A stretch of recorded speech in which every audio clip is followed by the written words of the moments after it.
Thank you very much. Okay, so first of all, let me start with let's say, informal part of this talk. I am very happy that a meeting has been organized here in Pisa to gather many collaborators of Bruce.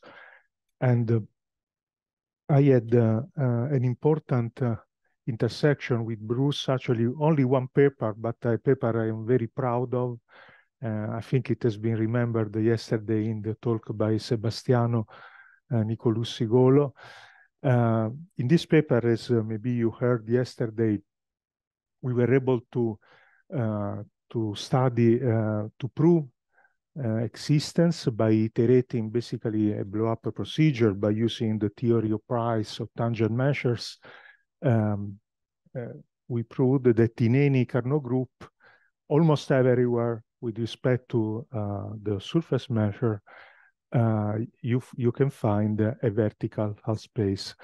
Actually, let me mention that this is still the full result, which will be to prove that almost everywhere there is a unique tangent. This is still an open problem. And actually, if this were true, then we would have a rectifiability of the boundary of a set of finite perimeter in the intrinsic sense, in the intrinsic theory developed in Carnot groups. Actually, I remember also the way this paper started, and maybe Enrico remembers also better than me.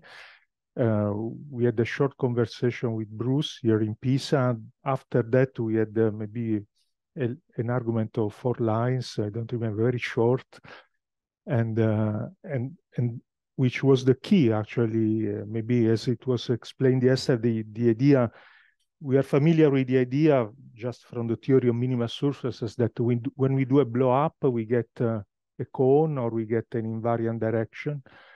But actually, the initial idea for this paper, which was suggested by Bruce, is that using in a clever way non-commutativity, by blow up, you can also get not only invariant directions, but also regular directions. And then by iterating all this procedure, then the regular directions become invariant and so on. And so it took us some time, but eventually we did this paper. And let me also mention in this connection that the interest of Bruce for the theory of set of finite perimeter in Carnot groups.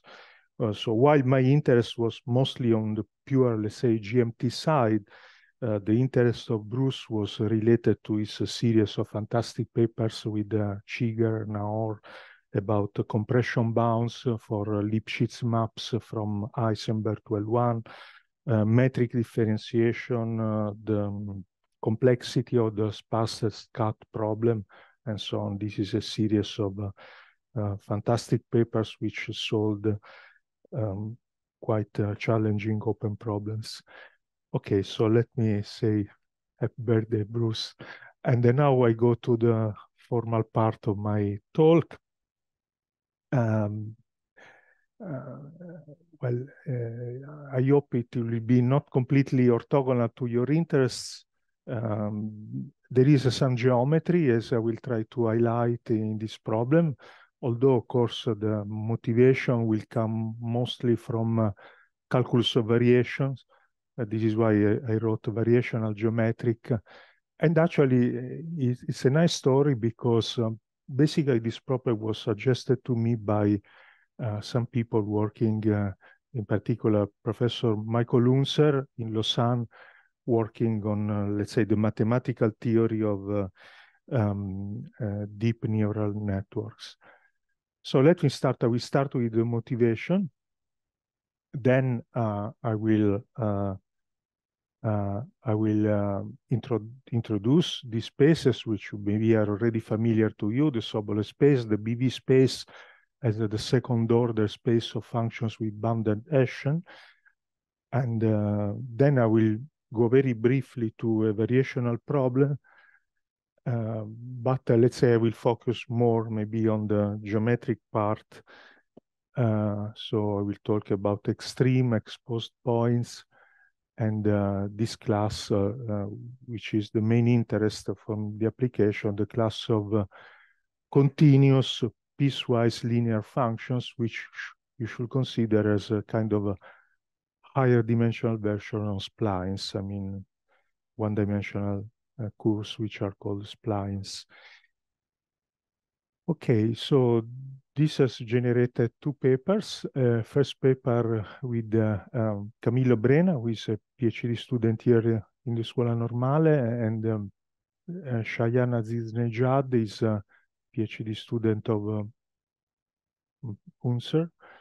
And also a second paper where we solved some questions left open in the first paper with Sergio Conti in Bonn. Well, I put here in the bibliography some papers more from the applied side, which maybe can explain more the motivation. These references 4 and 5 are more, let's say, on, as you see, calcvar MPD, Hessian journal optimization are more from the point of view of this kind of variational problems. And yeah, this is a paper where also the kind of problems we address have been raised.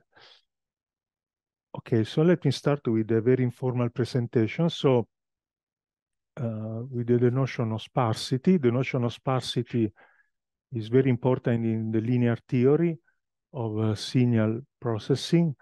It means that in the series expansion, only few coefficients are relevant, so they are sparse. And more recently, this aspect started to be investigated also in problems in calculus of variation. Because we will see, in particular, when we consider, for instance, a typical problem of machine learning, we have an energy which has this form. This is the so-called loss function. You minimize the sum of a loss function plus another function, which I will denote by phi, which plays the role of regularization. And so in these papers, they started to investigate the structure of minimizers. And the result, basically with the tools of convex analysis, is that you can, under appropriate assumptions, well, there is a slight technical complication that we also have, that typically phi will be not a norm, but a semi-norm. So you should take into account the null space of the semi-norm, but this is just a minor point. What is the essential point is that eventually you can find a solution. You can prove that there is a solution which can be represented. Think of this, if you normalize the minimal energy to 1, you can think to this as a convex combination. And the convex combination is made by extreme points of the unit ball of the regularization term. So the role of the regularization term is very important because you can build solutions by combining in a suitable way extreme points. And what is the machine learning, the explicit connection with machine learning? I will give a very basic example. Of course, I'm not an expert on this. I just I'm telling you just what I learned from this paper. So it's a variational problem of this form where these are the data and the E is a kind of a discrepancy term. And everything here depends on a parameter, right? With this, the learning process is based on the optimization of this parameter theta. The linear theory, in the linear theory, the dependence of this parametric class of function is linear. But now we all know, I think, that this approach has been completely outpowered by deep neural networks where the dependence of u on theta is completely nonlinear, right? And the most classical example is this. Maybe I go a little quickly about this. The idea is that you produce the output just iterating L times, where L is the number of layers, the composition of an affine function, where W, let's say, is a linear transformation, and the B1, BL are kind of drift terms. So these parameters, which give rise to theta, describe L affine functions, and then you iterate these L affine functions, but with the decomposition of a nonlinear function, which is called the activating function. And in most literature, you choose as the simplest activation function just the positive part. So the positive part will act on the single components of this vector. And now what Unser and collaborators singled out is that this is the class CPWL is a natural class for this model, because you may think that it is the simplest class invariant under these transformations. Smooth functions are not invariant under this transformation. And actually, there is also a paper which I mentioned here, which shows that by having sufficiently many layers, any CPWL can be generated by this procedure. Another important ingredient of the analogy with the linear theory, Fourier theory, is that by analogy with in the linear theory, typically the regularization term which produces sparsity is an L1 minimization. So in this functional setting, they proposed the space BH, which now I'm going to define, basically as a second order derivative of U as a natural regularization. You may think that for a piecewise affine function, the second order derivative, of course, is zero almost everywhere it is concentrated on the region, the discontinuities of the derivative, right? And so, by analogy, in measure theoretic terms, sparsity corresponds to concentration of derivative. Okay, so maybe I recap now quickly the basic definition. This is definition of Sobolev spaces. I think is familiar to all of you, just defined by integration by parts. And of course, so you can iterate this procedure to define the Sobolev space WKP omega. And basically, we're interested just to the second order problem, so k equal 2, but our second order derivatives, by what I just said, is not a function, but it will be a measure.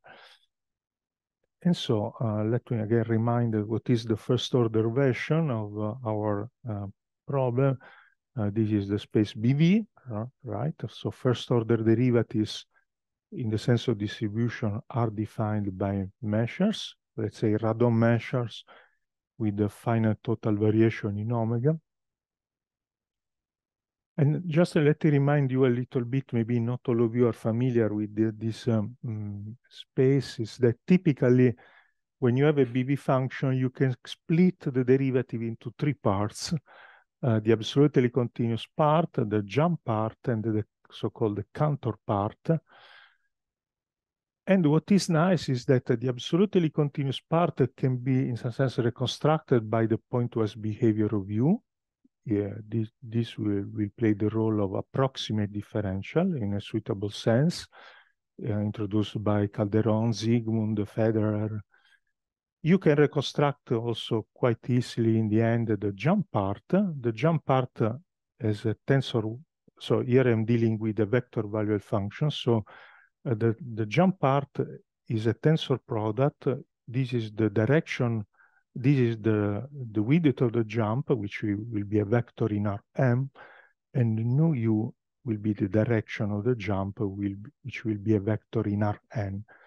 And then what is left is the counterpart derivative, which is just defined as the remainder. Why? Because in some sense it's very difficult, many difficulties related to the counterpart are related to the fact that you can't reconstruct or understand this part just looking to the pointwise behavior. This part can be, and this part can be understood looking pointwise in some sense, but the counterpart is more mysterious. So this is the famous example of the Cantor-Vitali function, where all the derivative is Cantor derivative. Okay, so and now let me go to the second order. No, we say that U belongs to BH if all partial derivatives of U are BV functions. Then we can have some embedding theorems saying that by iterating Sobolev theorem, we can say a little more about the regularity, the integrability of U, the integrability of the partial derivative. And there is a critical dimension, which in this case is 2, where so you don't get this inclusion by iterating the Sobolev embedding, but by a more fine procedure, one can prove that BH embeds into continuous functions in dimension 2. In higher dimension, the second derivative as a measure is not enough to control the pointwise behavior. Also, let me go now. Yes.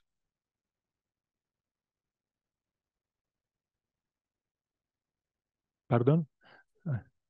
Well is not essential, really, because if you ask that the second order derivative is a measure, in the sense, just in the sense of distribution, then at least locally up to an affine function, you have this property. So here, yeah, this is the story of the null set, right?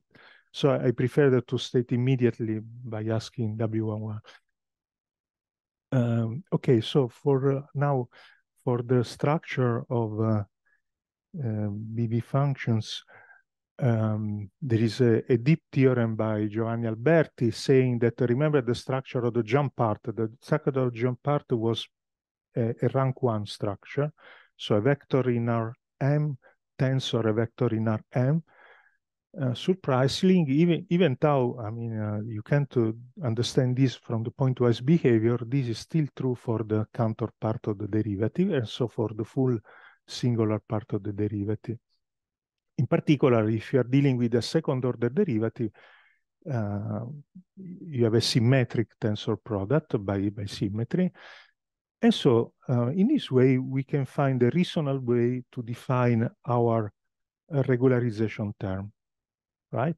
The regularization term phi of u will be given by the integral of this matrix, a norm of this matrix, integrated with respect to the second order distributional derivative. And then it comes the problem of what is, also from the point of view of the theory and the application, what is the most natural norm that you have to choose here. And already from the applied community, it was understood that a good norm is the so-called shutter norm. But of course, I will keep into the discussion also the Euclidean norm on symmetric matrices. And so let me denote in the sequel the phi energies by phi s, the one associated to the shutter norm, by phi e, the one associated to the Euclidean norm. Well, maybe this is not so surprising. All these energies have good properties. For instance, they decrease under convolution. They decrease under radial symmetrization, and this will play a little role in the sequel. And maybe here I will go quickly because I will want to focus a little more on the geometric part. Then you can start studying this kind of problem, which is really the problem studied in the applied community. One can show that in dimension higher than 3, there is no solution the way it is stated, because of course you can't control in dimension higher than 3 the pointwise behavior. On the other hand, in dimension 1, Unser and collaborators computed explicitly solution finding the splines.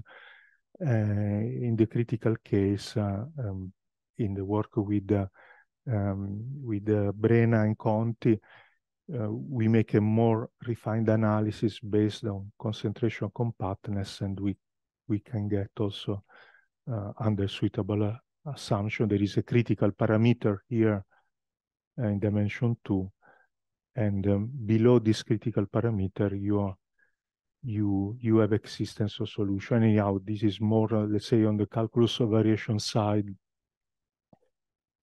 Instead, let me go really to the geometric side, which I think could be more interesting for you. And I recall a few definitions. Of course, we needed the definition of extreme point, which is in a vector space. If you have a subset S, V is an extreme point if it can't be written as a non-trivial convex combination of points. And there is also, I think, a more interesting notion of exposed points, which are points which are unique minimizers on S for some continuous linear functionals L. In principle, you could state also this notion without topology, but I saw that typically is stated involving the topology. So you ask the linear functional to be continuous. And let me remind you a few basic facts of this theory, which go back to the 50s, now very well known, Krein-Milman theorem. So a compact convex set is the closed convex hull of the extreme points. In finite dimensions, of course, you don't need to take the closure by Kara-Teodori theorem. And also, what is the link between exposed and the extreme? Exposed points are easily seen. So exposed points are unique minimizers. So it is easy to see that exposed points are clearly extreme, but the converse is not true, except in dimension 1. And the example is very simple.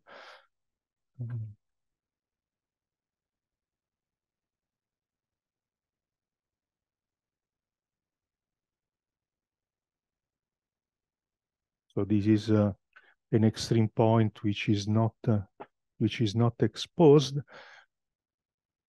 However, it's a beautiful result saying that exposed points are dense in the class of extreme points, so you can recover Krein-Milman theorem with the closure, still using exposed points. Okay, and now we are interested, as I said, to the second order problem, but let me show you what happens for the first order problem, which is not original. I think this is part of the folklore on the subject. So let's say that we want to understand the extreme points for the first order problem, and we take as phi energy, as our energy, just the total variation, right? There is this problem of null sets of, so I consider BV, instead of BV, BV star, which is BV modulo constants. So let's say that omega is connected. So, and then there is a characterization. Then U is extremal in S, if and only if, of course, the total variation has to be 1. You have to stay on the boundary of the ball. But also U has to be equal to C, a constant, times a characteristic function. And also the characteristic function of a set, and this set has to be indecomposable in the sense of Federer. Then I will explain what does it mean. It's a kind of notion of measure theoretic connectedness. And the proof, I would say, is more or less known among the experts. So let's say, assume for simplicity that U is non-negative, then close this condition is necessary. And let's say that you do the most obvious decomposition. You truncate at some level L, and then you take a U minus L plus. And the coarea formula tells you that, so alpha p beta is the total variation, so it has to be equal to 1. But you can represent alpha and beta by the coarea formula as the integral of the perimeters. And so eventually you have found a very natural decomposition of U, right? Where U1 over alpha belongs to S, U2 over beta belong to S. And so if you are an extreme point, this means that V1 is equal to V2 and is equal to U, and therefore these two functions are parallel. And since L is arbitrary, this is telling you that all the sublevel sets are basically the same. And so U has to be a constant multiple of a characteristic function. And then there is this beautiful notion of Federer, which says that any set, like for open sets and for conventional topology, any open set of any set of finite perimeter can be written as the finite or countable union, disjoint finite countable union of indecomposable components. Indecomposability means that basically you can't write E as a disjoint union in such a way that the perimeters add. Generally, when you write E as a disjoint union, you have subadditivity. If you are able to do a decomposition in such a way that the equality holds, then you say that your set is decomposable. And so all these elements have to be, of course, indecomposable. Okay, so this is the first order problem, let's say, is completely understood. Let us look at the second order problem. So this time I will consider BH star, which is BH modulo affine functions. Again, omega is connected. And we will like to understand the extreme points of S. Again, in 1D, it's not difficult to prove that all the extreme points are piecewise linear splines. And of course, the conjecture was that in higher dimension, the extreme points are CPWL functions. Okay, before coming to the result, heuristically, what we expect. First of all, we expect more rigidity because it's a second order problem. And also we expect, of course, phi can be any norm. So we expect that also the choice of the norm is relevant.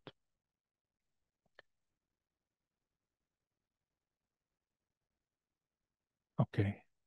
And so the questions are, first of all, can we characterize CPWL functions among CPWL functions, those who are extreme? Yes, this can be done. This is not maybe particularly surprising. It's a kind of connectedness properties of the support of the derivative. Even though this is not yet clear for the notion of exposed. But the most interesting question is whether all extreme functions are CPWL or not. And the conjecture was by the applied community was that it was the case, but unfortunately the answer is no. We discovered that there are extreme functions which are, of course, in dimension higher than 1, which are not extreme functions which are not CBWL, and the simplest example is a truncated cone. And however, the proof is not trivial. It is using really measure theoretic analysis, the radial averaging lemma, and also the result is true also for other choices of the norm. Okay, so now we have this negative result. And actually also, again, let me mention another open problem which I would like to understand is whether we can say, are these functions also exposed? Proving that they are exposed means finding a linear functional. If we were able to find it, maybe we will get also a much simpler proof of what we had for proving the extremality property. Anyhow, we have a negative result, so we can't say that all extreme functions are CPWL, but maybe we can ask ourselves whether, let's say, extreme CPWL functions are sufficiently many. And so it is the question of the density or CPWL functions. Of course, here density should be understood in a good topology because, of course, they are dense in LP in any reasonable weak topology. Here I wrote a density in energy. What I mean that, let's say you may ask that UH converges to U just in L1, but what is important is that you would like to know that the energies are convergent, or maybe by scaling, you can also assume that from the very beginning that all these functions are on the boundary of the ball, okay? And so the phi energies are lower semi-continuous, so what is crucial here is to the Lin-Sup inequality. Okay, let's see how much time I left. Okay. So let me mention a few facts about this problem. Well, first of all, as I already said, by convolution, smooth functions are always dense in energy because when you do a convolution, the energy decreases. And so this is really a matter of approximating a smooth function. If you're able to approximate a function which is already smooth by CPWL function, but with the density, with the energy constraint, then by a diagonal argument, you are able to solve the problem. So we can assume in this problem that our target function is smooth, is infinity. We might ask, so we asked the question for the Shutter norm because this is the norm considered to be relevant from the applied community, but of course you might ask yourself, well, maybe this might be true even for the Euclidean norm. And actually, if the question for the density had the positive answer for the Euclidean norm, there is a beautiful theorem by Reshetniak. Reshetniak proved a kind of continuity theorem for the phi energies, which enables, in some sense, to say that if you're able to do the approximation for phi, then you are able to do the approximation for any other phi. Okay? Because what is special about phi is that the Euclidean norm is strictly convex, unlike the Shutter norm.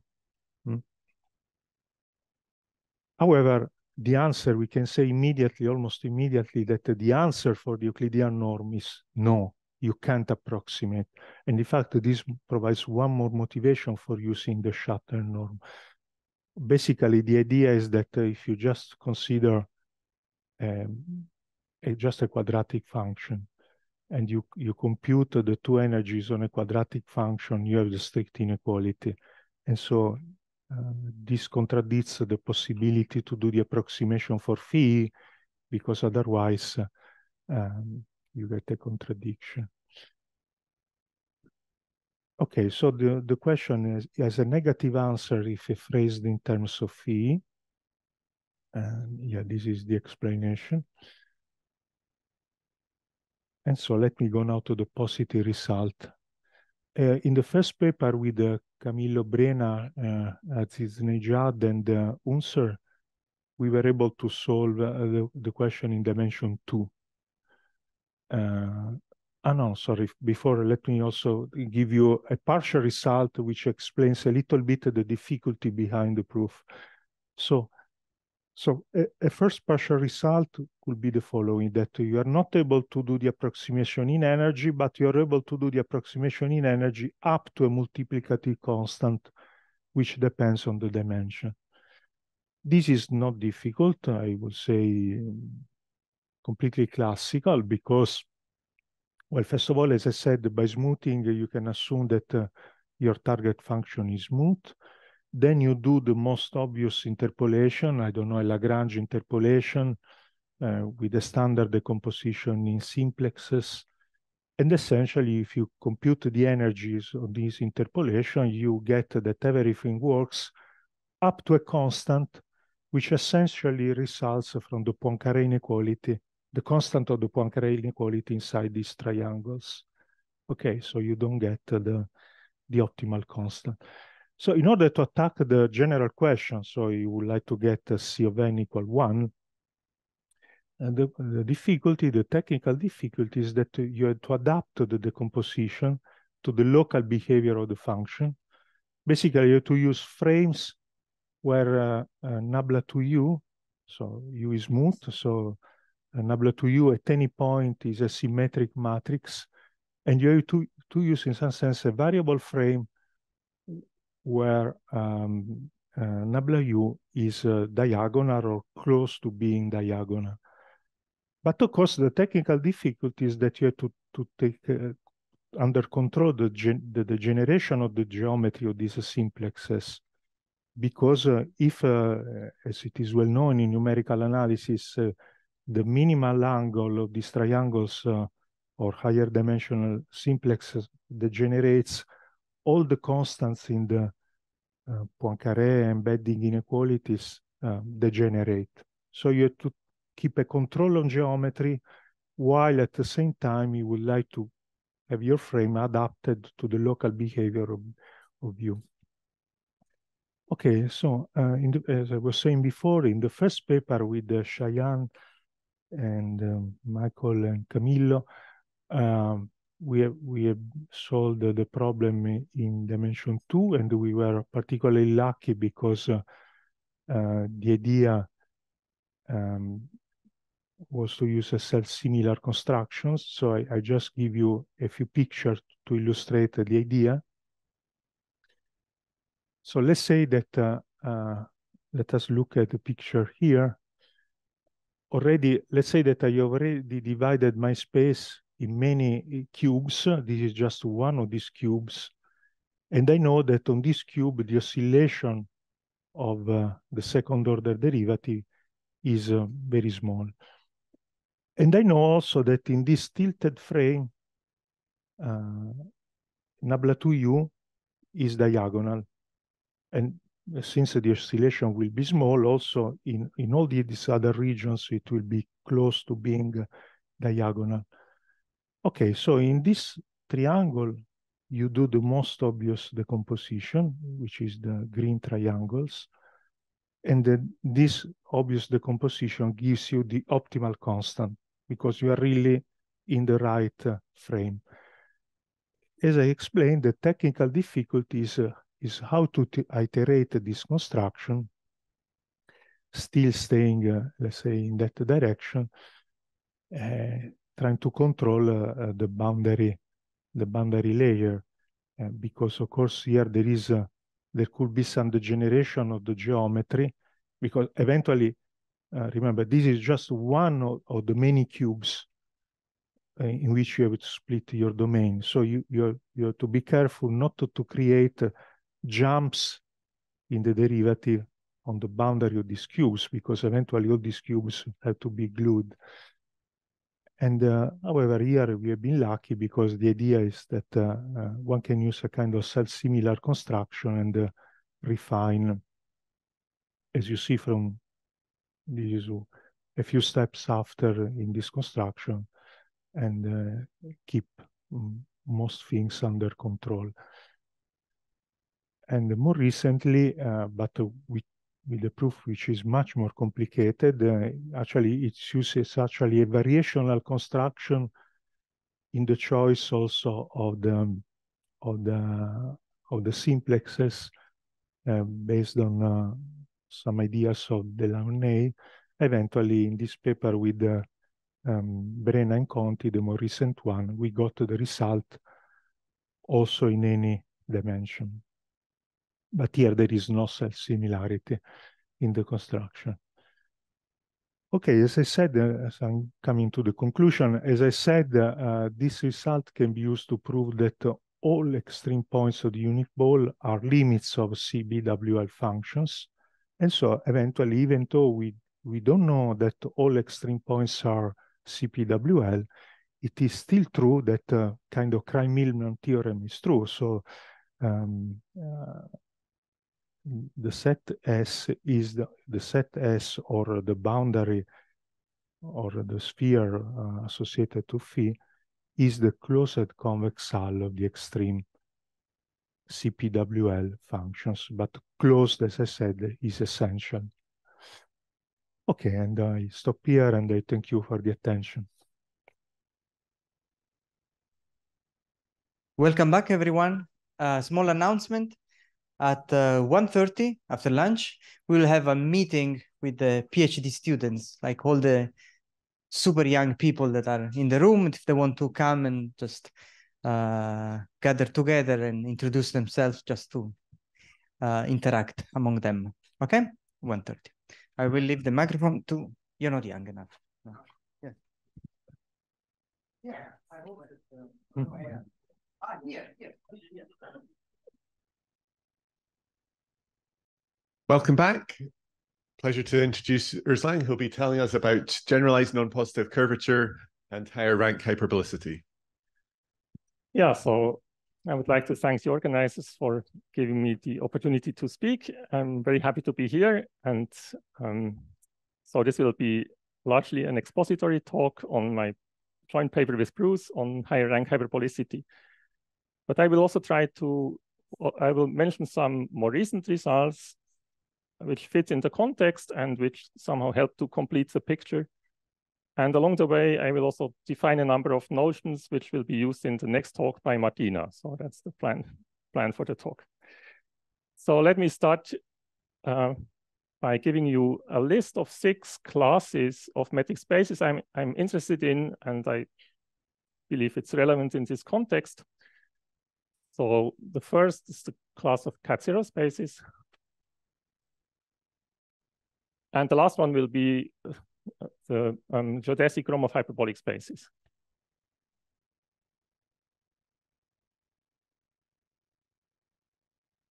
So I assume that everybody here knows what the cat-zero space is and what the Gromov hyperbolic space is, so I will not repeat it. So for many arguments in cat-zero spaces, all you need is the fact that the distance function is convex, right? So if you take 2 geodesic segments, parameterize on the same interval, then you get a convex distance function.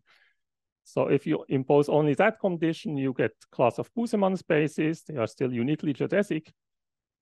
But there is also good reason for giving up geodesic uniqueness. And then you get to the space of, with a convex geodesic bicombing, but there exists a convex geodesic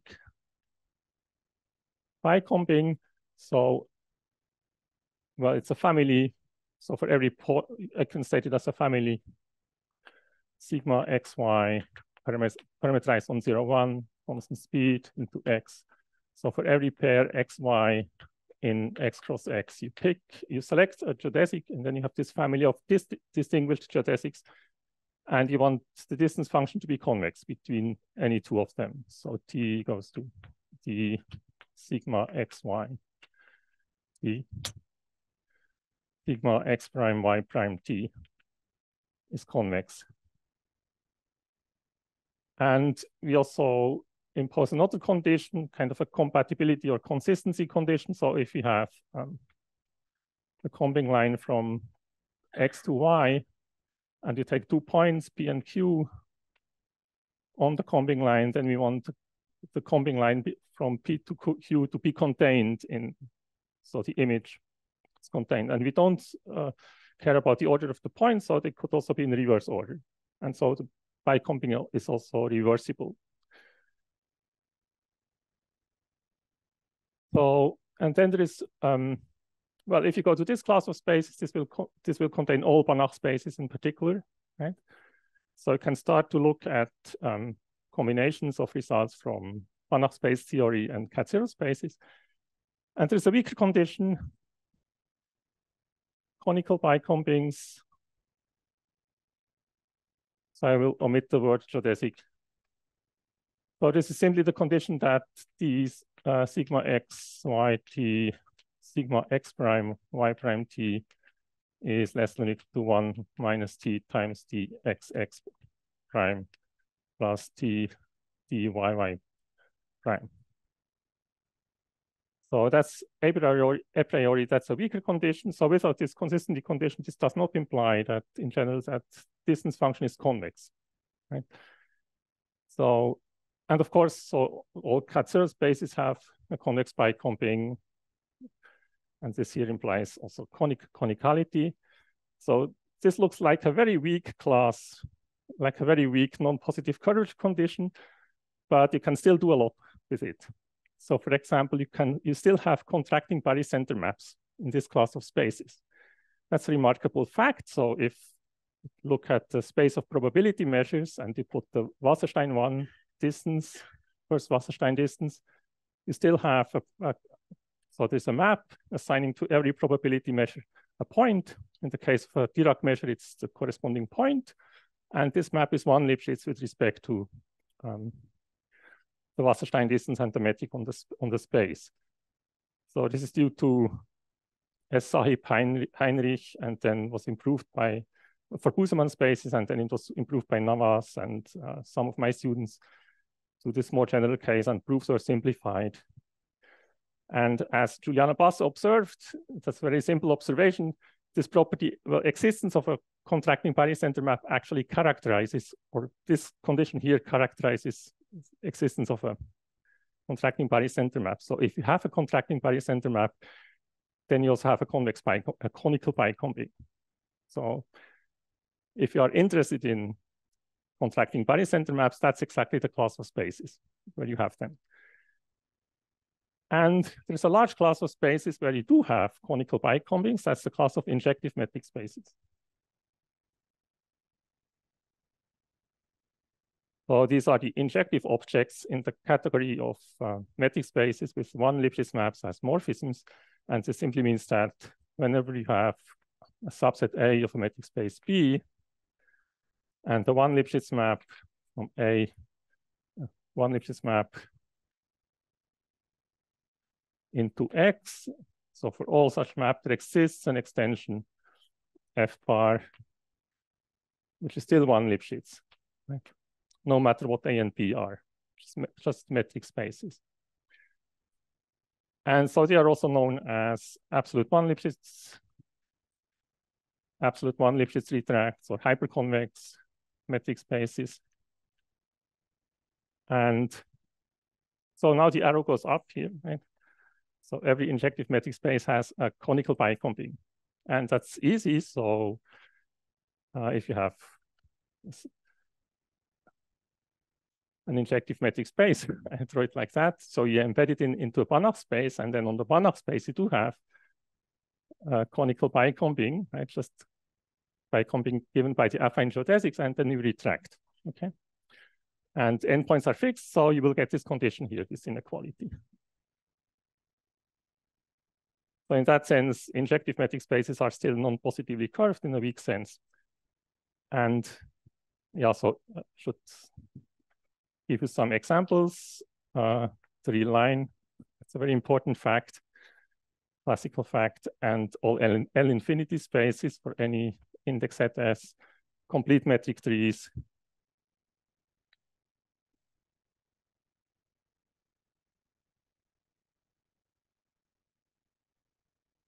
And many more. So I'll come to that. And then there is a larger class, namely coarsely injective metric spaces. And I would like to put some emphasis, put the focus on this class. So this has recently, well, they kind of existed implicitly since some time, right? But there are some recent papers in geometric group theory where they show up, and there seems to be a potential for unification here. So there are now many classes of groups which are known to carry such metrics, coarsely injective metrics. So I will give 4 equivalent definitions of coarsely injective metric spaces. And the connections here are that, well, the geodesic Gromov hyperbolic spaces are coarsely injective. And of course, every injective metric space is also coarsely injective. So here the arrows go in different directions, but it's also easy to go from coarsely injective metric spaces to injective. So because every such space embeds into an injective metric space, which is at finite distance, uniformly bounded distance. So it's just yeah, like a thickening of the space will be injective. Okay. So the point I would like to make is that if you're interested in generalizations of cat-zero spaces and Gromov hyperbolicity, some kind of common generalizations in this context, generalized non-positive curvature, you should also look at this list of spaces. I think they play an important role here. So I'll say a bit more about injective metric spaces. So there's this amazing fact due to Isbell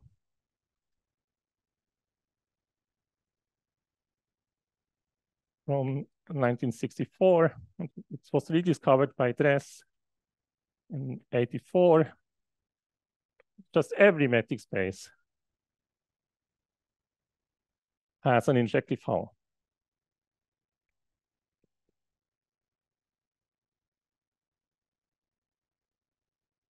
So there's a canonical embedding. So here is X. There's a canonical isometric embedding into an injective metric space. You know it like this. And it's an explicit construction. So it's constructed as a function space. It's a space of one Lipschitz functions, and you put the subnorm. So now, in general, for a one Lipschitz function on a non-bounded space, it's not finite, but it's a set of functions where the difference of any two of them is bounded. So you get a finite metric. And the map is, of course, sending the point x to the distance function to x, like in Kuratowski embedding. And the injective hull is characterized by the universal property that whenever you have an isometric embedding into y, this will factor through this map here, right? So in that sense, Ex is the smallest injective extension. So yeah, if you have 2 points, then you will get a segment. If you have 3 points, you will get a tripod, a 3-point metric space. If you take 4 points, the generic picture will look like this. So you get a rectangle sitting diagonally into the L infinity plane. So here, or you could rotate it by 45 degrees and put the L1 right, in 2 dimensions. But in high dimensions, you should take L infinity. And then there are some antennas attached at the corners. And here you have L infinity, 2-dimensional. So that's the generic picture. And then for 5 points, you already have different combinatorial types, 3 different combinatorial types. And then for 6-point metric space, you have like hundreds of different combinatorial types, and then it explodes. And if you take the injective hull of R2 Euclidean plane, this is just L infinity, so non-separable. And that's a general fact, right? So for finite metric spaces, it's nice. For infinite metric spaces in general, you get a huge space. That's the general picture. If you want to get a finite dimension space, what you can do is you can take a polyhedral norm.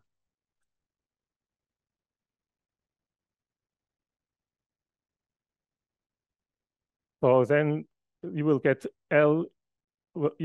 n-dimensional L infinity space where n is the number of pairs of opposite facets of the unit ball. So for example, if you take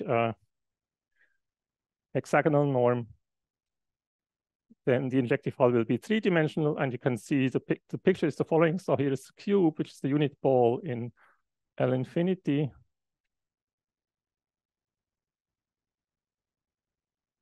And then you can see the hexagon here, right? So this kind of sits somehow diagonally embedded in L infinity. And in fact, every such polyhedral norm embeds isometrically into a finite dimensional L infinity space. So that's the picture. By contrast, so here we get a huge space, right? If we take the hyperbolic plane, then turns out, well, I already told you that Gromov hyperbolic spaces are coarsely injective. So in that case, the injective hull is within finite distance from the hyperbolic plane.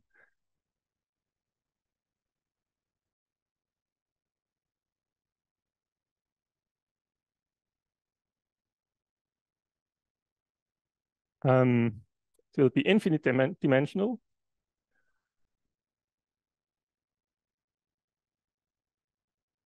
And now, since 2 years, we also know that it will still be proper. So that's kind of mysterious, a little bit mysterious. So still proper by a result of Hettel.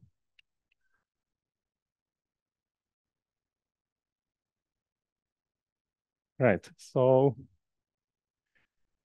now I want to define. So these are the injective files.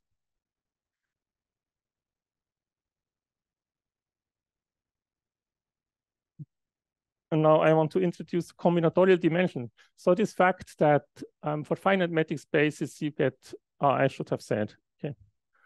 So for finite metric spaces, Ex, X finite, you get a polyhedral, a finite polyhedral complex with L infinity metrics on the cells, and the dimension is at most one half times the number of points in X. Okay. So now this fact leads to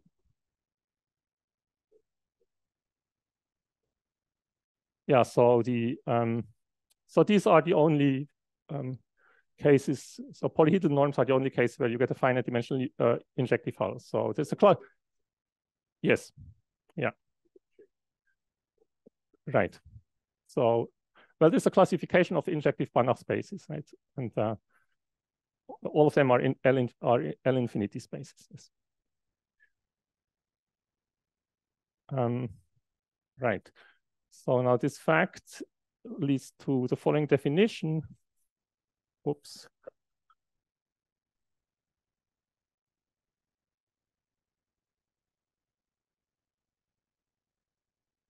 So this is in the paper by Tess. He defines the combinatorial dimension of a metric space. So dim comb of X is simply the sup of the dimensions of EV, where V in X is finite. Okay, you can think of it as being the topological dimension of the injective hull, but if I give this definition here, then I don't need to talk about the topological dimension. So here V is finite, right? And that's a polyhedral complex. We know what the dimension is. And so the way you should think of this is that, oh, sorry, yeah, Tim, thanks. Dimension of this polyhedral complex, finite polyhedral complex. So the idea is that, well, you have take a finite set, and then you look at the injective hull, and this gives somehow a rough classification or a rough measure of the combinatorial complexity of this finite subset, right? If the points are linearly aligned, the injective hull will be a line, and then it's one, and so on. So that's the idea.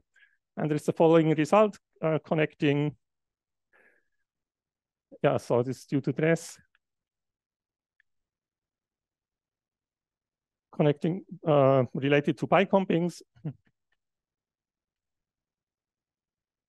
in a paper with Dominique Decombe.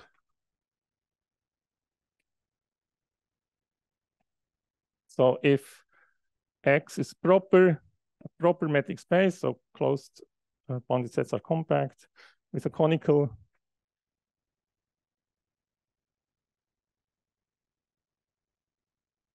bicombing, and so for example, injective metric spaces, right? And finite combinatorial dimension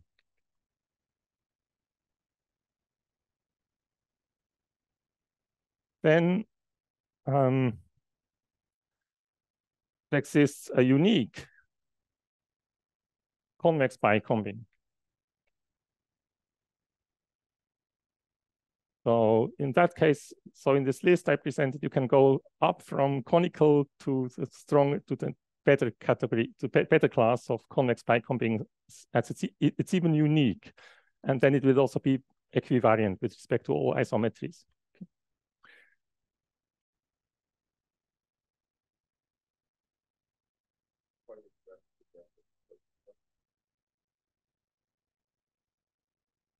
oh, this depends, can be infinite. No, sorry, for a finite graph, there is a bound, right? So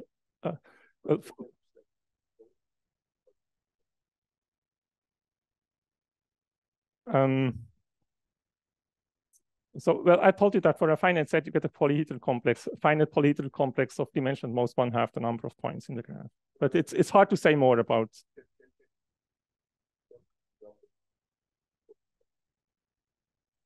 So yes, you can. So there is a characterization of the combinatorial dimension given by Dress, and this will show up in the talk by Martina. Okay, so yes. So he has a precise description of characterization of the combinatorial dimension. Okay, now I would like to go on and talk about this class of coarsely injective spaces. So here's a proposition. So you can find the statement in my paper with Martina. But it was also observed by Shepoy. For a metric space, the following are equivalent. So the first one is just, well, it's what I would call a coarse injectivity. There exists a constant, so there exists C1, such that every one Lipschitz map F defined on the subset A of metric space B into X extends to F bar on B, which is kind of roughly Lipschitz, 1, C, 1 Lipschitz, okay? So the F bar of B prime is less than or equal to the B prime plus C1. Okay, so it's kind of, you can extend one Lipschitz maps to roughly one Lipschitz maps. And this will also imply that you can extend roughly Lipschitz maps to roughly Lipschitz maps by adding a constant C1. So maybe I'll hurry up a little bit. So I omit one of the properties. You can reformulate this as a ball intersection property, which is a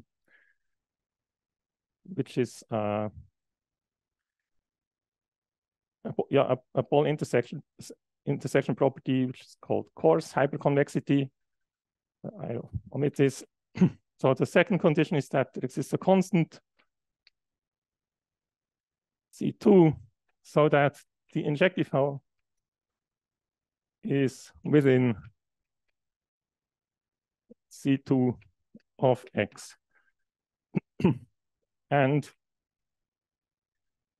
the last condition is that X is roughly isometric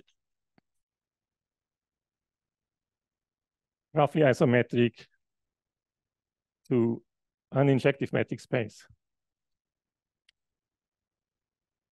And so here by roughly isometric, I mean 1, C3 quasi-isometric. Okay. So the funny thing is that these properties were shown independently for geodesic Gromov of hyperbolic spaces. Even, well, I had an old paper, I had almost forgotten about it, where I proved this property here, and then later I proved that for geodesic Gromov of hyperbolic spaces, the injective hull is within finite distance. And only later we realized that these properties are equivalent. So that's a result we have overlooked. And of course, it's quantitative, right? And it also holds with constants equal to 0. And then it's a classical fact. Okay. Right, so that's about coarsely injective spaces. Now, the next thing I would like to remind you of is Gromov's 4-point definition of hyperbolicity.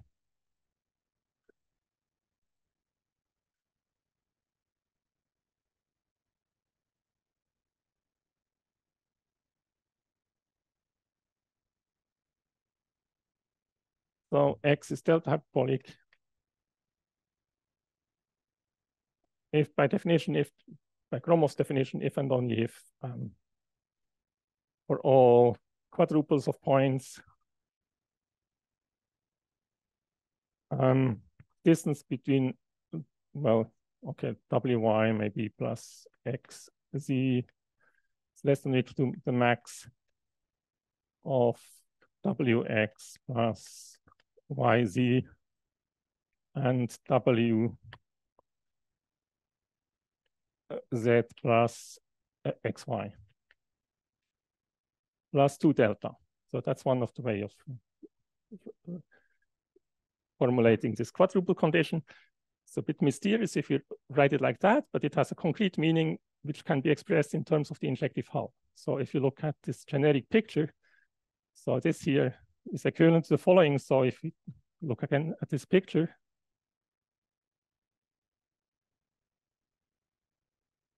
here are the antennas attached.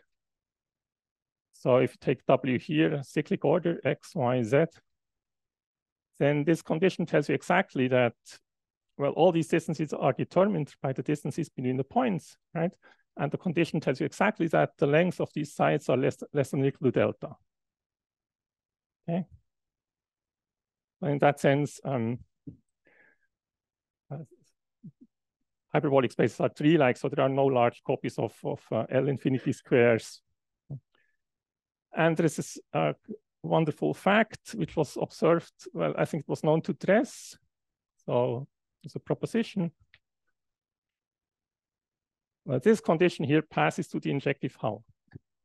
So if X is delta hyperbolic, then EX is delta hyperbolic.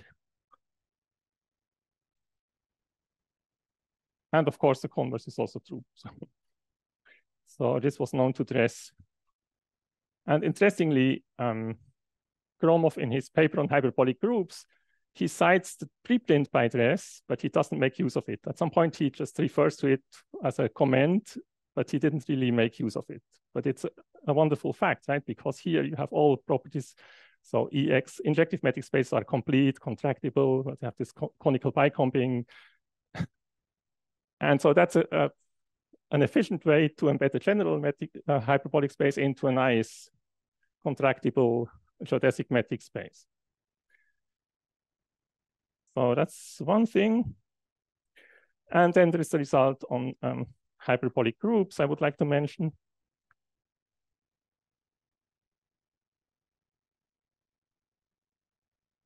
So if X is delta hyperbolic, now we are looking at the discrete metric space. So the vertex set of a connected graph with a canonical metric. Vertex set of a connected graph with uniformly bounded degrees.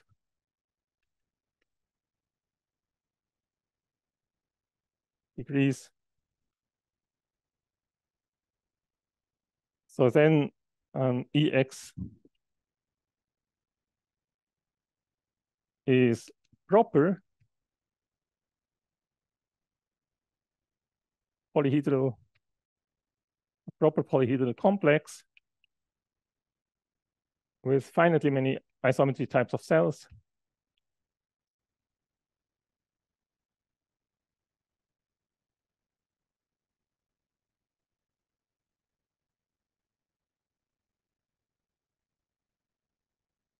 Types of cells, so in particular, it's finite dimensional. And it's in finite distance, so the explicit bond is 2 delta plus 1/2 from EX, so it's quite close. And in particular, the result I stated earlier, well, this one here would apply, right? So on the injective hull of such a discrete space, you have a unique convex bicombing. And so in the case of hyperbolic group, the group will act on this space. So this gives a nice geometric model for the hyperbolic group. Now, I would like some more results where these coarsely injective spaces turned up. Well, first of all, there is this notion of heligraphs. So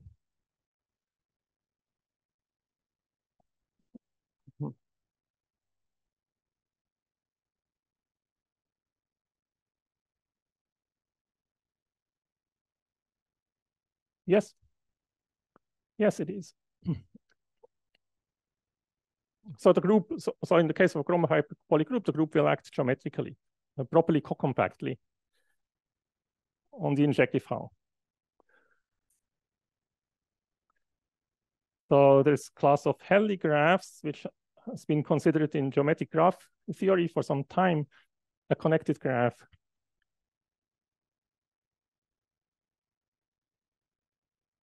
Is Helly if, well, you only look at the vertex set as a discrete metric space. So if the vertex set has the binary intersection property. Okay, so this means that if you have, well, for every family of pairwise intersecting balls, the entire intersection is non-empty. So that is kind of a discrete analog of injectivity. So that's the analog for graphs. Okay, and this class has been studied in geometric graph theory for some time. There is a simple metric characterization. So it's also the same. So if the vertex set is V, it's also the same as saying that the injective hull is within distance 1/2 of the vertex set.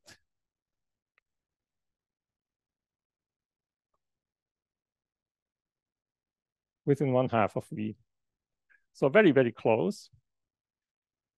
And conversely, if you start with an integer, with metric space with integer valued metric, then there is a discrete analog of the injective hull construction. And in fact, you can simply take the integer points in the injective hull.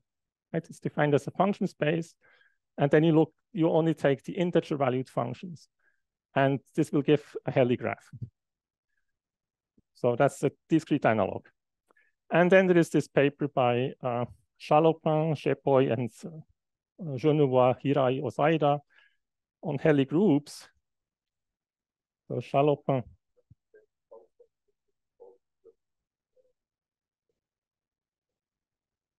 Sorry, I didn't get it. Yes.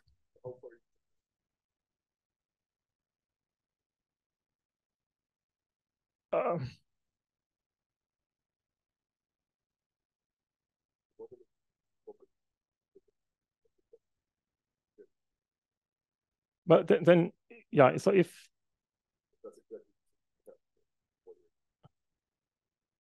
well, I can give you, well, here's an example. So if you take for example, well, this cycle graph here, right? Or let's start with a 3 cycle. Okay, well, the injective hull is a tripod, right? With edges of length 1/2. And here you would get, so the discrete injective hull, so the corresponding Helly graph would be this one here.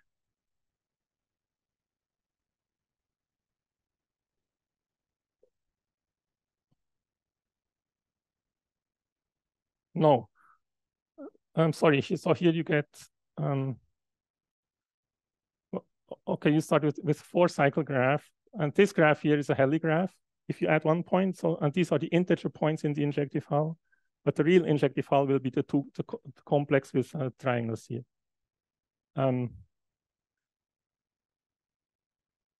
No, that's not what it is. Metrically, it looks like this. You get a square, but the cell structure will be different. The cell structure will be this one here, 4 squares. And these are the integer points here. Okay. And so, I mean, that's quite amazing, right? So because if you take the balls of radius 1/2 around the integer points, this will cover the space, right? And at the same time, they do not overlap. And so this looks very much like a cat-zero cube complex somehow, but not quite.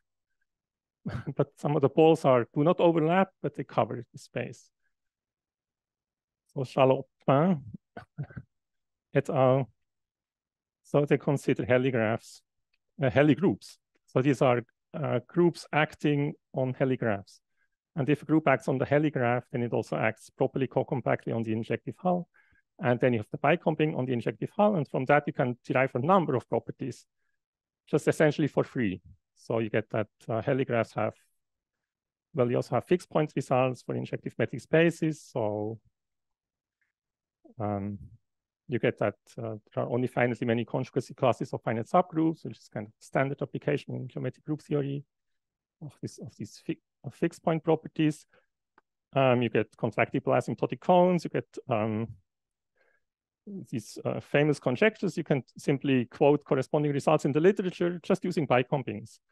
Farrell-Jones, Korsbaum-Kohn. There's one exception. They also prove that these groups are bi-automatic, and this really makes use of the structure of the Helly graph, and not only of the bicomping, but all other properties are just coming from the bicompings.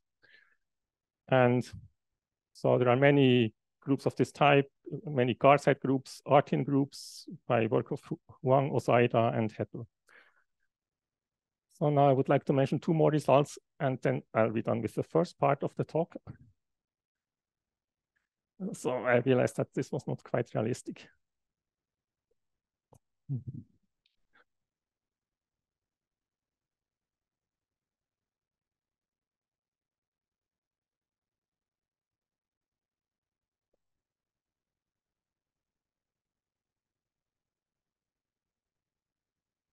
Right, so there's a recent result by Hettel, Oda, Petit. So this appeared in print 10 days ago. Every hierarchically hyperbolic space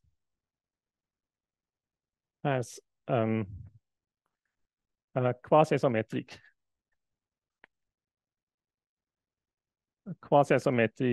a coarsely injective metric.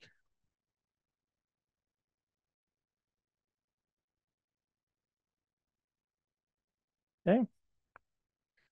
So this is class of hierarchic hyperbolic spaces, which has been promoted a lot by Berstock, Hagen, Sisto. It's essentially an axiomatization of work of Maser and Minsky on the mapping class group. It's a large class of groups, and so they show that you can change the metric, replace it by a quasi-isometric metric, and then it will be coarsely injective. So, and again, as a consequence, you have coarse bicompings on these spaces, and you can draw similar consequences as for Helly groups. In particular, hierarchically hyperbolic groups are semi-hyperbolic, and again, they have finitely many conjugacy classes of finite subgroups, and that was not known before. So, and you just get it in a very simple way from the bicomping once you have this new metric.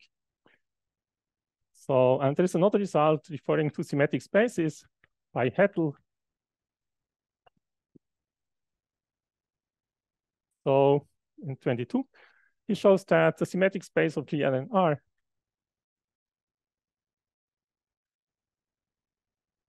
as well as every classical symmetric space irreducible. So this one here splits off a real line, right? So it's SL space of SL and R mod across R, classical irreducible symmetric space of non-compact type, and not of type SL. Carries a quasi-isometric coarsely injective metric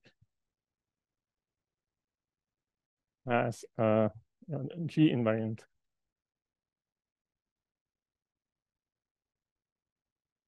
Coarsely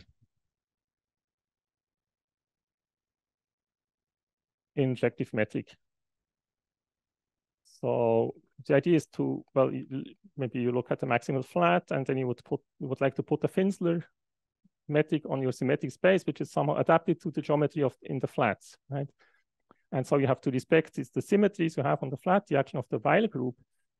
And so in certain cases, it doesn't work. So a typical example is SL3R mod SO3. Then you have a hexagonal symmetry in the two-dimensional flats, right?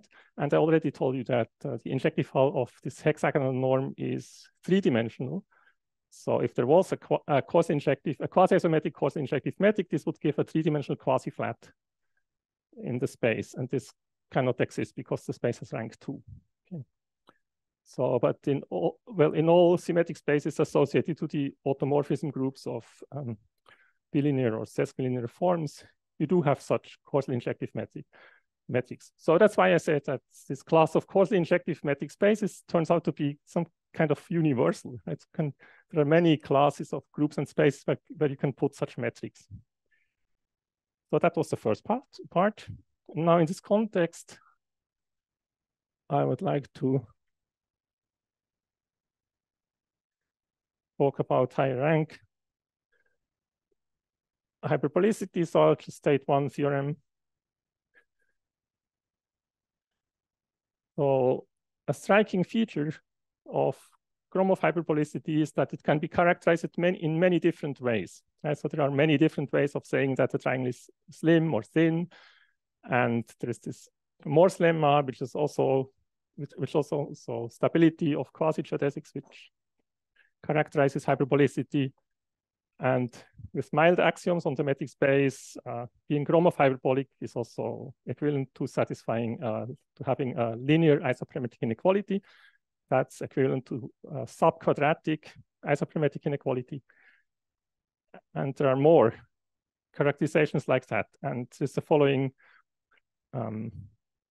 list.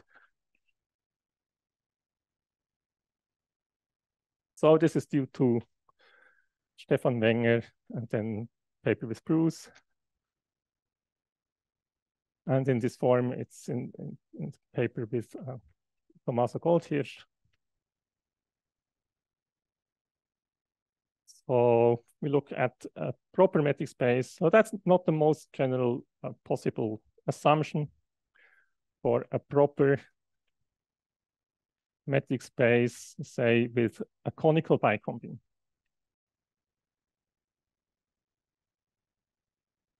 Bicombing, the following are equivalent. So this will apply to cat-zero spaces in particular, and to injective metric spaces, and hence also to some of the spaces I discussed, right? So again, there are 6 properties. The first one, so that's like a preview. I'll just write down the keywords and then I'll try to explain the statements in the remaining time more precisely. So the asymptotic rank of X is at most n.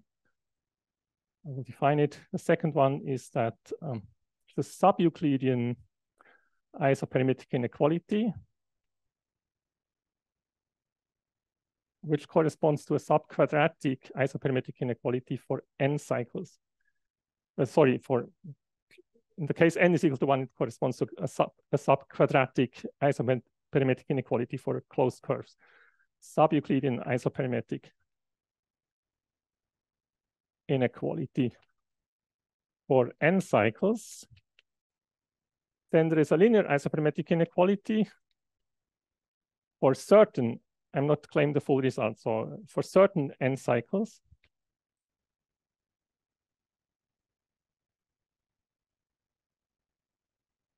For certain n cycles as stated. And then there is the Morse lemma.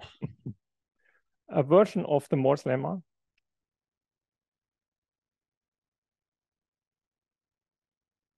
there is a slim simplex property.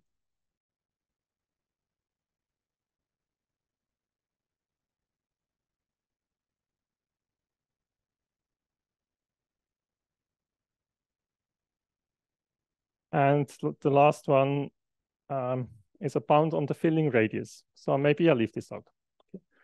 Okay. This uniform bound on the filling radius for certain cycles. Okay. So this here is due to Stefan. He proved it in a more general setting for complete metric spaces, satisfying a weaker condition. In the paper with Bruce, we explain how one can get the Morse lemma from the sub-Euclidean isoperimetric inequality, and then from the Morse lemma we also get this slim simplex condition. And yeah, so in the paper with Urs, there's a lot more about the asymptotic geometry of such spaces. So these are just the basic properties, but I would like to, but that would be a separate talk somehow, and I would like to keep it like this. So let me give some details. So the asymptotic rank is the soup of all K, so that there exist subsets,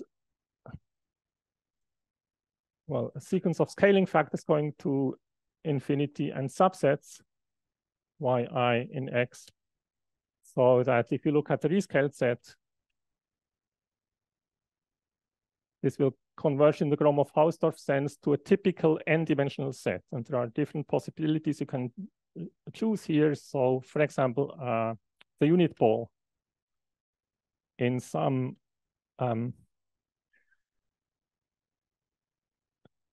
k-dimensional norm space. Okay, so Rk with some norm.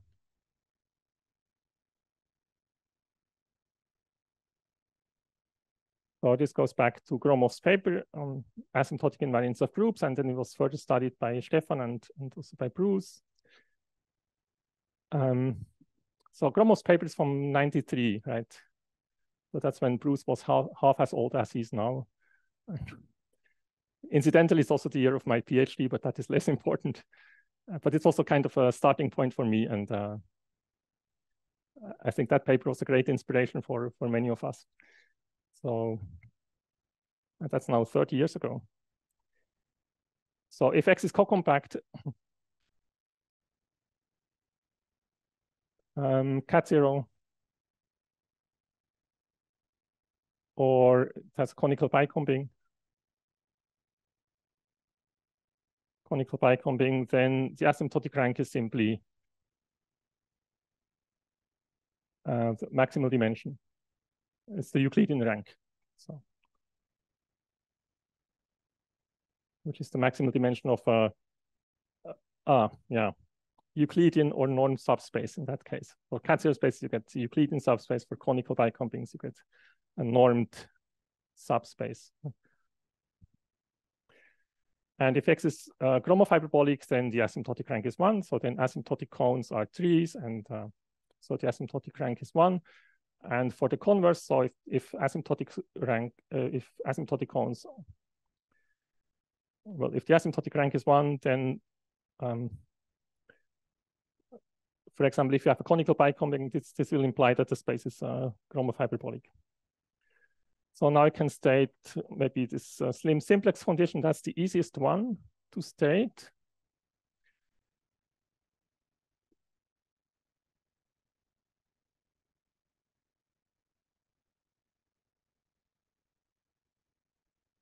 So that's kind of an analog of the fact that in the Gromov hyperbolic space, quasi-geodesic triangles are slim.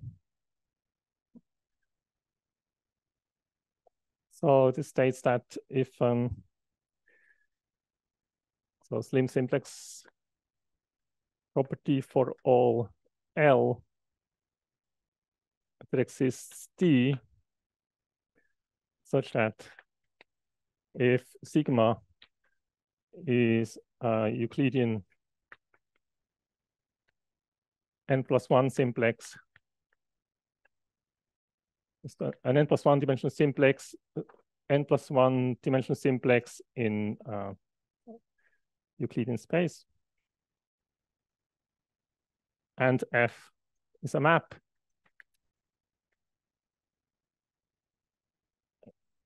from the boundary of the simplex into X that restricts. So F, if you restrict it, so restricted to each facet is within distance d times 1 plus a. Sorry. Ahead of myself. Restricted to each facet is an LA quasi-symmetric embedding right? So you have quasi-symmetrically embedded sides, then each facet, the image of each facet is within D of the remaining ones.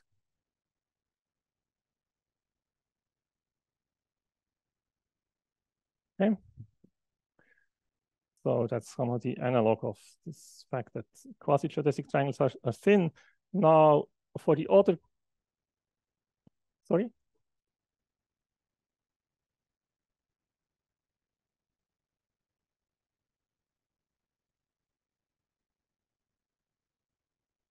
LA, quasi, L, so you have a map on the boundary of the simplex, and if you restrict it to a facet, you assume that you have an L, A quasi-symmetric embedding.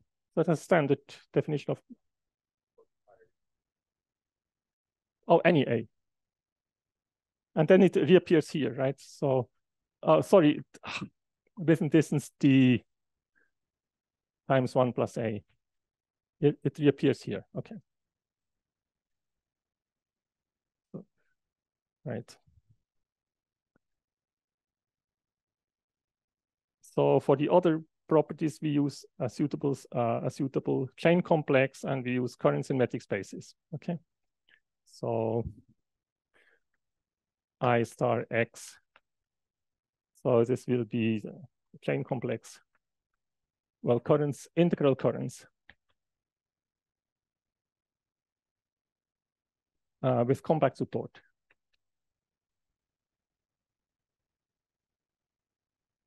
In X. So we are using Ambrosio Kirchheim currents, and they have so every such current has a Borel measure associated with this, the mass measure, and then M of T is the total mass Ex. And now I think I can state sub-Euclidean, Stefan's sub-Euclidean isopermetric inequality for all epsilon that exists M0, such that every cycle Z in INX, so every n-dimensional cycle has a filling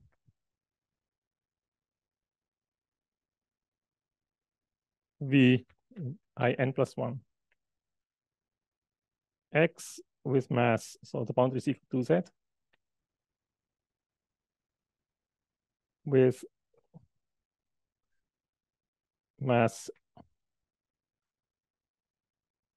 epsilon times the mass of the cycle to the n+1 divided by n. So that's the same exponent as in the usual Euclidean isopermetric inequality, but here the statement, well, if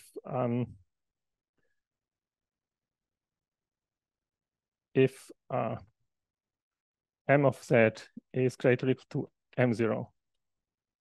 Okay. So this means that you can make the isoperimetric constant as small as you wish if the mass is sufficiently large.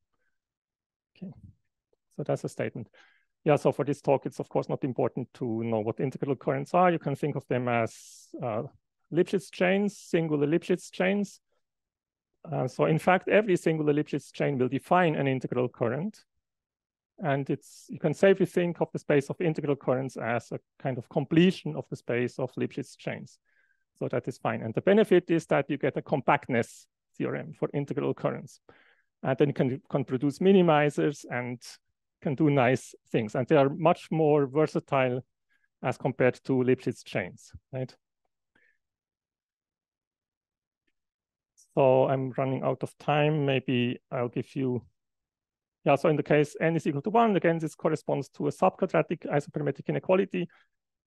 And then it's known that for one cycle, subquadratic implies a linear isopermetric inequality by an argument, simple argument by Bowditch. There's also a much more precise result for metric spaces due to Stefan.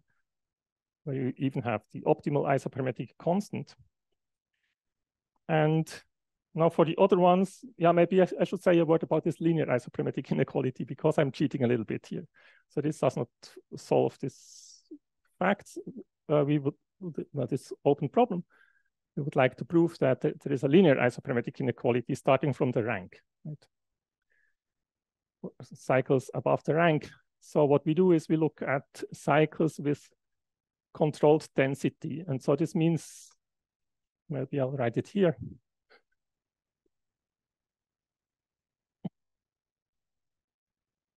So, and that's actually true for the other statements as well, also for the filling radius bound and for the Morse lemma. So here we look at quasi-minimizing currents, so chains that are quasi-minimizing in a certain sense, and we imposed a polynomial bound, mass bound. So this is this controlled density condition.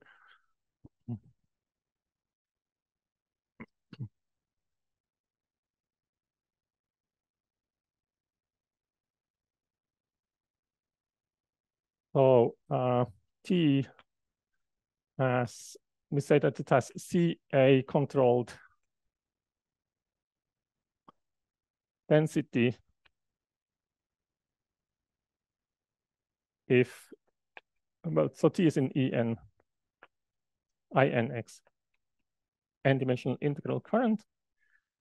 And it has CA controlled density if the measure inside any ball of radius r divided by r to the n, so that's kind of the density quotient, right? N is the dimension of the current, is bounded by C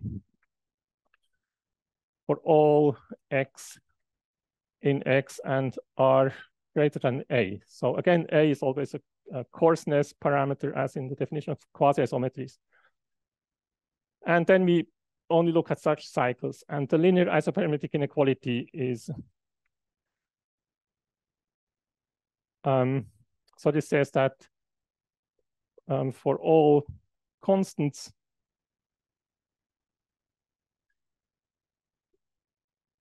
well, I can give you maybe the precise statement. So there exists a constant nu, which will depend only on the dimension on n. And for all C, there exists lambda, such that every cycle Z in INX with CA controlled density, again, any A controlled density has a filling with mass at most. So it's, well, formally it's a linear isoparmetric inequality, but the constant will depend on C, right? So on the density bound. So here you have max of this constant lambda, isoparmetric constant, and then you have a multiple of the coarseness parameter, so nu times A times the mass of Z. So that's the statement. So somehow the constant depends on the density bound. Yeah, so my time is up. So if you look at this list of properties, so in the, yeah, as I said, in the paper with Bruce, we prove there are many more results about the asymptotic geometry of such spaces. In the paper with Tomasa, we also review some of these existing implications, and in particular, we also give a streamlined proof in this case of proper metric spaces for the sub-Euclidean isoparmetric inequality. And we also discuss convergence of, well, weakened flat norm convergence of currents. So we kind of review these arguments. And so if you look, well, if you look at this list of properties, then what is missing here is an analog of Gromov's 4-point condition, right? Gromov's quadruple condition. And that will be the context of the next talk by Martina. So we have a 2 times n plus 1 point condition for metric spaces, which is kind of a rank n analog of the 4-point condition. 2 times n plus 1, right?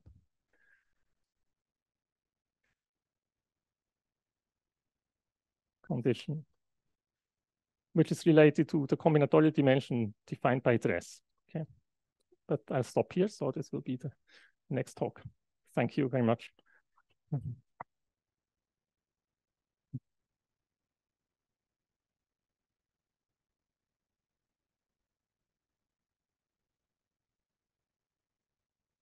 Thank you.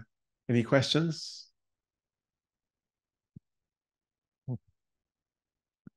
Can you give examples of higher rank spaces which are not symmetric spaces? Yeah, there are some examples. So graph manifolds. What are more examples? Euclidean buildings. But that's not a very interesting case, right? Because in the case of a Euclidean building, the dimension of the space is already equal to the rank, and then there is no interesting geometry above the rank. But still, these would be examples. It's not Gromov hyperbolic.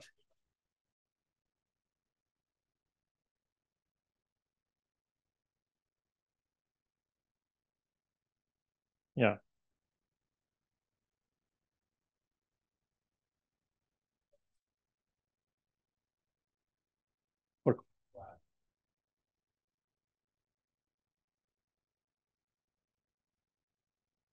Other questions?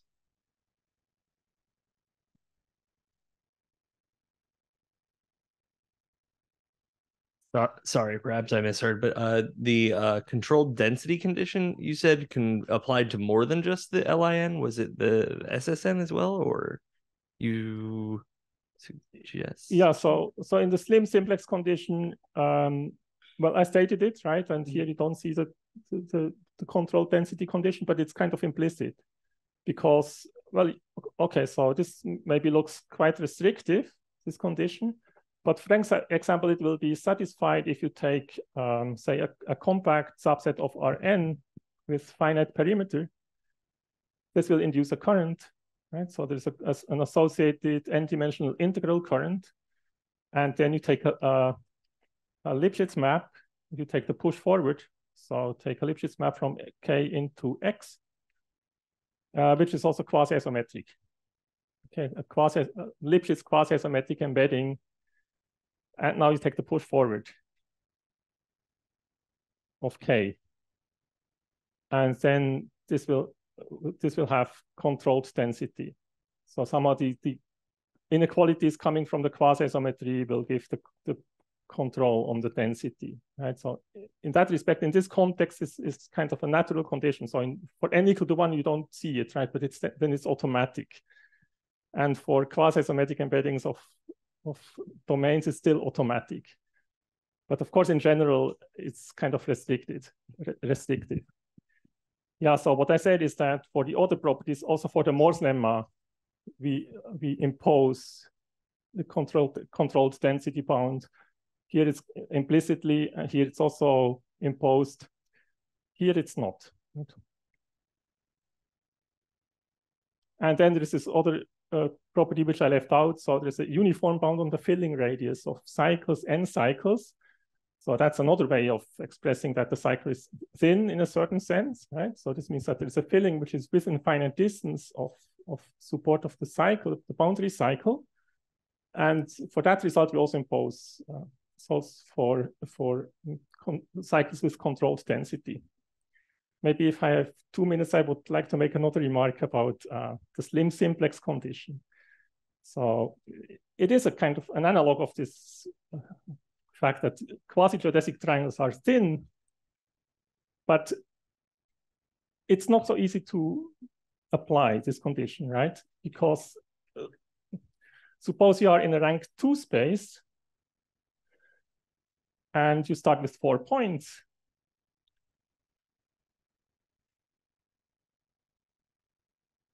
Then, of course, you can connect the points and put geodesics, right?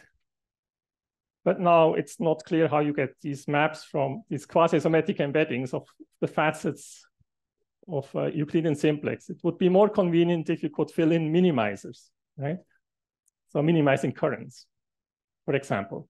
So then you could actually construct such a simplex, but then, and you would still like to prove that it's slim, but then you need to know that this two-cycle has controlled density, right? And if you don't have quasi-symmetric embeddings, then you don't know how to do it. But actually, we have a very recent result with Thomas. So there's a simple observation showing that for asymptotic rank 2, it works. So if the asymptotic rank is 2, you can fill in minimal, can take minimal fillings for the facets, and this will have controlled density. There's a simple explicit constant, simple explicit argument showing that for every minimal filling, you have uniformly controlled density. And then these two simplices will be thin. Okay, will be globally uniformly thin, and they will have linearized parametric inequality. They will have bounded filling radius, and then you can even go on. So if the asymptotic rank is 2, you can also go to high dimensional simplices. They will all be slim and have the similar analogous property. Now I heard that Stefan Stadler has a similar argument where he fills in, which also works in the 2-dimensional case, and he fills in minimal disks.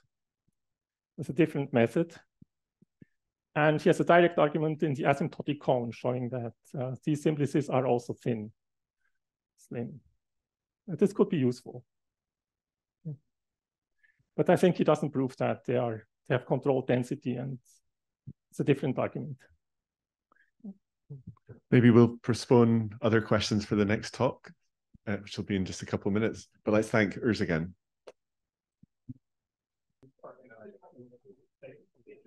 Welcome back. So let's have the last talk of the morning. It's a pleasure to introduce Martina Joergensen, who will tell us more about higher rank hyperbolicity and combinatorial dimension.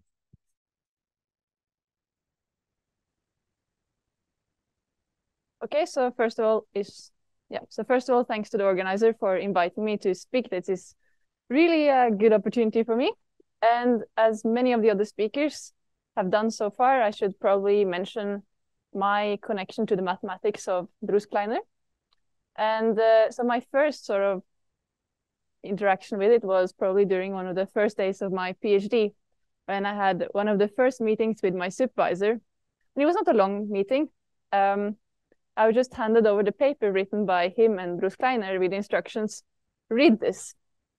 And then I was busy for a few months, so we didn't have a meeting for a while. So I would like to sort of continue where my supervisor Urs Lang stopped. So he gave all the background information and theory, and I would just like to continue from there. So what I will talk about is part of a larger project where the overall goal is to prove that what we know about Gromov hyperbolicity have some analogs in higher rank. And the model spaces to keep in mind are symmetric spaces of non-compact type. So 2 other papers in this project already exist, the one with Urs-Kleiner and Urs, and another one with Tommaso Goldish, which is another PhD student here in the audience, and with Urs. So back to symmetric spaces. So obviously these spaces contain flats. So locally they look Euclidean. But if you increase the dimension, then hyperbolic geometry will start to appear. So sort of the critical dimension here is the rank, so the maximal dimension of a flat, where you will see this hyperbolic geometry starting to appear. So let me just write down here goal. Higher rank analogs of Gromov hyperbolicity.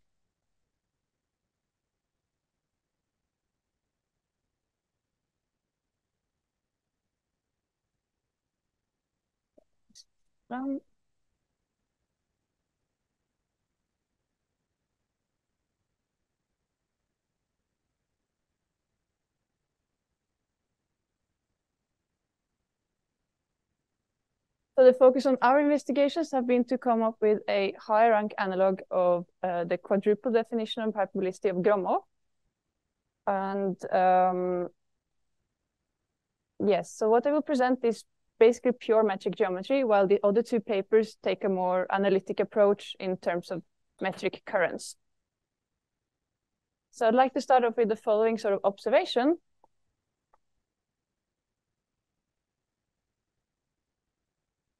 So let X be a metric space. Then the following are equivalent.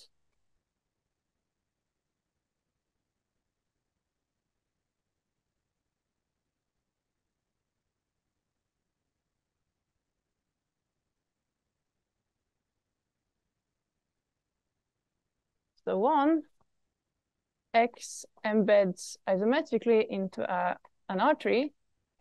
So a geodesic metric space where every triangle is a tripod.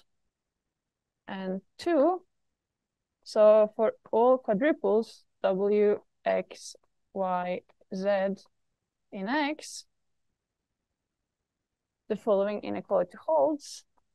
So the distance from W to Y plus the distance from X to Z is less or equal to the max of the other possibilities.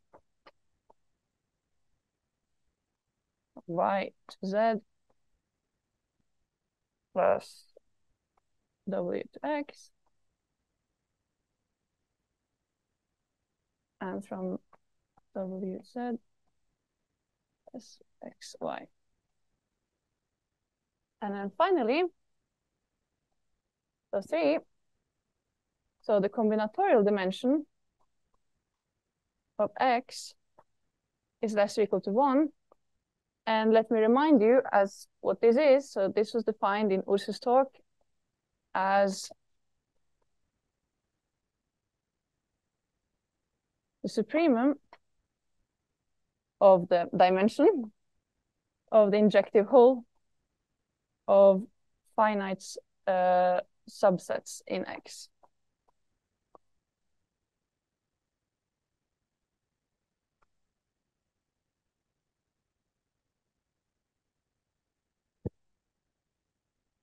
So it turns out that 2 of these conditions have some generalization for that actually appeared almost at the same time.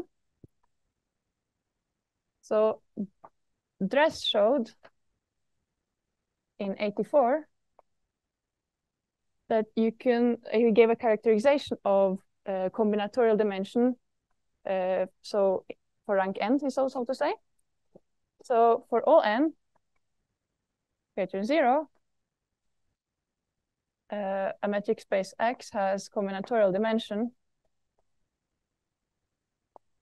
less or equal to n if and only if a certain 2 times n plus 1 inequality holds. So I'll come back to what this is, but you might recognize that this was sort of inquired in the previous talk. Well, almost at the same time, so in 87, Gromov came up with his definition of delta hyperbolicity. So X is Gromov delta hyperbolic.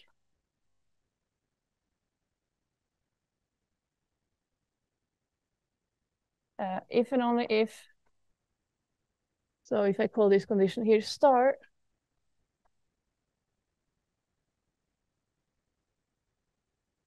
star holds in a relaxed form, so with plus 2 delta on the right-hand side.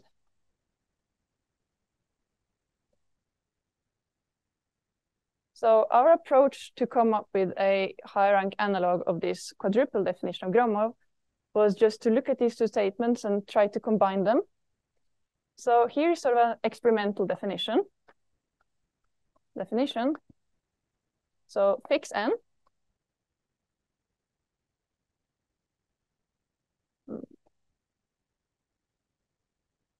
And we look at the following index set. So I is equal to plus minus 1 up to plus minus n plus 1. So we say that X is n comma delta hyperbolic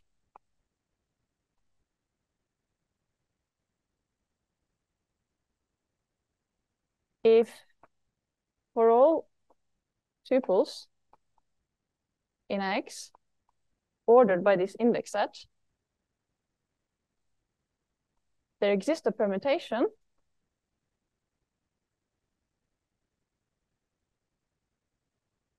alpha, which is not equal to minus the identity,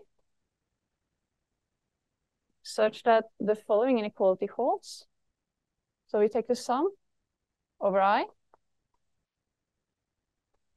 and then the distance from xi to x minus I, and that should be less or equal to a similar sum, but now you invoke the permutation alpha, xi and x alpha of I, plus 2 delta. So this was sort of just an attempt, and it seems to have worked out very well. So I'd like to just write down some first few observations that we get directly from this inequality.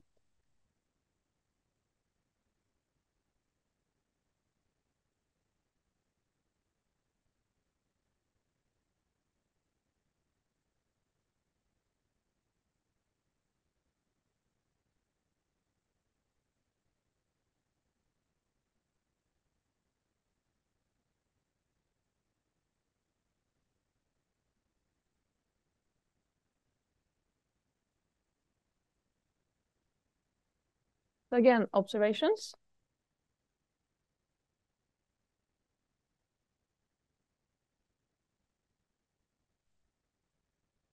So let X be a metric space.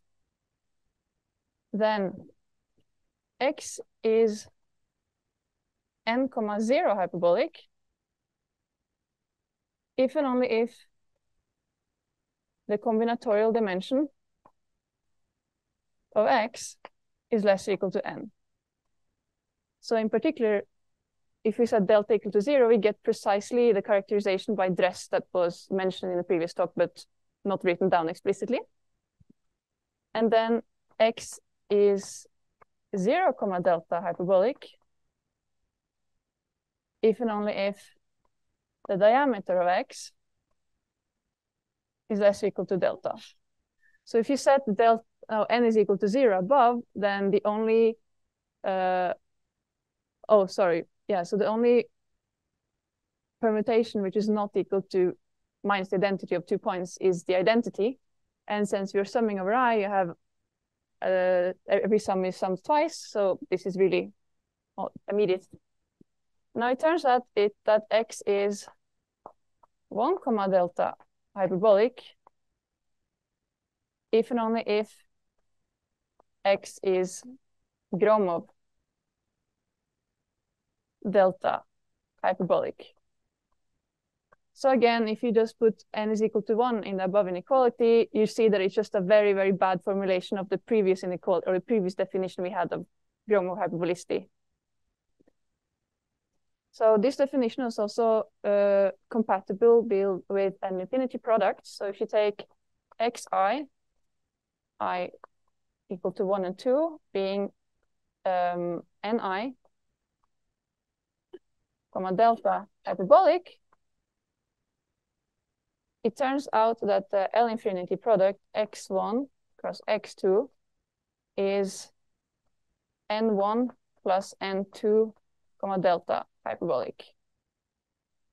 So this really has an L infinity flavor. So all of the products would only be Lipschitz equivalent. And in particular, if you take the L infinity product of n Gromov hyperbolic spaces, then the resulting space will be n, delta hyperbolic. So n, star hyperbolicity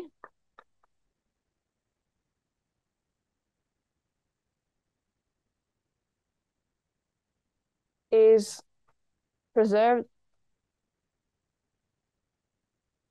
under 1, C quasi-symmetric embeddings, so on the so-called rough isometries. And the star here just denotes that we do not care about the delta. So for some delta, it will in general not be preserved on the quasi-isometries, but for a certain class of metric spaces, this will be granted. And I'll come back to this later. And then finally, so if x is n comma delta hyperbolic, then the asymptotic rank of x is less or equal to n. Okay. I can write here actually.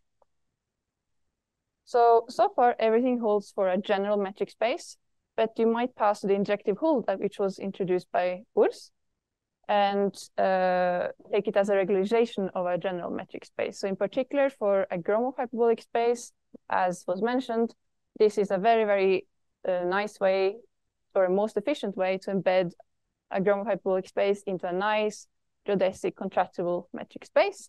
So here is theorem 1. So X metric space, the following are equivalent.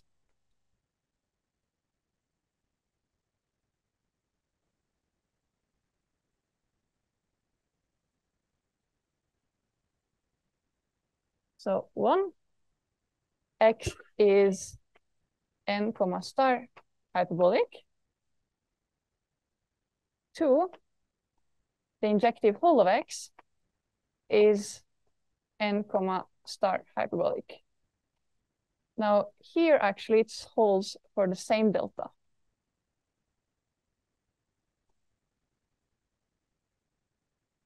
And then 3, the asymptotic rank of the injective hull is less or equal to n.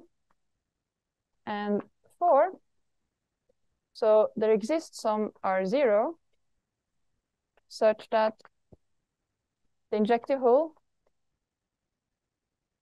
contains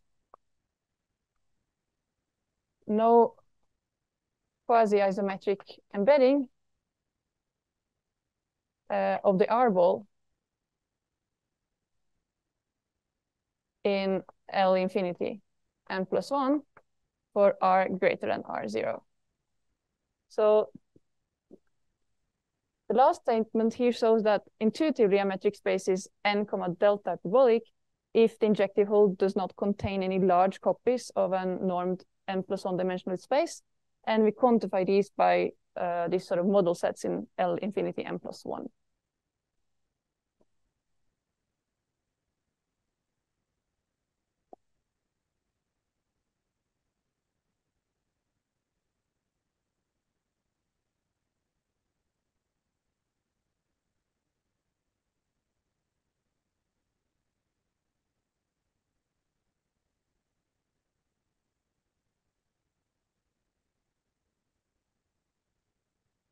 So for the last one, so no, they don't contain any, so.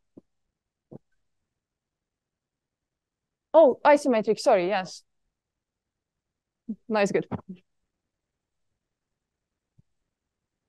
There's a similar statement later where yeah, I messed it up a bit. Now, what about the slim simplex property? So, you know, in geodesic Gromov hyperbolic spaces, there's a nice equivalence between the quadruple definition of hyperbolicity and the slimness of quasi-geodesic triangles. And Urs introduced this notion of the slim simplex property. So I'd like now to give the following theorem. So every n comma delta hyperbolic space satisfies the slim simplex property SSN. For some constant d depending only on c, lambda, and delta, where c and lambda are, or I think Urs used L and A, are the constants in the quasi-geodesic embeddings related to the statement, but no other conditions at all. So it does not depend on the space itself, which is quite remarkable. But as I mentioned, for Gromov hyperbolic spaces, there's an equivalence. So you might ask, when does the converse hold? And it turns out that a very, very good class of metric spaces to consider are so-called coarsely injective metric spaces. So I'll just restate the statement or the a theorem Urs gave, just to remind you. So that'd be theorem 3. So take X a metric space. The following are equivalent.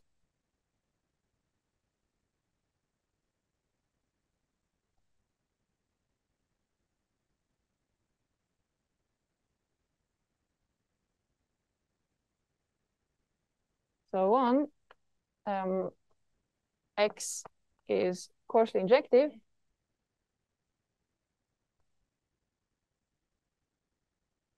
So it means that every one Lipschitz map, every partially defined one Lipschitz map has a 1, c Lipschitz extension to the whole space. And 2, the injective hole is within finite distance of E of X, where I denote by E the canonical isometric embedding of X into its injective hole. And finally 3, so X is roughly isometric to an injective space. So the last point here really shows that there is no ambiguity in the definition. So if you're coarsely injective, then you are roughly an injective metric space. And for this class of metric spaces, everything turns out to be very nice. So that'd be theorem 4.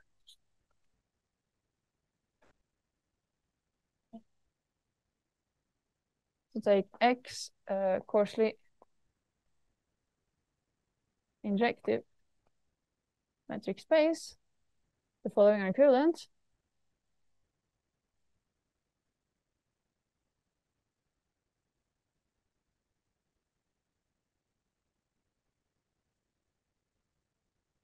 So 1, X is n comma star hyperbolic. 2, X satisfies the same simplex property. 3, the asymptotic rank of X is less or equal to n. And finally 4, so for all epsilon greater than 0, there exists some R0 such that X contains no 1 comma epsilon quasi-isometric embedding of the R ball in L infinity m plus 1 for R greater than R0. So here it's quasi-isometric. And finally, so plus, if X is proper plus co-compact, then the asymptotic rank of X is infinite. So in particular, all the statements holds for some given finite n. And property 2 and 3 here are quasi-symmetric invariants, which then shows that n comma star hyperbolic hyperbolicity is a quasi-symmetric invariant for coarsely injective metric spaces. And I'd like to end this talk by just mentioning some corollaries of this. Yeah, it's no, it's yeah. So for example, take Rn. So Rn has the slim simplex property, but for sure it's not n comma star hyperbolic for any delta, because then the injective hole would have to be at finite distance. But that's clearly not true in Rn.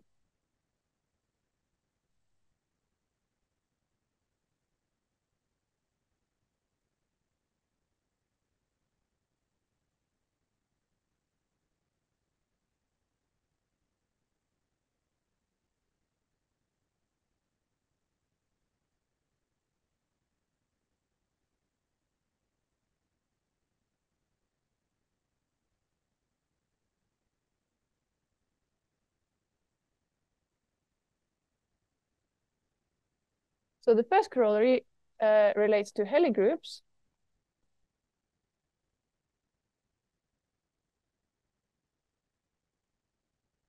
So suppose G is a group acting geometrically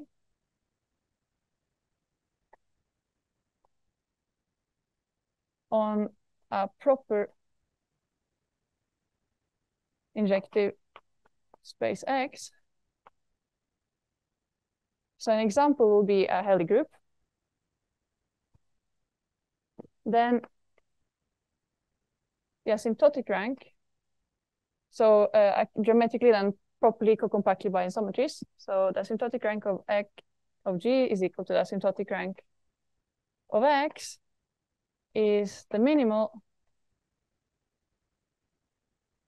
n such that X is n comma star hyperbolic. It's the minimal n such that G satisfies SSN. It's the maximal n such that G contains an n quasi-flat.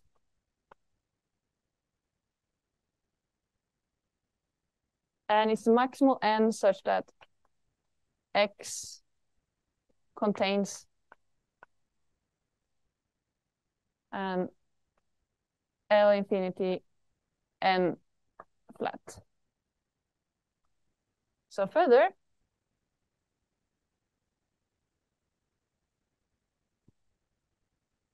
G has no free abelian subgroup of rank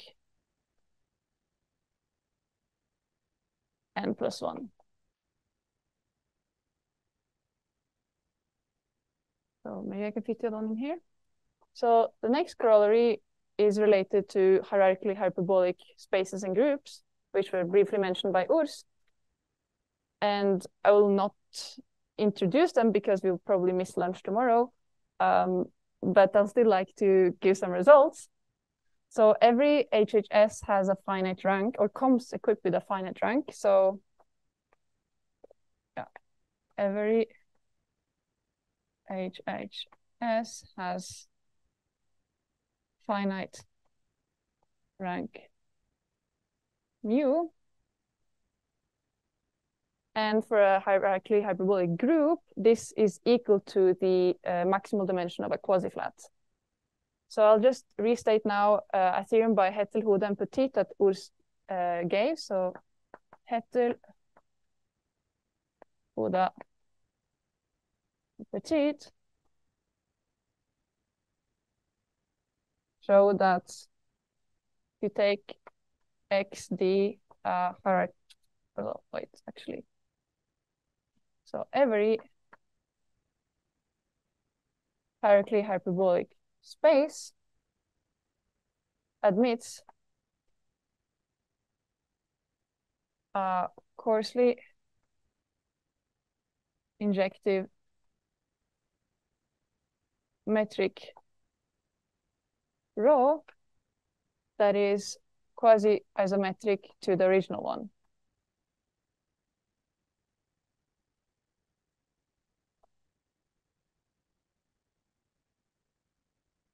And in case of an HHG, you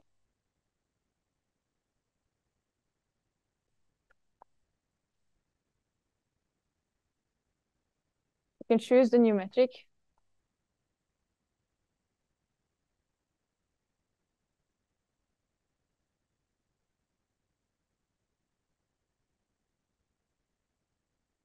Such that G acts geometrically on X comma rho. And then it turns out, well, so corollary,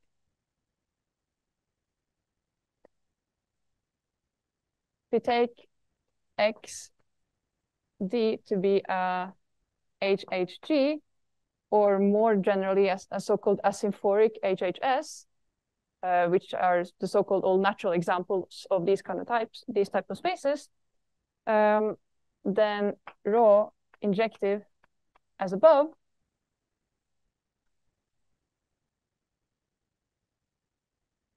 then this mu is equal to the asymptotic rank with respect to D, but also with respect to this new metric rho is the minimal mu such that x is mu comma delta hyperbolic,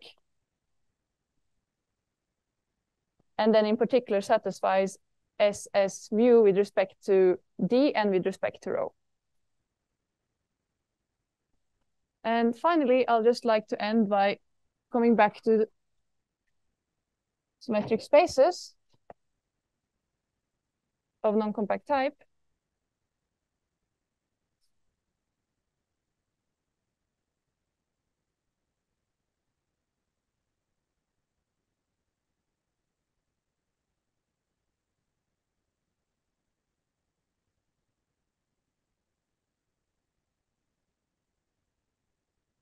Again, Urs wrote down this theorem earlier, but I'll just restate it. So maybe I'll just say a few words first. So symmetric spaces of non-compact type of rank 1 are, of course, Gromov hyperbolic. So in our terminology, they'll be n comma star hyperbolic. But for sure, this cannot be true in higher rank because these spaces contain flats, and therefore they are not n comma star hyperbolic. So the question becomes, can we find, or can we put a metric on these spaces such that they become n comma star hyperbolic? And it turns out that in most cases, we can actually.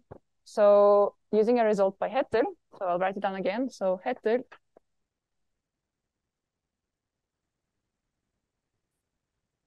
so most classical irreducible symmetric spaces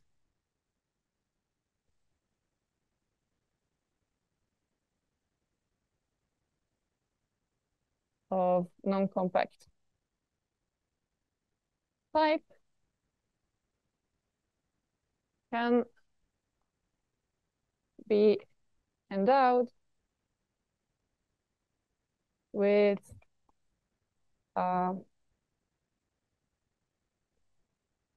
forcefully injective G invariant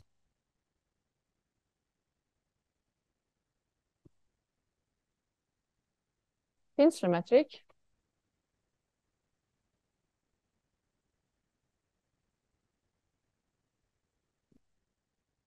which restricts to L infinity metrics on the flats.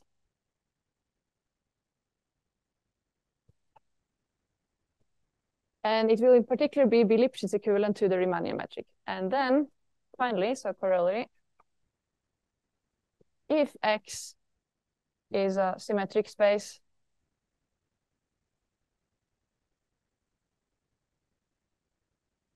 of non-compact type, then rank n greater equal to 2, equipped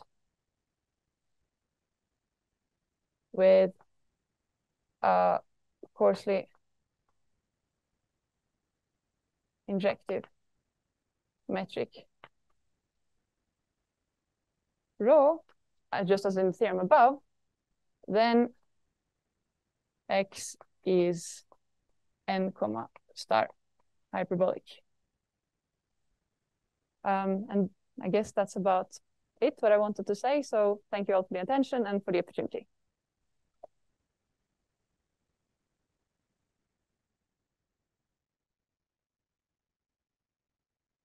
have to go get our photo taken.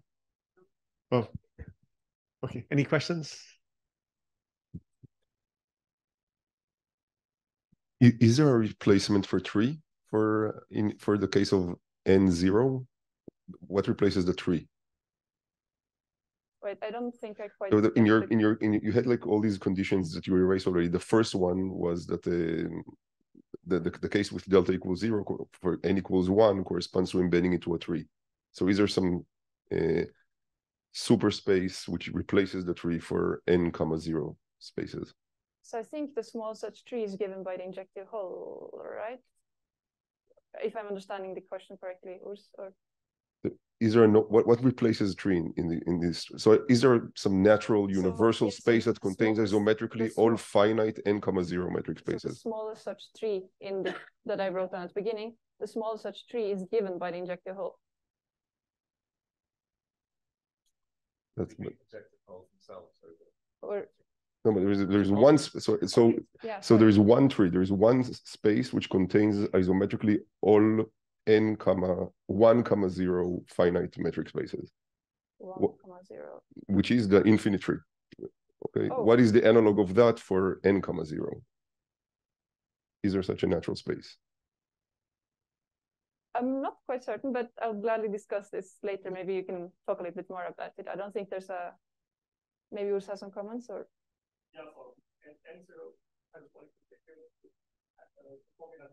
Yeah.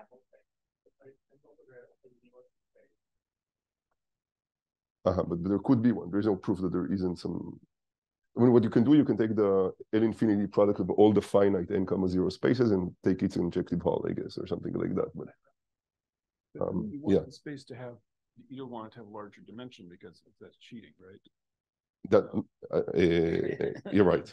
No, actually, you're right. What they suggested is not a good idea. But there should be, maybe there is some replacement for a 3, and that would be an interesting space to study. Yeah. Canonical I space. understand your question now. Yeah. I just didn't get it at the beginning. Yeah. But you should be able to build this just by, if you have finite sets, just take, you have a countable collection of things, just glue them together with segments that are far away, right? You would want to build it and work with it and use it for things, and not just you have to understand it. But yeah, okay, that's a natural question, I think. Okay, maybe one last question here. Yeah, so this is sort of a follow-up on Asaf's other question. The example that you gave Rn, you can, I mean, if you just give it another, if you give it the L infinity metric, which is quasi-isometric, then you get something that is coarsely injective. So could you sort of, is there hope that you could replace the coarsely injective assumption by maybe replacing your metric with a quasi-isometric one, or I don't know? Well, I guess that would be maybe up to changing the definition of what n comma delta hyperbolicity is then. But, if I define it up to quasi-isometry, obviously then Rn would fill into the category. So you might not want that to have Rn in this category. So I don't know if there's a really better answer.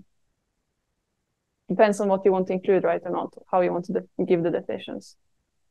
Yeah, I guess I meant the sort of equivalences. I don't know. Maybe it's not a well-formed question. No, I don't know if I really understood correctly, but you can talk about it later if you want. Yeah. Well, let's thank Martina again for her nice talk. Let me start with the actual talk. All right, so the point of this talk to give you some kind of a progress report on the goal of eventually constructing a theory of Ricci flow in dimension 4. Okay, and I should say part of this is joined with my postdoc Eric Chen at UC Berkeley too.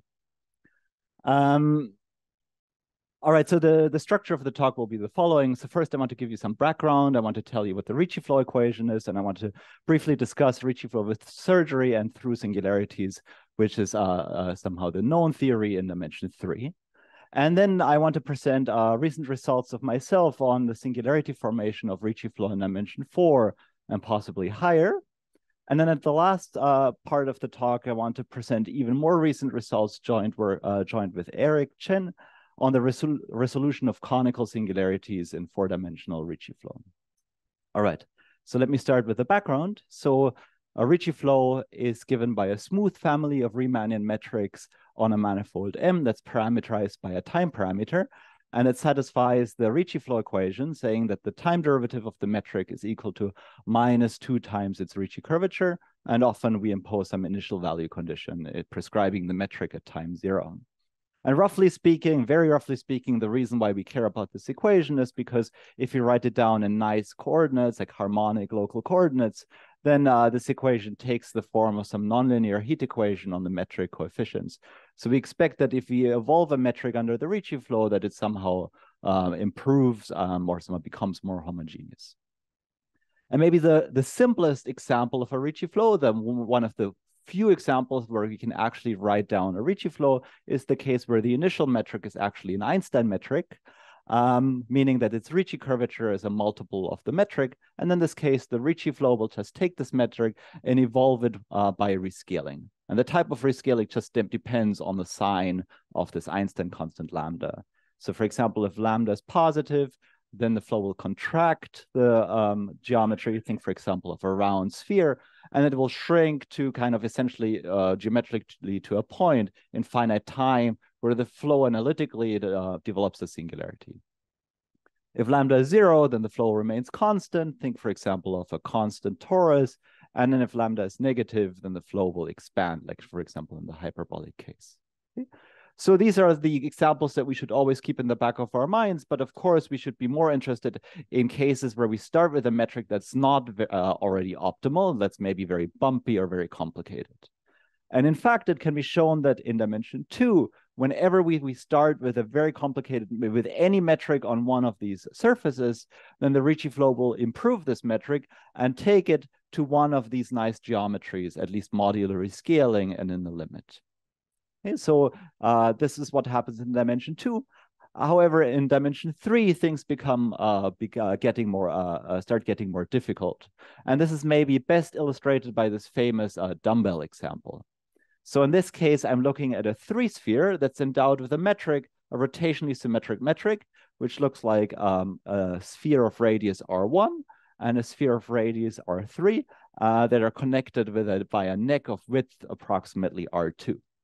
And so what we can say in this case is that if we evolve this metric by the Ricci flow, then we will always incur a singularity. However, the type of singularity depends subtly on the choice of these radii R1, R2, and R3. So for example, if we choose the radii comparable to one another, then some of the negative curvature coming from the concavity of the neck causes the neck to expand, and the metric will become rounder and rounder, and eventually it will be look asymptotic to this round shrinking sphere that I drew on the previous slide. So if we kind of magnify in the singularity, then we see this round shrinking sphere. On the other hand, if we choose the neck more pronounced, then the positive curvature coming from the cross-sectional 2-sphere dominates, and this will cause the neck to contract until we eventually see this neck-like singularity, which is now local. So the singularity only occurs here, but the flow somehow remains smooth away from the neck. Okay? And so if we scale into this neck, or if we magnify this neck, then we roughly see some cylinder where the S2 factor contracts and the R factor remains approximately constant. And then there's some intermediate third case where kind of 2 of these things happen at the same time. And in this case, we see some singularity here in the tip, which after magnifying looks a little like a paraboloid, which is also called a Bryan soliton. Okay? So this is what happens in the rotationally symmetric case. Now, if we move to general 3-dimensional Ricci flow, we would also like to understand what happens if a singularity forms. So what happens if we cannot extend the flow any further? Yeah, and so this is often done by what is called a blow-up analysis. So this is a very common method in geometric analysis, but since we'll need it later, let me just review it one more time. So here I try to draw a Ricci flow. So the x-axis should denote the manifold, and the y-axis should denote time, and the dashed line indicates that we have a singularity at time t. And so if we have a singularity, then we can always find a sequence of points and times such that along these points, the curvature goes to infinity. Right? So in other words, we say that these points run into a singularity. And so now we would like to understand the local geometry near these points for large I at a certain scale. And this is done by choosing first a sequence of rescaling factors, which converges to infinity. And then we take the original Ricci flow and we parabolically rescale it. So we multiply distances by lambda I and times by lambda I squared. So this way we are preserving the Ricci flow equation. And we're also applying a time shift that moves that time ti to time 0. Okay? So if we do this, perform this rescaling, then we obtain Ricci flows, which are defined on larger and larger backwards time intervals. And then we can hope that maybe after passing to some subsequence or due to some compactness theory, this sequence always converges to some flow, which is then defined for all non-positive times. Also, we also call this flow ancient. So it's an ancient flow, which is then denoted often the singularity model or the blow-up model. Right, so the upshot of this construction is that it allows us to reduce the study of the formation of the singularity to the classification of the possible singularity models. And this was indeed then carried out successfully by Perelman, who was able to classify all possible 3D singularity models in dimension 3, and therefore gaining some knowledge on the formation of singularities. So more specifically, he showed that these singularity models are exactly the 3 models that I showed you on the previous slide. So they're either spherical or quotients of it, cylindrical or a quotient of it, or this Bryan soliton. And I should say that in the last case, Perelman only obtained qualitative characterization, and then it was later, which was somehow sufficient for his purposes, and later this was finished by Brendan. All right. This theory now allowed Perelman to deduce that whenever a flow becomes singular in dimension 3, near the singularity, the geometry looks locally either very spherical or very cylindrical or very Bryan soliton-like. Okay? And this allowed him then to devise what is called a Ricci flow with surgery. So a Ricci flow with surgery is just a sequence of Ricci flows that is parameterized by consecutive time intervals and that live on manifolds of possibly different topology, and they're related by a surgery step. Okay, so the precise surgery step requires quite a technical and long definition. So instead of doing this, let me just show you a movie, and I hope I can convey the right intuition here. Okay, so here in this movie, I try to draw an initial condition, meaning a 3-dimensional Riemannian manifold. And then let me evolve this manifold, this metric by the Ricci flow until I hit the first singular time. Or let me just stop quite a nanosecond before the singular time. Okay? So by Perelman's theory, I know that, for example, the singularity is modeled on the cylindrical regions. It occurs because of the cylindrical regions. So then what I'll do is I'll take cross-sectional 2 spheres of the cylindrical regions, cut along these 2 spheres, remove the cylindrical part, and glue the rest in with caps, essentially 3 disks. Okay? So in doing so, I've changed the topology of the manifold in a controlled way. So I've essentially done the opposite of a connected sum of a connected sum operation. But I've also made the manifold the geometry less singular. And this then allows us to run the Ricci flow again for a longer time until we hit another singularity, and where we perform another surgery. Okay? So here I tried to indicate that the singularity is modeled on a sphere, a round sphere, and in this case, we just say that the flow has done its job and just discard it. Yeah. And we continue this, and Perelman was able to show that this process can be continued indefinitely, so there's no accumulation of singular times. All right, so as you all may know, is this Ricci flow with surgery is a very powerful technique. So it was used to prove both the Poincare conjecture and the geometrization conjecture. However, I would argue that it had a drawback, and that is that the surgery process is not a canonical process. In other words, it depends on certain parameters for which there doesn't seem to be a canonical choice. So for example, it depends on the choice of some scale delta at which we perform the surgery, and delta has to be small for the construction to work out, and also positive. But there's just no canonical number that's both small and positive. Okay? So different choices of different surgery parameters give rise to different Ricci flows with surgery, even if we have the same initial condition. And even Perelman recognized this issue in both of his groundbreaking papers. So for example, in his first one, he wrote, it is likely that one would get a canonically defined Ricci flow through singularities, but at the moment, I don't have a proof of that. All right, so then this question or conjecture was later resolved by Kleiner, Lott, and then Kleiner myself. More specifically, first in work of Kleiner, Lott, it was shown that there is, given any initial condition, there is a so-called weak or singular Ricci flow that essentially flows through singularities on its own at an infinitesimal scale.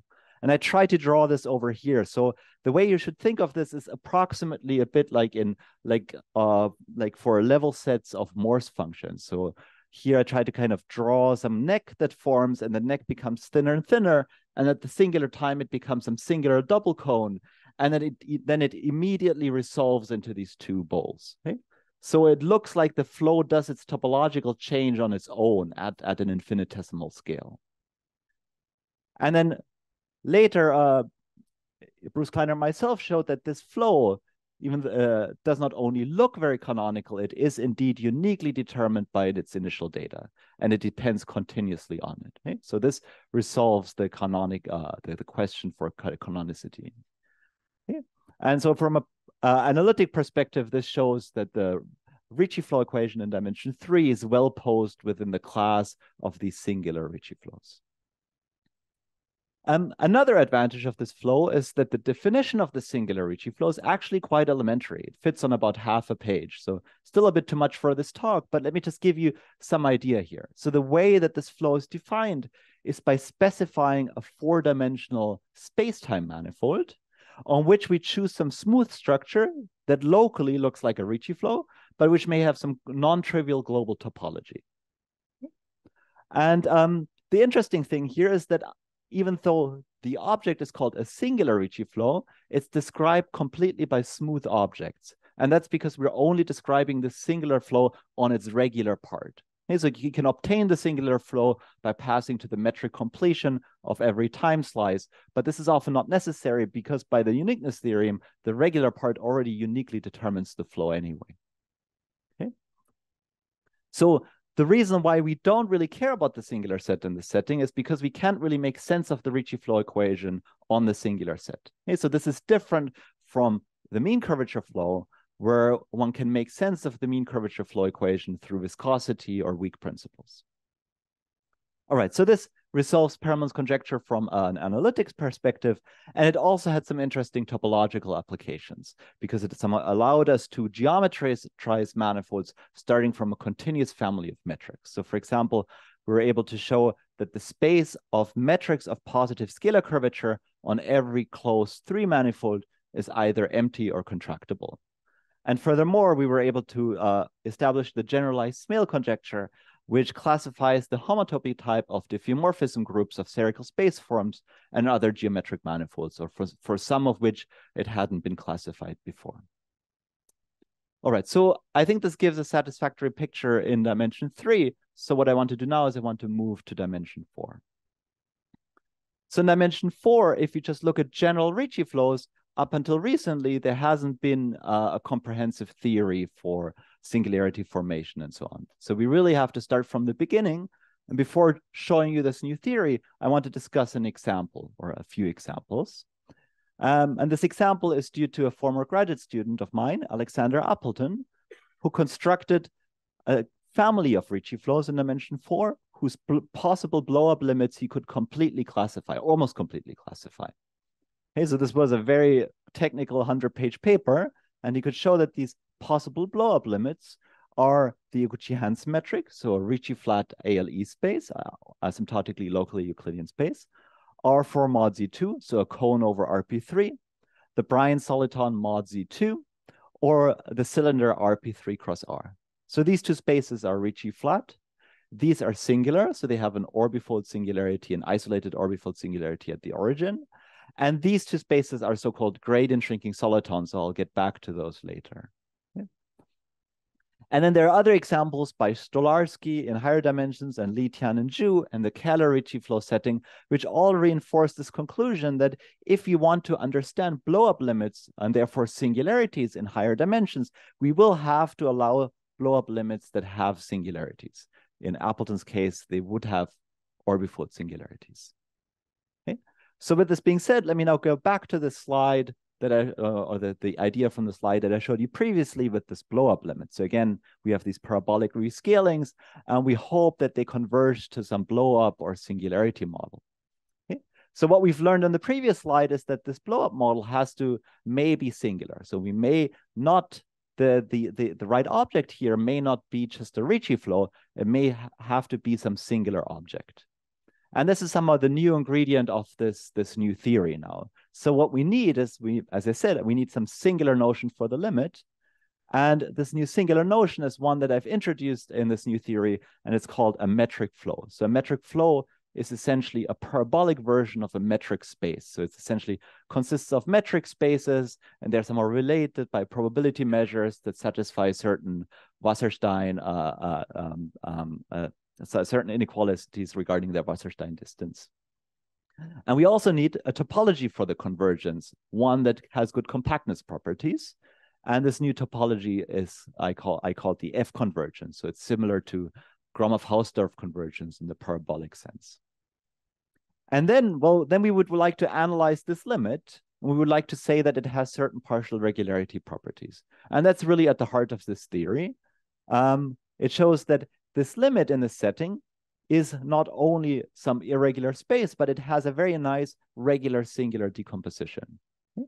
So it can be decomposed in a regular set and a singular set, such that the singular set has codimension at least 4 in the space-time sense. So here we're assigning 2 points on the time direction. And the flow on the regular part is given by a smooth Ricci flow space-time that determines X uniquely. Okay, so this is exactly the same Ricci flow spacetime that we've seen in dimension 3. And just as in dimension 3, it determines X uniquely. Okay, so this should show us that we're on the right track here.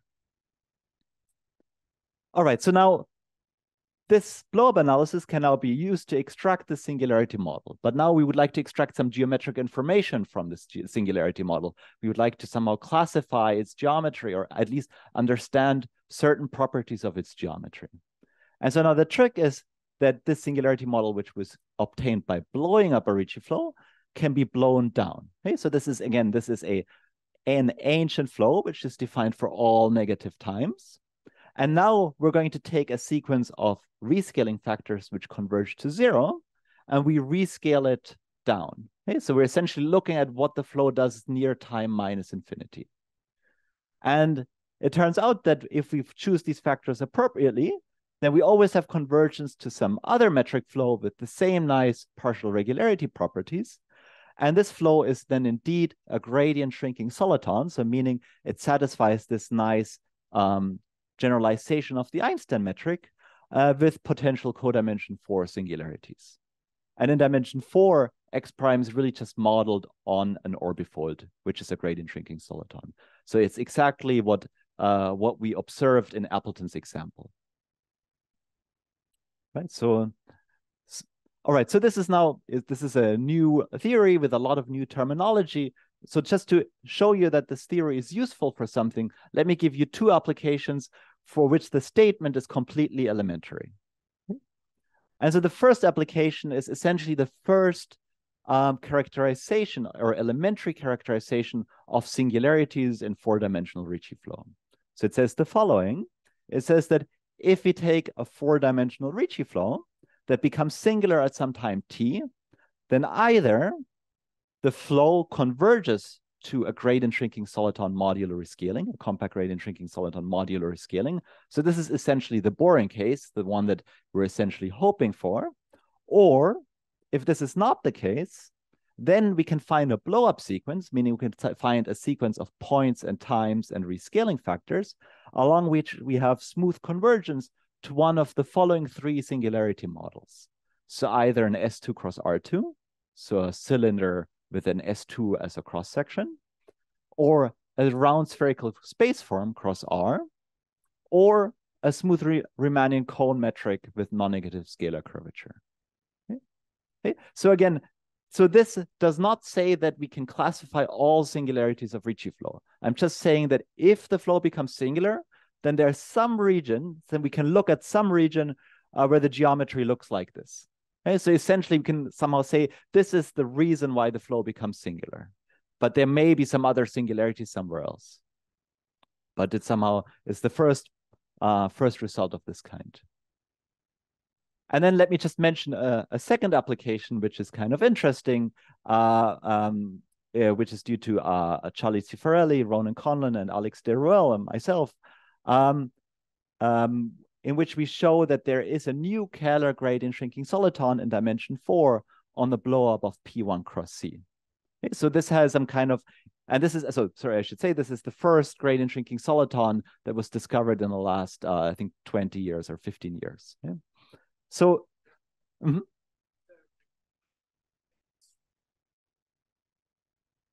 S1 times R3, yeah, there's a reason. So then that is ruled out by no local collapsing. So the volume would be, yeah, that's an important point. Thanks.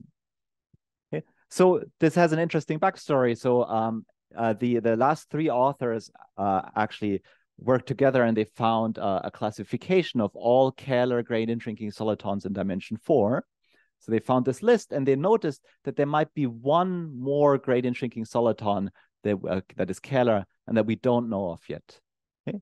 And then Ronan showed me this work, and together we cooked up a Ricci flow in Kähler Ricci flow, which we knew had to become singular, and due to this theory, its singularity had to be modeled on a gradient shrinking soliton.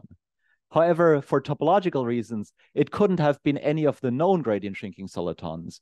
So this showed that there had to be one more gradient shrinking soliton, and then that had to be the one that they conjectured. Okay. All right. So it's like somehow a backwards way of using Ricci flow to construct singularity models and not using singularity models to characterize Ricci flows. All right. So let me now get back to this corollary here. So this corollary essentially says, as I said before, this does not characterize all singularities, but it exhibits these 3 singularity models. And the way we should think of them is essentially that these singularity models lie somewhere in the interface between the region where the flow becomes singular and the region where the flow survives the singular time. So this is somehow the region where, if we want to perform a surgery, that's where we would have to perform the surgery. Okay? And this then motivates the following conjecture, which basically says that there should also be a Ricci flow with surgery or a Ricci flow through singularities in dimension 4. Okay, so more specifically, it says that there should be a singular Ricci flow starting from any closed Riemannian 4 manifold.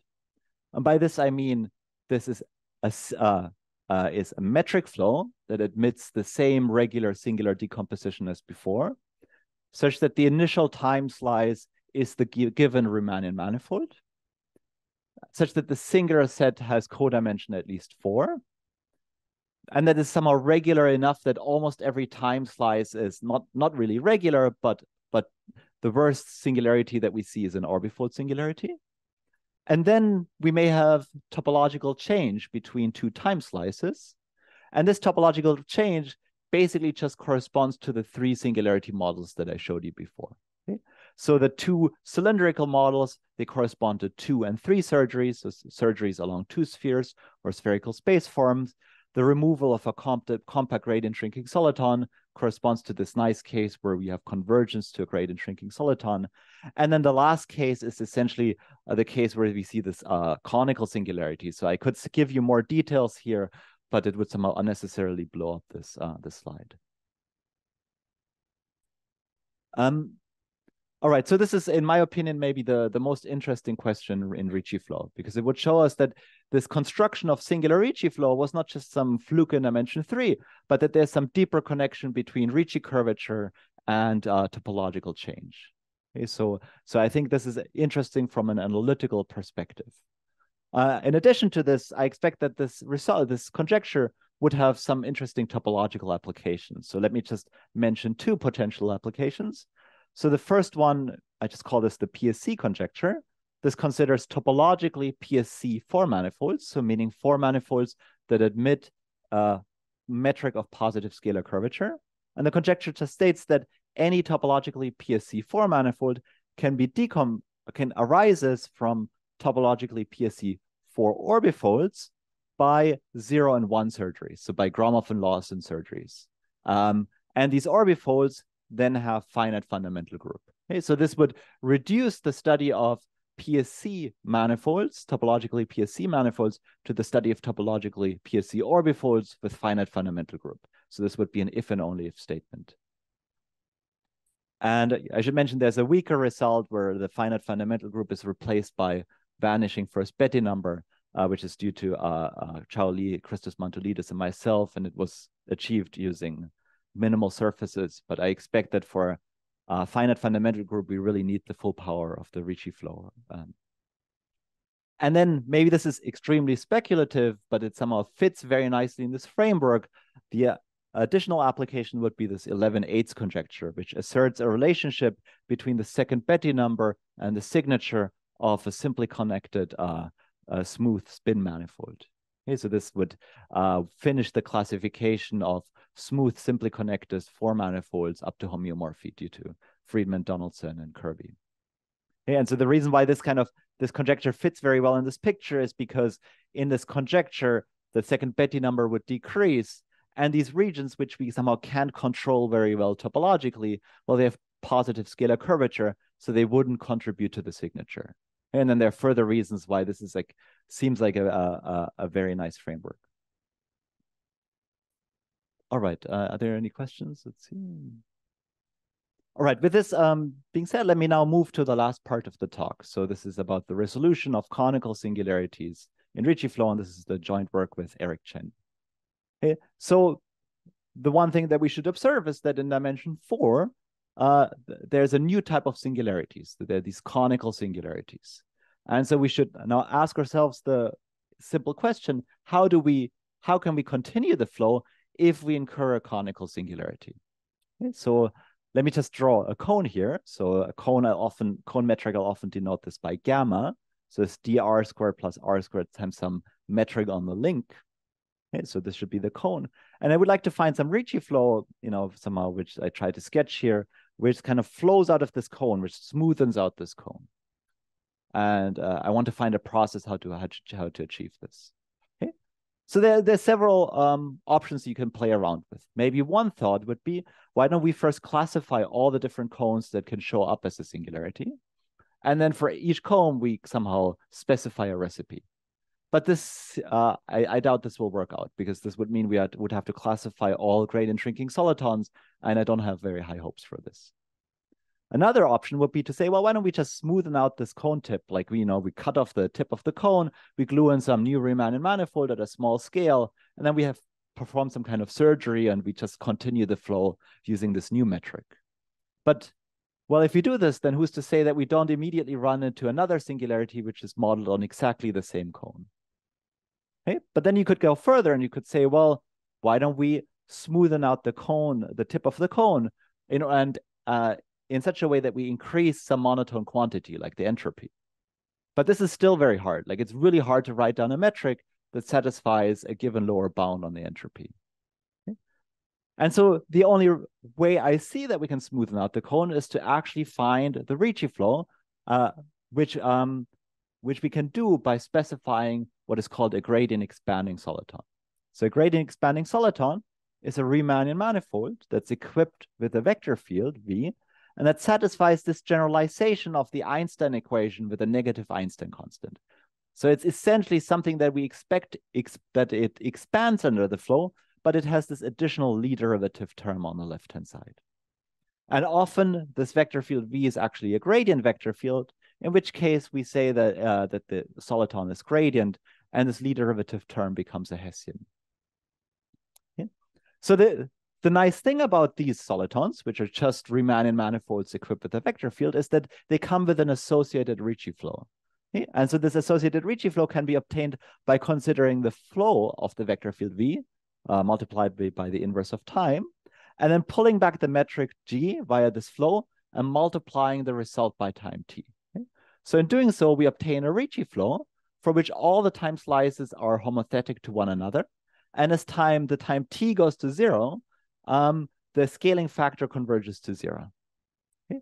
So if we have this Ricci flow here, where we somehow expect that the time slices are asymptotic to the given cone, then as time t goes to 0, the metric will converge to the conical metric away from some compact set. Okay? So finding such a Ricci flow that resolves the singularity basically means we have to find an expanding soliton that's asymptotic to a given cone.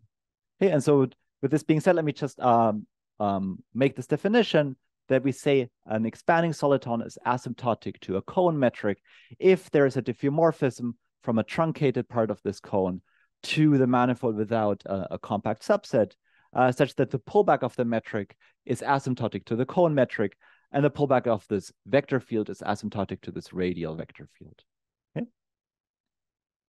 All right, so what we need to do is we need to find an expanding soliton asymptotic to a given cone metric. And the only thing that we know about these cone metrics is that they have non-negative scalar curvature. And for simplicity, let me just assume they have positive scalar curvature. Okay, so we have a cone with positive scalar curvature. We need to find an expanding soliton that's asymptotic to this cone. All right, and so this is the content of our result. So it says that for any smooth cone metric with positive scalar curvature, as long as the link, for which the link is diffeomorphic to a spherical space form, there is a gradient expanding soliton on this orbifold with positive scalar curvature that's asymptotic to gamma. Okay? So this completely resolves this question from the previous slide, as long as the link is diffeomorphic to a spherical space form. All right, so I'll go more into detail about this result.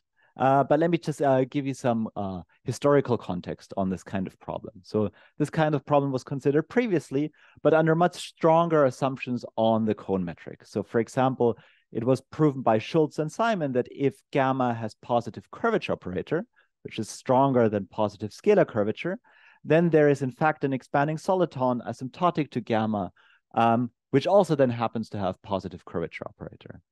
And there has been similar, then Derel came up with another method of constructing this metric. And in his work, he could even show that this expanding soliton is unique within the class of solitons with positive curvature operator. Okay. Another thing that we should look at is the cousin of the Ricci flow, the mean curvature flow. And in this case, there is an analog of the expanding soliton equation, which is the self-expander equation. Okay? And in the mean curvature setting, there's this nice analogy between self-expanders and minimal surfaces of this conformally changed metric. So self-expanders are exactly the minimal surfaces with respect to this metric. And so this allows us to construct self-expander using a minimization process, okay, and essentially resolve this theorem using a minimization process. However, in the Ricci flow case, or in the expanding soliton case, there doesn't seem to be such an analogy. So I don't see a way of constructing an expanding soliton using a minimization process. Okay, and therefore, we need a different technique. And so this different technique that we're using is degree theory. Okay, so let me now illustrate this on the next slide. So what is at the heart of our paper is that we come up with a new topological invariant of a four-dimensional manifold, which is called the expanded degree. So here's our setup. Let's fix a compact four-dimensional orbifold with boundary that satisfies certain topological conditions. So for the sake of this talk, you can always assume that X is the closed four disk. Okay, so that's enough. That's somehow the most interesting case for us. Okay, and then we can look at the space of all gradient expanding solitons that are asymptotically conical and that are defined on the interior of X. Okay? And so I just somehow think of these, that somehow the cone structure to somehow be compatible with like a kind of a collar neighborhood of the boundary. Okay, so there's some more details, of course, in this definition. And we assume they have positive scalar curvature. And well, then we can also look at all cone metrics that have link diffeomorphic to the boundary of X. And so this now allows us to define a map, which just assigns to every asymptotically conical gradient expanding soliton its asymptotic cone. So just this projection map is a canonical map. So if we, for a moment, pretend that these two spaces here are just compact n-dimensional manifolds, and pi is a smooth map, then pi just has a degree, and if this degree is non-zero, then pi is surjective. And this would imply that for every cone, there is an there's an expanding soliton asymptotic to this cone. Okay? So this is how we will try to show that pi is surjective. But of course, these two spaces are infinite dimensional, but nevertheless, we were able to show that this map pi does have a well-defined degree, and this degree we denote by dx, where we call it the expanded degree. So it's an integer, and if we take a regular point, so meaning a cone, a regular value, so meaning a cone which is regular with respect to this map, then it can be computed by taking a signed sum over all the different gradient expanding solitons that are asymptotic to the given cone. Okay? But this is a topological invariant of X, so it doesn't depend on gamma. Okay? So in particular, if the degree is non-zero, then pi is surjective, and we've solved our problem. Okay? And then the second result that we showed is that the degree of this orbifold, or the 4-disk, is 1. And therefore, pi, in this case, always has to be surjective. Any questions on this?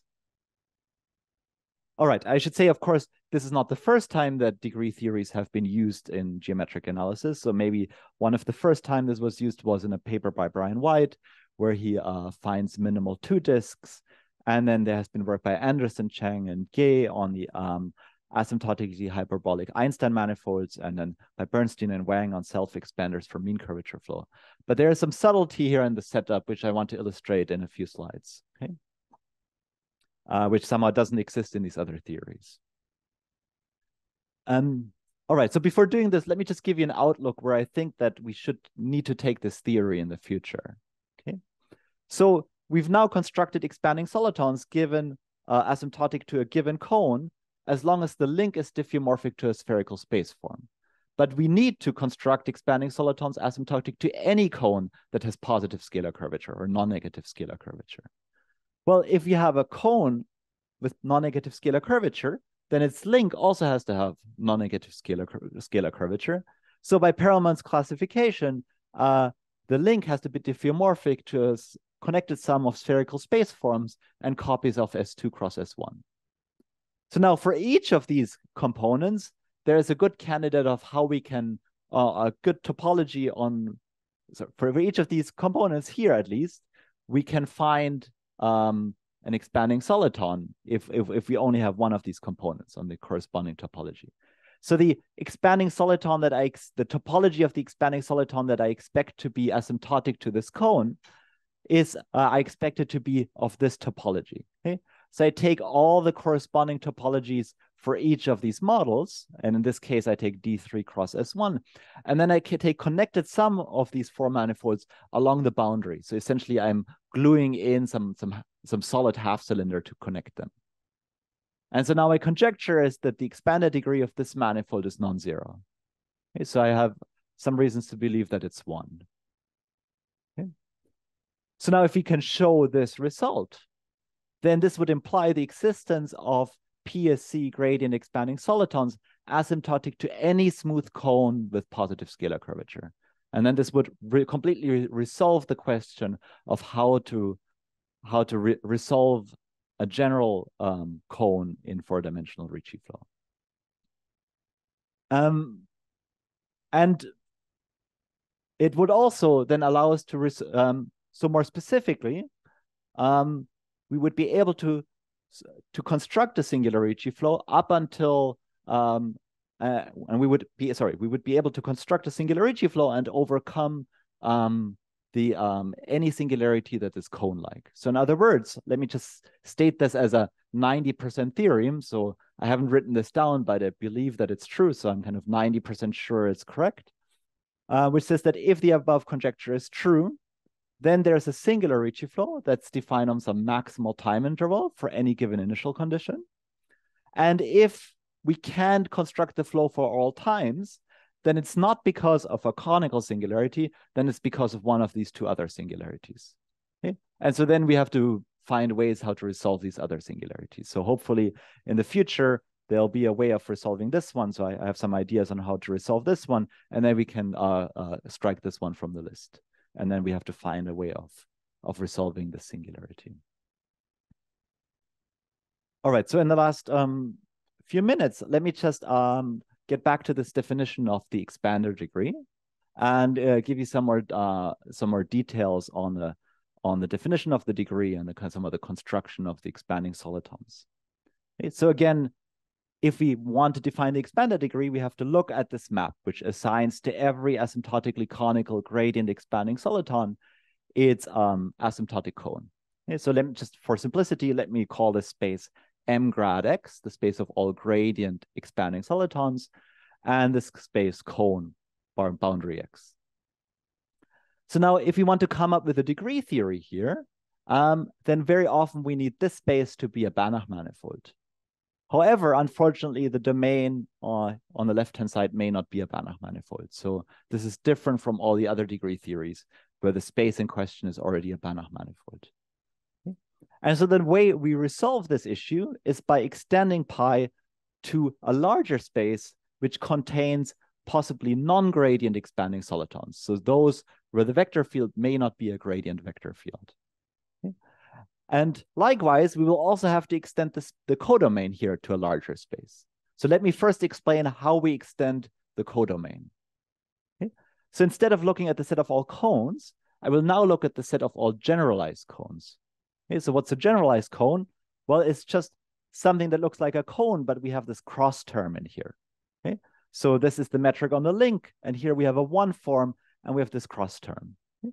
So this is a space which is invariant under dilations, but the dilations do not occur along geodesics, like in the cone, like for cones. So now let me look at the space of these generalized cones on the right-hand side. And then on the left-hand side, I need to extend the space of gradient expanding solitons. I need to somehow relax the condition of the gradient condition. And I also need to allow the expanding soliton to be only asymptotic to a generalized cone. So this is now a larger space, and this is a larger space, and this map is still defined. It's an extension of the map pi. Okay.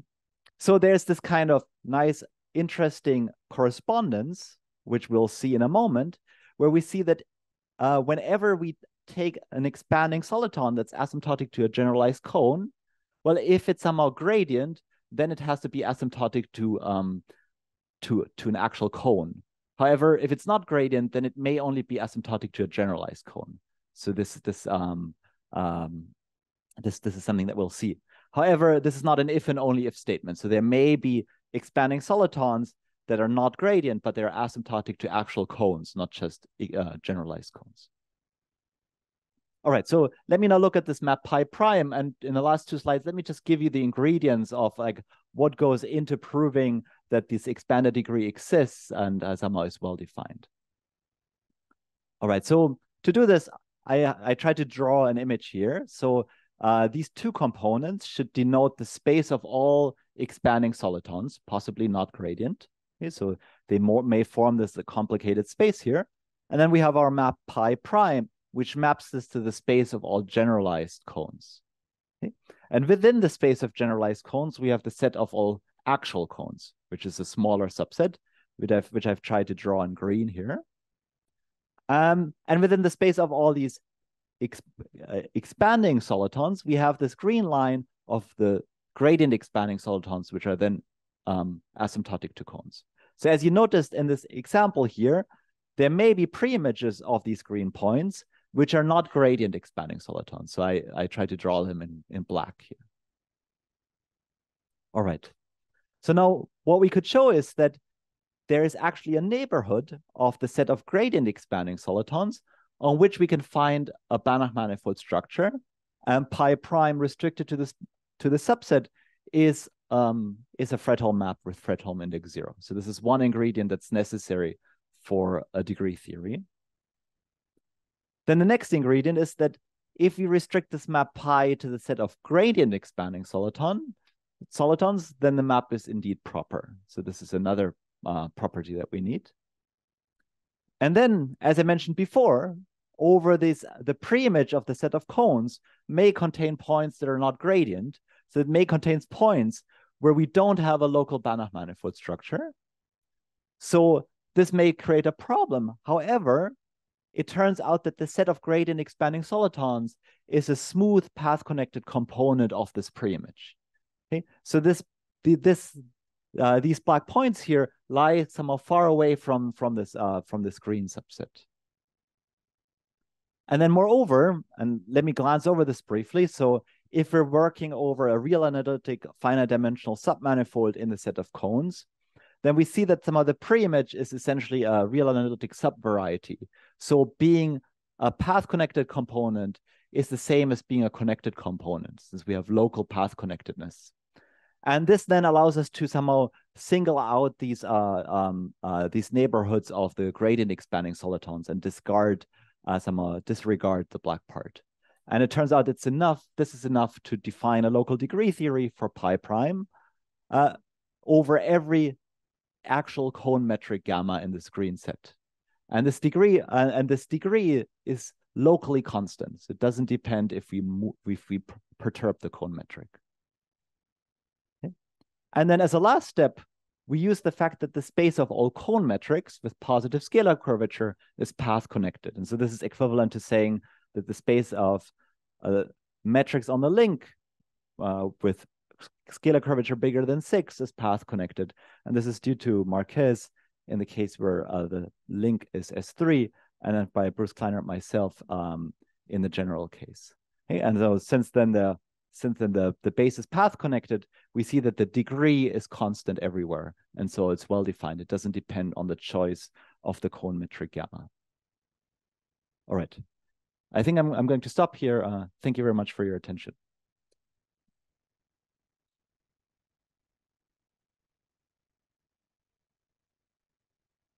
Thank you very much. Are there questions? Okay, then I ask a question. Mm-hmm. So maybe you said it, but I would like to confirm it again. So this set that you had, that you want to show that pi is surjective, where pi is surjective. So you said that this is not a Banach manifold, but it is an algebraic variety. And if yes, why did you have to extend it to have it to calculate the degree? So it's an algebraic variety. Yeah. So I think in theory you could maybe come up with a theory of a degree theory on the algebraic variety, but I think that would have been more technical, and it's only an algebraic variety over, I think, a finite dimensional real analytic submanifold. Yeah. So we thought for a while to disregard these generalized cone metrics and think about these algebraic varieties, but then you would have to somehow, like for example, in this picture, you would have to somehow in this picture, essentially these, you would have these intersections here that do not account for any degree because somehow you have this non-transverse intersection. So you would have to use a theory where you so for algebraic varieties there is no theory of degree. Is what you're saying. There's probably one, but you would have, it would be very complicated. You would have to weigh the different components of the algebraic variety by how they're, by the kind of multiplicity and so on, and how they arise from intersection. And so this method, I think, is easier, where you can just see the Banach manifold. Okay. Yeah. Thanks a lot. Thanks. Do you have any expectation or possible criterion for uniqueness of these expanding solitons? No, I don't have any expectation. I would suspect that that there's non-uniqueness, that there might be two expanding solitons asymptotic to the same cone, but a way to select them. I don't know how to select them. The only reason why I think it should exist is because this is the only technique that works. And normally, if degree theory is the only technique that works, it's because you have non-uniqueness. But that's like a backwards argument. Yeah, Okay. sorry, that's Thanks. thanks. Questions? Okay, let's thank Richard again. Thank you. Thank you. Okay, let's start again. The next speaker is Sergio Zamora. He's going to talk about Margulis lemma and RCD spaces. Please, Sergio.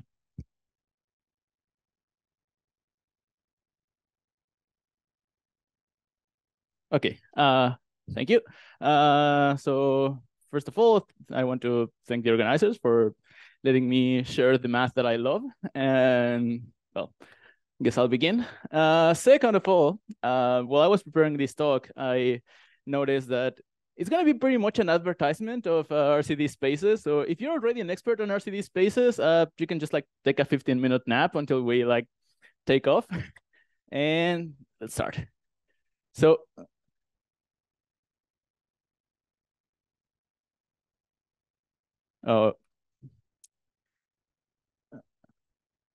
okay, yeah. So before we go into the contents of this talk, I want to start with a fact I think we can all agree on, and it is studying the topology of manifolds is hard, very hard. So the idea of the Margulis lemma is to like not deal with all of it all at once, but to study one small ball at a time. So what I mean with that is the following. I need to give you a definition. If we have a group N, we say that a generating set, G1, G2, and so on until Gk, is a nilpotent basis if when we take the commutator between Gi and Gj, we land in the subgroup generated by the elements that are before Gi. So for example, if we are in an abelian group, any finite generating set is going to be a nilpotent basis. Or if we are, for example, in the Heisenberg group, and we pick our favorite basis, we all know that basis, right? It's going to be a nilpotent basis, provided that we choose first the guy in the commutator and then the other two. And in general, if you are in a finitely generated nilpotent group, then you can always find a nilpotent basis. And the simplest version of the Margulis lemma that I know is the following. If for any dimension n, there are a small epsilon and a large integer c, such that if you take a n-dimensional Riemannian manifold with sectional curvature equal to -1, you pick a point P. There is some topology here. Okay, and you look at the subgroup of the fundamental group generated by loops of length less than epsilon. Then this subgroup is going to be, in some sense, under our control because it's going to have a subgroup n of index lesser or equal than c, so we can control its index. That admits a nilpotent basis of a length that we can control, which in this case is the dimension of our space. Okay, so this is pretty much how most versions of the Margulis lemma look like. We have a group and we find a subgroup that admits a nilpotent basis in such a way that we can control the length of the nilpotent basis and the index of the subgroup. Okay. So what we're gonna do today, I'm gonna talk about Margulis lemma and different versions that we have so far. And we have been pushing it for a while. And by we, I mean a lot of people, and I'm just like one of many. And the furthest that we have pushed it so far is to RCD spaces. So eventually I will talk about what is an RCD space. And at the end, if we have time, I will give some comments on the proof, which prove the Margulis lemma for RCD spaces. And I will not give you the proof sketch, just some comments. And okay, let's start. So first of all, the baby version that I told you about before was about I have X and I look at the subgroup of the fundamental group generated by loops of length less than epsilon. But at the same time, I can also look at the universal cover, X tilde, take a lift, P tilde, and think of this group as the group of deck transformations generated by the ones that shift my base point at most epsilon, right? We have to agree that it's the same group, and it's just like different perspective of the same problem. So what Margulis originally proved back in 1968 is that for each dimension, there is, again, epsilon and c, epsilon is small, c a large integer, such that when we look at this group inside a symmetric space with non-positive curvature, if we have a discrete group that is generated by its elements that move the base point just a little bit, we arrive to the same conclusion. We can find a nilpotent subgroup N of controlled index, and we have control on the length of its nilpotent bases. And these theorems are like really powerful. So even the baby version that I showed you before has as consequence like the thick thin decomposition and some decent understanding on the global topology of hyperbolic manifolds. And it all boils down to a very, very, very simple idea. So if we take two rotations that are very close to the identity, their commutator will be even closer to the identity. So if we take, for example, a rotation A, and B, well, when we take the commutator A, B, A inverse, B inverse, we end up actually very, very close to the identity, much closer than both A and B. And this is not a property of R3 or Rn. It's actually holds on any Lie group. Any Lie group has a small neighborhood of the identity for which whenever you take two elements in that neighborhood, their commutator will be much closer to the identity than the two we picked. And sorry, I have to, oh, already full screen. Great. Thank you. When we look at discrete groups, this property is reflected in nilpotency. In this nilpotency that we find in here. Any questions for? Cool. And then this theorem was strengthened by Kapovich, Petrunin, and Tushman. Like, well, that's like 40-year gap in between, so probably many things happen. They proved that for each dimension, the same conclusion, basically. There is an epsilon, there is a C, such that if I take a space with Riemannian manifold with sectional curvature greater than -1, then the exact same conclusion. So they were able to remove the hypothesis of X being a symmetric space and the upper curvature bound. And this theorem had some precursors. So first, Gromov proved it under a two-sided sectional curvature bound. Well, I put Gromov and Fukaya here because Gromov first originally proved it when the entire space X was the ball of radius epsilon itself. And then Fukaya, using the tools of Gromov, proved it in this generality with two-sided sectional curvature bounds. And later in 1992, Fukaya and Yamaguchi proved the exact same result that we see here of Kapovich, Petrunin, and Tushman, but without the uniform bound on the nilpotent subgroup.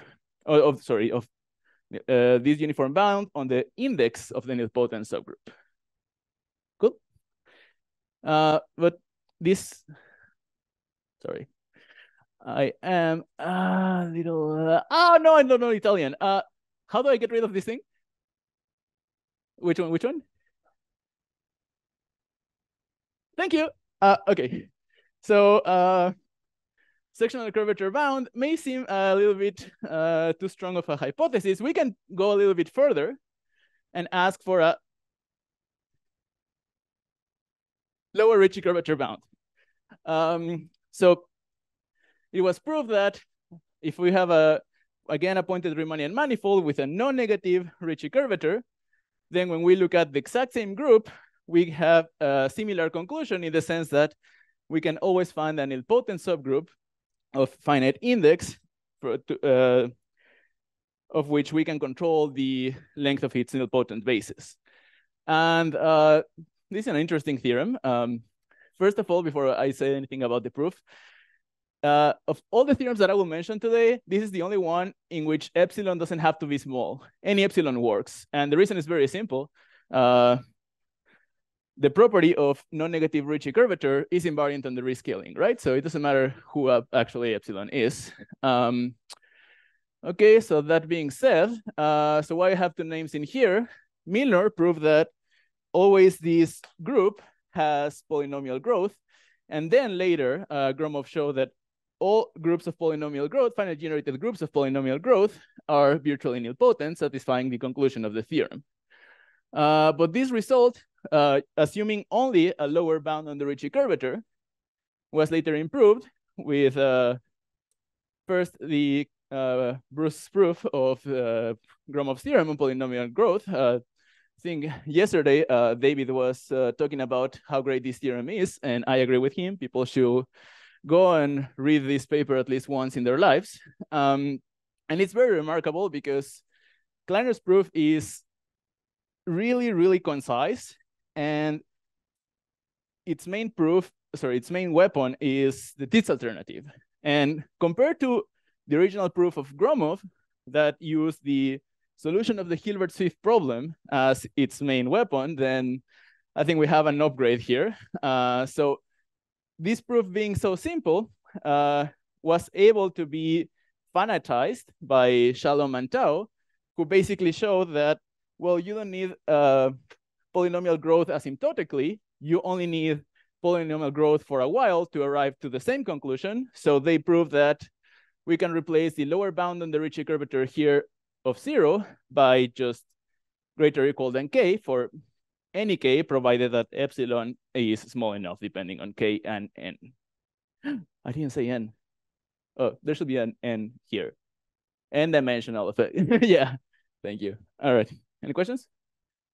Cool. And then this was further upgraded by Gapovich and Bilkin, who basically under the same conditions, pointed Riemannian manifold of dimension n, Ricci curvature greater or equal than k. We look at the same group and we obtain the same conclusion, an nilpotent subgroup of controlled index.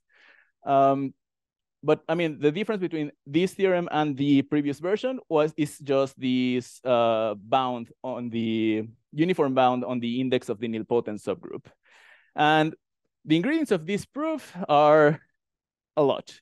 They basically used everything we had back then for Riemannian manifolds with lower Ricci curvature bounds, including the theory that Cheeger and Kolding developed in the early 2000s. And then I think this is where we leave the realm of differential geometry and talk about non-smooth spaces. So there are two non-smooth generalizations of this result that I want to discuss. First, a result by Hoya, Green, and Tao, who showed a version of the Margulis lemma that works in very, very, very general metric spaces. So they show that if we are in a pointed proper geodesic space with the packing property, so this M-packing property, I think it was mentioned before in this conference, it means that the ball of radius 4 can be around P, can be covered by M balls of radius 1. Under this very simple hypothesis, they show that if you take a discrete group of isometries of X generated by its elements that move the base point at most epsilon, then they can find an, sorry, I was about to say nilpotent, but there is a catch here. They found a subgroup N of controlled index that admits a finite subgroup H, a finite normal subgroup H, for which when we take the quotient, this quotient admits a nilpotent basis of controlled length. So that's very strong and very, very, very general, but it has the disadvantage that they have to quotient out by this H. And it's not their fault. Like, it's very easy to construct examples of this situation where the group H is arbitrarily bad. Like it will be basically any finite simple group could show up there. So there is no hope in controlling how bad H is. And then we recently, Xin Deng, Jaime Santos, Xin Ruizao, and myself extended what was the Gapovich-Bilkin result for smooth Riemannian manifolds to RCD-KN spaces. So what we needed to know about RCD-KN spaces so far is that they are a class of proper geodesic spaces that includes all complete Riemannian manifolds of dimension less or equal than n and Ricci curvature greater or equal than k. Okay, and we arrive at the same conclusion. This is literally just the same result of Gapovich and Bilkin, but for the non-smooth setting. And I put these two theorems side by side because I want to point out that no, the above doesn't imply the latter and vice versa. Because they're working with way more general spaces in here, but for us, we can actually control the index of the nilpotent subgroup, right? So basically, the result of K can be negative. No, it was no. So Milnor-Gromov required Ricci greater or equal than 0, and then it was later upgraded to any kappa. In the last statement? Yeah, it can be very negative, but you have to impose that epsilon is small. Yeah, and yeah, so yeah, the second one does not imply the former because they're working with way more general spaces, and the first one does not imply the second because we can actually control the index of the nilpotent subgroup. Okay, any questions? We're gonna move like in a very different direction now. I'm about to talk about RCD spaces.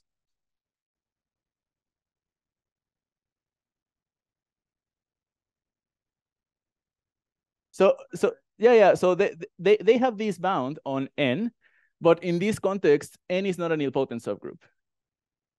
They have to quotient by a finite group, H, and then after quotienting, this quotient is a nilpotent group. And this H can be arbitrarily bad, could be any finite simple group. Okay. All right. And well, what is an RCD space? First, I will give you a very intuitive definition. So they are metric measure spaces. So XD is a proper geodesic space, and mu is a radon measure on XD. And we look at the space of probability measures on X, just like Asaf did yesterday. And we can put a metric here, thanks to the metric that we have on the space X. And thanks to the measure mu, we have an entropy function on this space of probability measures. And we say that very, very intuitively, that the space XD mu is an RCDKN space if this entropy functional defined on the space of probability measures is more concave than the one that we have in the simply connected space form of dimension n and curvature k, Ricci curvature k. Okay. And it is like, for example, if you like cat-zero spaces and you say, oh, in cat-zero spaces, their triangles are thinner than the ones of the Euclidean space.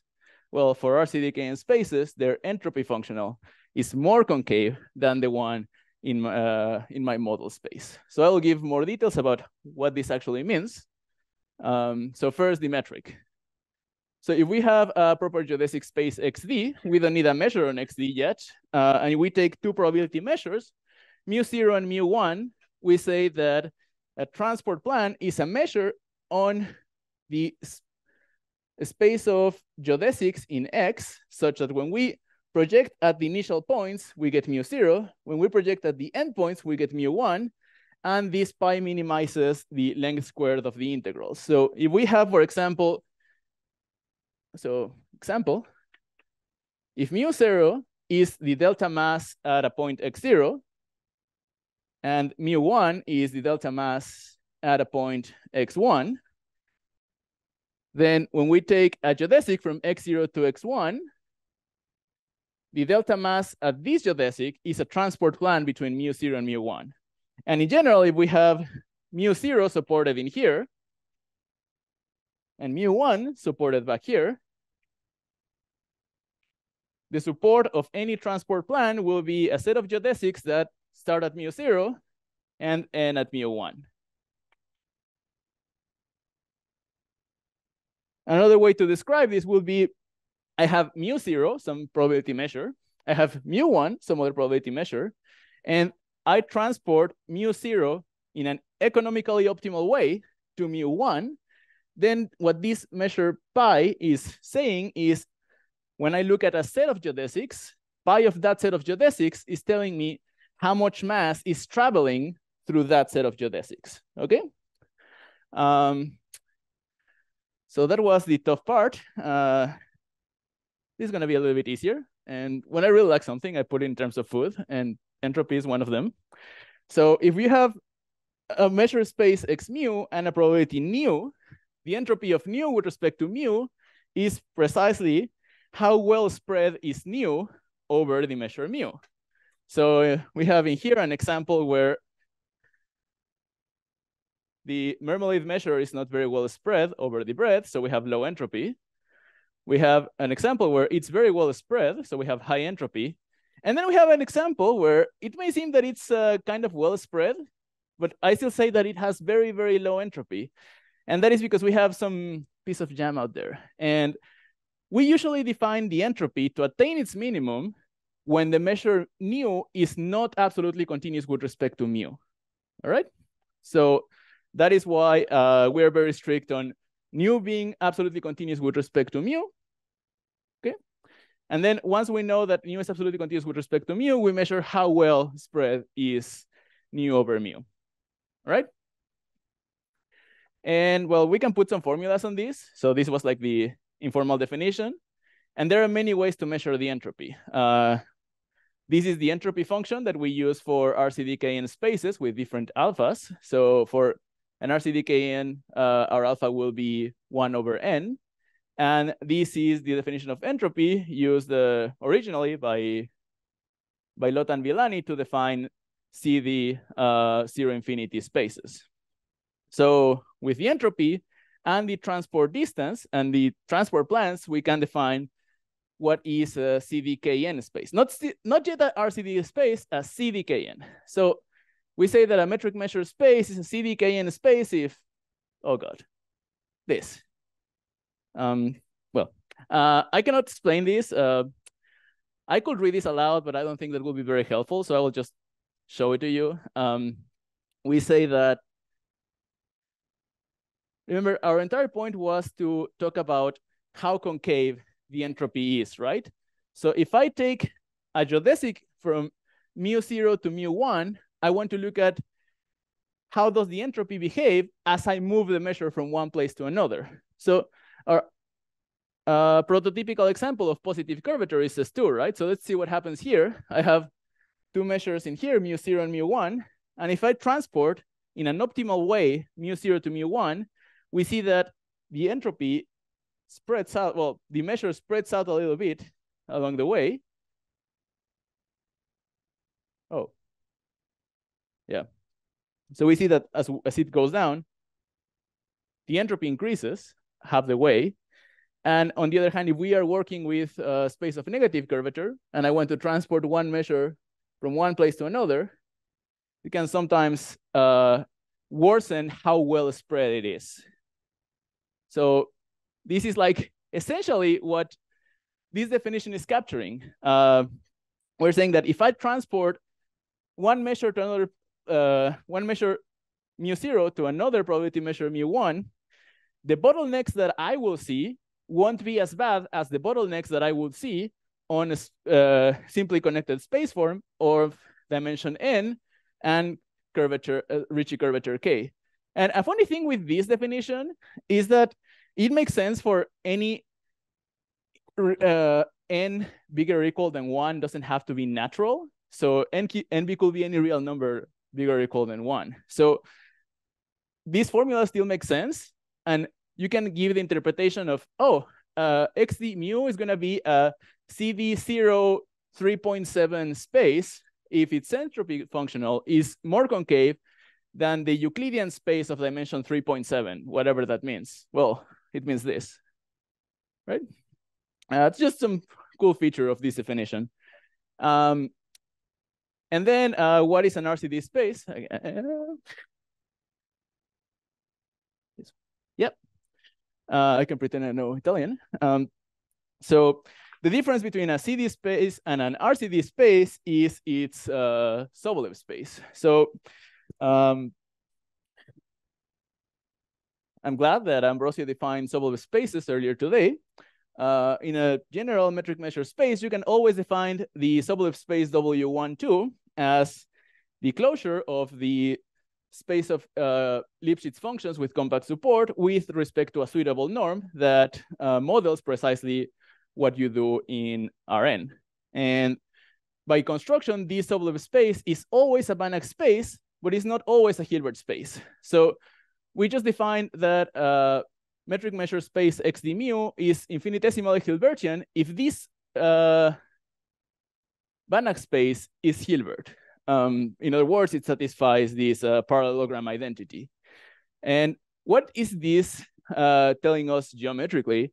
In some sense that the balls are round and feel round. So I think we all have had this feeling when we're working with L1 metric in R2 that, well, this doesn't feel round, right? So what? So yeah, in some metrics, some balls do not feel round, and being infinitesimally Hilbertian means precisely that the balls feel round. And an RCD space is precisely a CDKN space, which is infinitesimally Hilbertian. And as an example of this roundness phenomenon, I can tell you that compact smooth Finsler manifolds are CDKN space for an appropriate K and N, but the criterion for them to be RCD is precisely whether they are Riemannian or not. Right? So, for example, R2 with the L1 metric is not an RCD space, but R1 with the Euclidean metric is an RCD space. Basically, the motivation for this definition was that CDKN spaces did not satisfy the Cheeger-Gromov splitting theorem, and this condition precisely imposes that theorem. And some properties of these spaces are, well, before I tell you some properties, I'm just gonna give you some examples. RCDKN spaces include all smooth Riemannian manifolds of Ricci curvature greater or equal than K and dimension less or equal than N, hence the name. Some other sorts of examples are n-dimensional Alexandrov spaces of the corresponding sectional curvature, well, of the corresponding sectional curvature bound. And a big feature of these spaces is that they are closed on their Gromov-Hausdorff convergence, measured Gromov-Hausdorff convergence. So you get a lot of singularities in these spaces. And also, this class of spaces is closed on their quotients by isometry group actions. Well, if I take a group of measured preserving isometries, the quotient is going to be an RCD space, provided that the group is either compact or discrete. So we also have many examples down there. Any other questions? Cool. Yeah, and yeah, they have most of the nice properties that we are used to see on smooth Riemannian manifolds with lower bounds on the Ricci curvature. Von Meier's theorem, Bochner inequalities, Bishop-Gromov inequality, splitting theorem. Their isometry groups are Lie groups, and well, many others you can just read in here. So I think that finishes the second part of the talk. And I guess I have like 1 or 2 minutes for the third part. So what about the proof? Well, earlier I discussed the smooth version of the Margulis lemma. And I said that, well, they basically use all these results from Cheeger-Colding theory and before. And well, if we go back at the properties of RCD spaces, they're like pretty much here, right? So what did I do?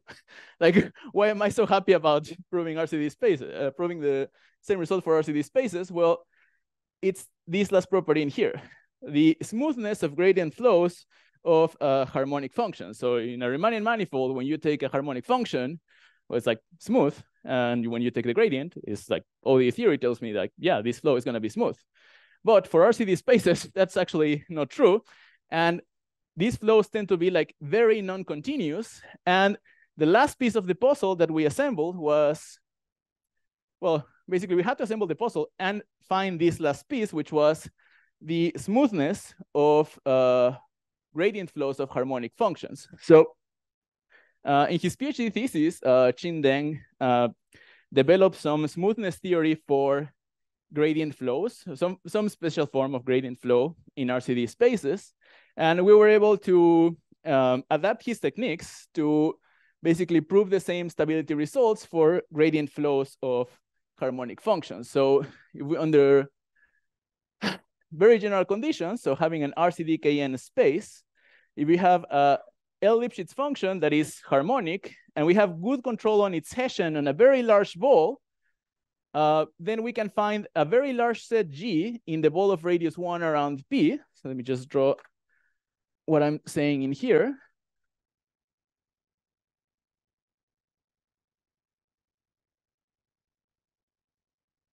So I take P, there is the ball of radius 1, and there is the set G that is like very large inside this ball. So measure is basically almost everything. Not almost everything, sorry. Almost everything, but in the usual sense, not in the measure theoretical sense. And any point of G, when we look at the flow, what it does is takes a set around X. So there's X in here. Then for any radius, I can find a set AR that when I flow it, it remains kind of close to the orbit of X. And same in here. If I take Y in here and take some radius, doesn't matter how small it is, I can find a set of decent mass that stays around Y for the entire flow. And something silly is that this is basically for free for smooth flows. So if you replace this condition by saying, oh, I'm in a smooth Riemannian manifold, just with the condition of the Hessian, you get this for free. But we happen to have to perform some analysis to put this last piece on top of everything else and obtain what we call the Margulis lemma for RCD spaces. And I think that's it. Thank you all for your attention.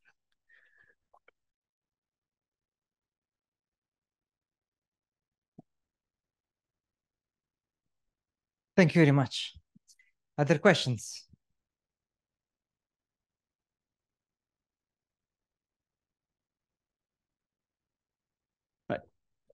Okay, so if the large n equals to small n, then your constant epsilon and c is equal to the Riemannian case, or there are very big gap between them?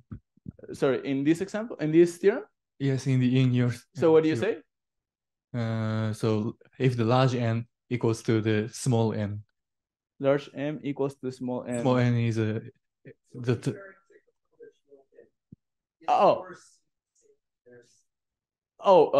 mean the actual Margulis lemma? So yes. if we go to this and this, I think that, I mean, I didn't say it, I should have said it. Our proof is very, very close to theirs. Like we just follow what they do and deal with a bunch of technicalities along the way because they work with the Hausdorff measure because they're working with a smooth Riemannian manifold. Well, we are working on a more general measure. So if they do something and works for the metric, yeah, if something goes well for the metrically for them.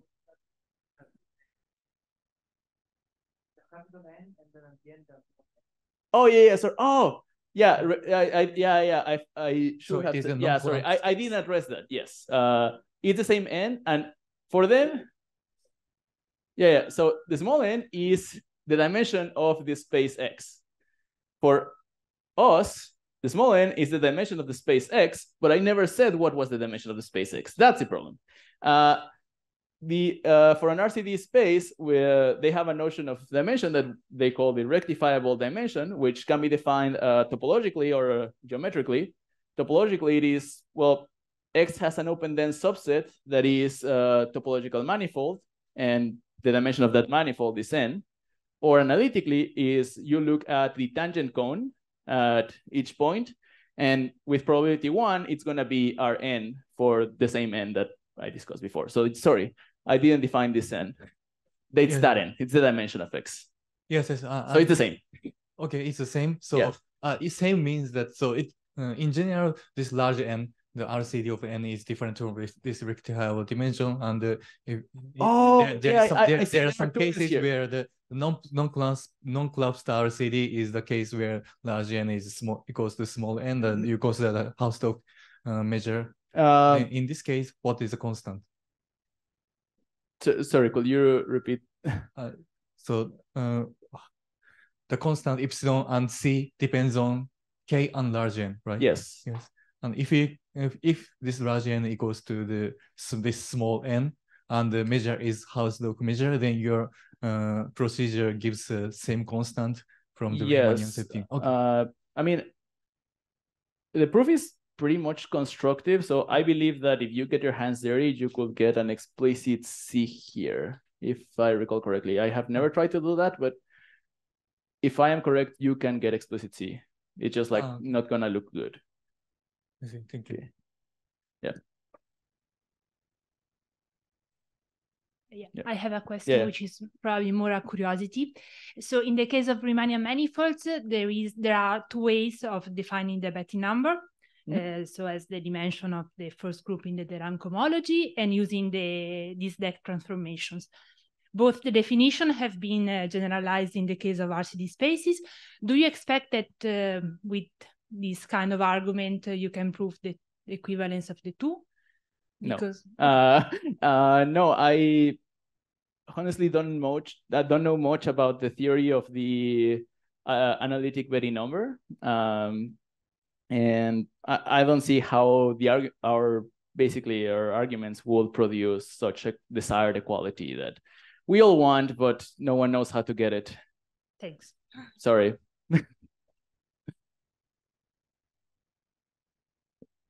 One question from me. Yeah. So there could be a statement that is generalizing both of these theorems.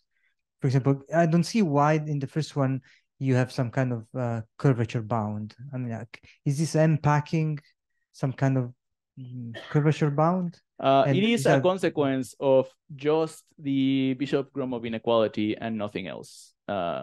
Basically, any class of spaces that satisfies a Bishop-Gromov inequality will have that one for free. And that is why one cannot control this H. It works from any of those spaces. And I mean, one way that one could like unify these two would be to go to RCD-KN spaces and look at groups that are discrete and look at the group discrete and generated by its elements that shift the base point just a little bit. Because there is a big difference between these two groups. A fundamental group, as we all know, acts freely on the universal cover, right? And these groups gamma, considering the first theorem, do not necessarily act freely. Then they can have some torsion. And I don't see immediately how to adapt our techniques to obtain a similar result, but for groups with torsion acting on RCD spaces. So that would be a possible generalization, and it's not in the near future. Okay. Thank you. Are there more questions? So if not, let's thank Sergio again. Thank you. Okay. So welcome, Misha. Hi, it's Enrico. So this is the audience. We are a lot of people. I don't know how many you can see. Per number. Yeah, we are more than 80. So. Oh, I cannot see 80 people though. Yeah. But okay.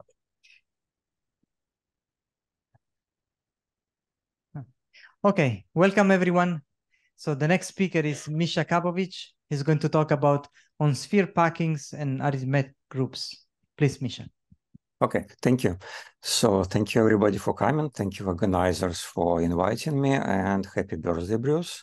So I wish I was in Pisa in person, but just turned out to be impossible. That was my original plan, but I had to change it. So let's get started. So I will talk about a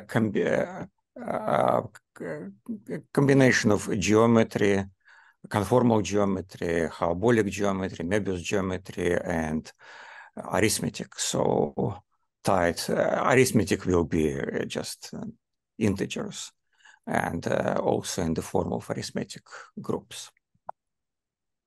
Oops. So let's see. So let me start with some definitions. What is a sphere packing? So the motivation comes from Apollonian packing. So which is usually described as some ad hoc constructions using tangent circles, but it has some interesting properties, both arithmetic, dynamical, geometric. I will focus on the arithmetic properties and connections to discrete groups. So, and I will talk about, again, Apollonian packing will be just one of the many examples. So I will talk about more general collections of round spheres in Euclidean spaces and how these collections are related to arithmetic subgroups of Möbius group. So, and this talk is based on joint work with Alex Kantarovich, which just appeared this year in Krell's journal. So again, there is a bug. There are some bugs. We will, if I have time, I will explain what these objects really are. So let me start with sphere packings, because these are probably the most familiar of all these objects. So a sphere packing of Sn, which is just a one-point compactification of Rn, is an infinite collection of, again, one can also talk about finite collections, but it's not very interesting. Infinite collection of round spheres, or round balls, with disjoint interiors. Okay, there is a small caveat that one of these round balls might be an exterior of a Euclidean round ball. So this is the round ball containing point infinity. So, and so that the union of these round balls is dense in the sphere. So, and again, Apollonian packing will provide one example of this. I will, again, depending on timing, I will also talk about bugs. Unlike packings, where spheres are can at most be tangent, in the bag, round spheres can intersect, but intersections have controlled angles, which are submultiples of pi. But for now, just let's think about only packings. So a band of a round sphere is a reciprocal of its radius. And the convention is that if interior of a sphere contains infinity, then it has negative radius and negative band. So a packing is called integral if all spheres of the packing have integer bands. Okay. And again, Apollonian packing, which I will describe soon, will provide the basic example.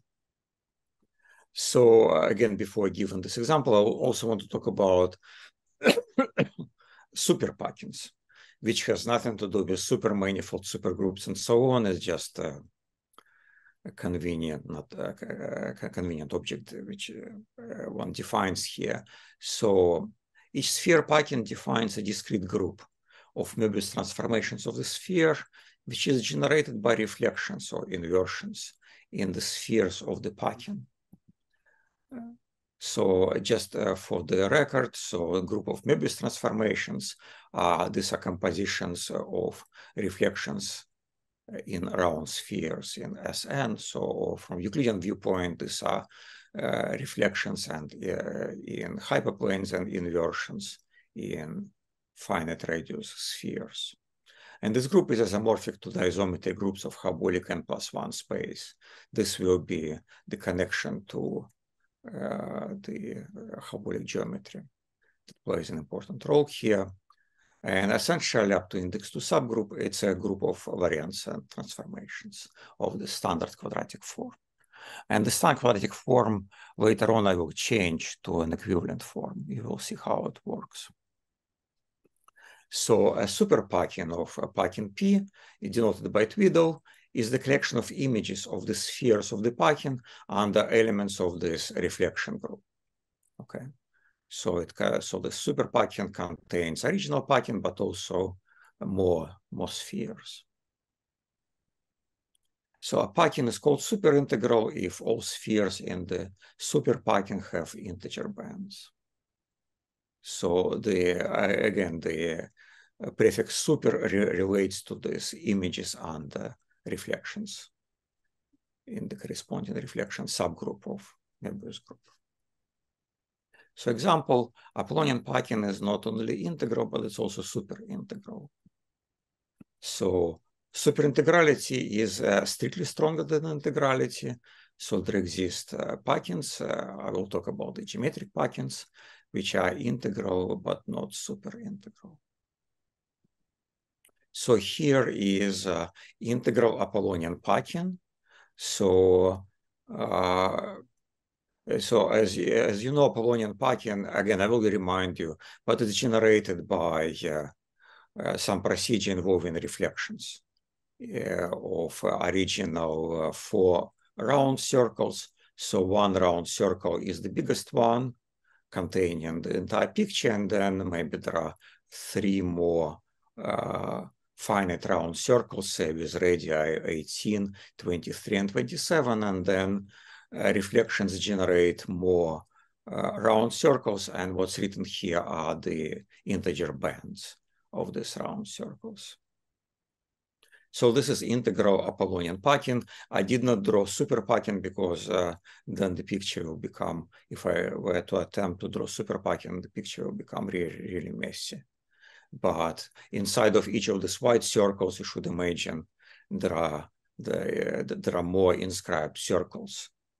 And this pattern continues, so that will be kind of a dense picture in the entire plane. That's why it's kind of hopeless to draw it. But Apollonian packing one can reasonably draw, like you can see it in this picture.